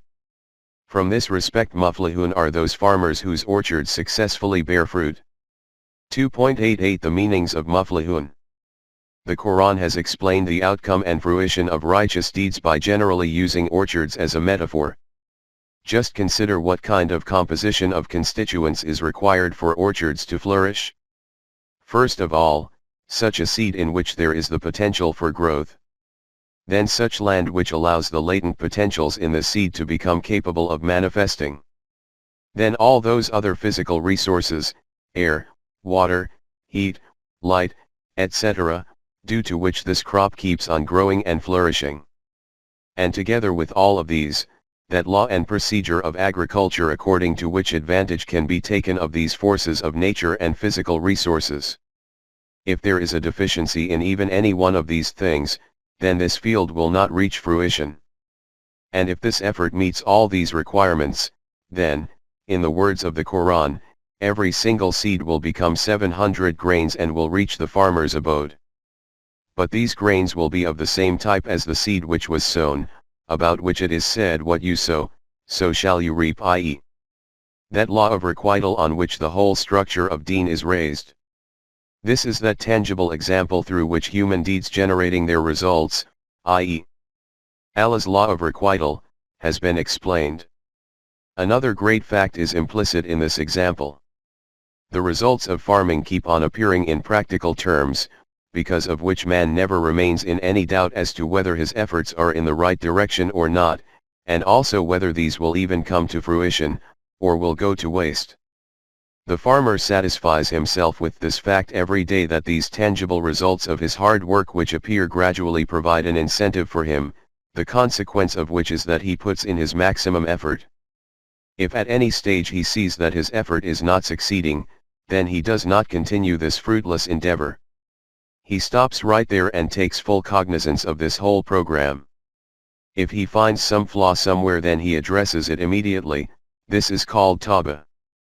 And if he sees that he is going on the wrong lines from the outset, then abandoning this program, he takes some other step which leads to an outcome. This fact is also implicit in the example of farming. The same also happens in ad-din. Contrary to this, in madhab, religion, the results of human deeds do not appear like this in a tangible and visible form. Only the satisfaction is provided about them that these are definitely bearing results, based on veneration, but their outcomes will come in front in the hereafter. This kind of blind veneration cannot face concrete facts, therefore it cannot progress in the light of knowledge and vision. By stating fid dunya hasanatun, the good of this world, and by explaining it using the example of a farm, the Quran has turned the blind faith engendered by religion into the true reality presented by deen. 2.89 Tangible results. It was Rasool and his companions who were the first to act on and demonstrate the program of ad-din. The Quran has explained this practical program of theirs and its glowing results through this example and simile, where it states, like a seed which sends forth its blade, then makes it strong, it then becomes thick, and it stands on its own stem, filling the sowers with wonder and delight. As a result, it fills the kufr with rage at them. 48:29. They planted a tiny seed from which sprouted a soft and fragile shoot, then it gradually became a stem and stood on its own feet. Then grains appeared in its ears, and the crop matured in such a way that the farmers' hearts overflowed with delight and joy on seeing this. And the breasts of the people, kufr, who used to taunt and ridicule them about what a useless pursuit they are wasting their time and energies on, began to be fraught with malevolence. After this, the Quran states that this is not just limited and confined to the mu'mineen and muttaqeen of that era only. Allah has promised those who have iman and do righteous deeds protection, and a great reward. 48:29. This is the promise of Allah, that whichever people, whenever and wherever, demonstrate such an iman and these kind of deeds, their farms will be protected from destruction and they will also attain full fruition. The name of such an outcome and fruition is establishment in the land, which is the essential and natural consequence of iman and salih deeds. 24:55. The Jamaat-e-Mu'mineen had said in their supplication that the path of the people on whose path we desire to tread are those who benefited from the bounties of Allah. They were not those whose terrain of efforts and deeds became charred and they remained deprived of these prosperities, who were condemned and misguided. This was not merely an idea from their minds or abstract desire. The history and conduct of those nations which fell into this category was in front of the Arabs at the time of the revelation of the Quran. As the Quran itself has stated at many places, they used to travel day and night on those routes along which the ruins of the destroyed habitations of these annihilated nations used to invite them to learn a lesson and gain insight. Furthermore, in front of them also was the plight of the Jews going about in the land, who despite being heirs of the glamour of Suleiman and the power of Dud, had become the most disgraced nation in the world. These were those nations, a detailed explanation of them, and similar nations will be covered in the next chapter. 2.90 Summary of Chapter 2, verses 2:1-5. The decree of Allah, the all-knowing and wise is that 1. The guidance you are desirous of, 1:5, is preserved in this code of laws of ours, 15:9, in which there is neither uncertainty nor doubt, nor any psychological dissonance.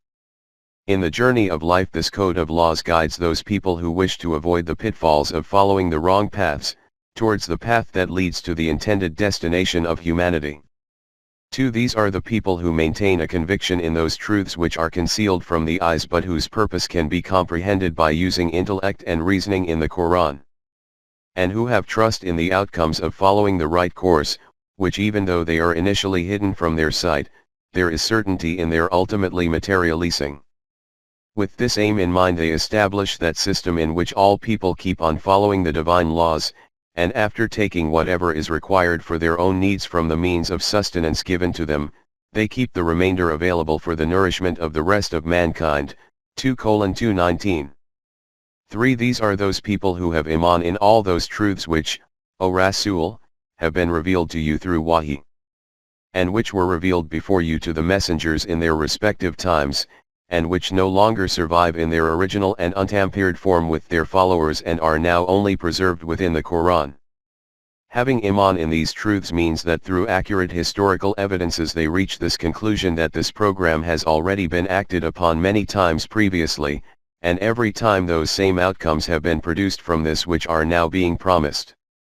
This is why even now those same outcomes will be reaped.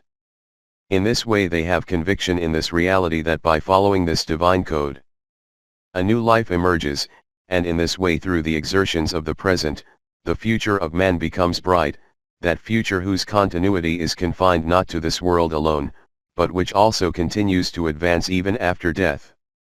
For these are those righteous people, muttaqin, who continue to traverse the journey of life under the guidance of the law of Rabi'at bestowed by their Rabb, and these are the very people whose fields ultimately achieve fruition.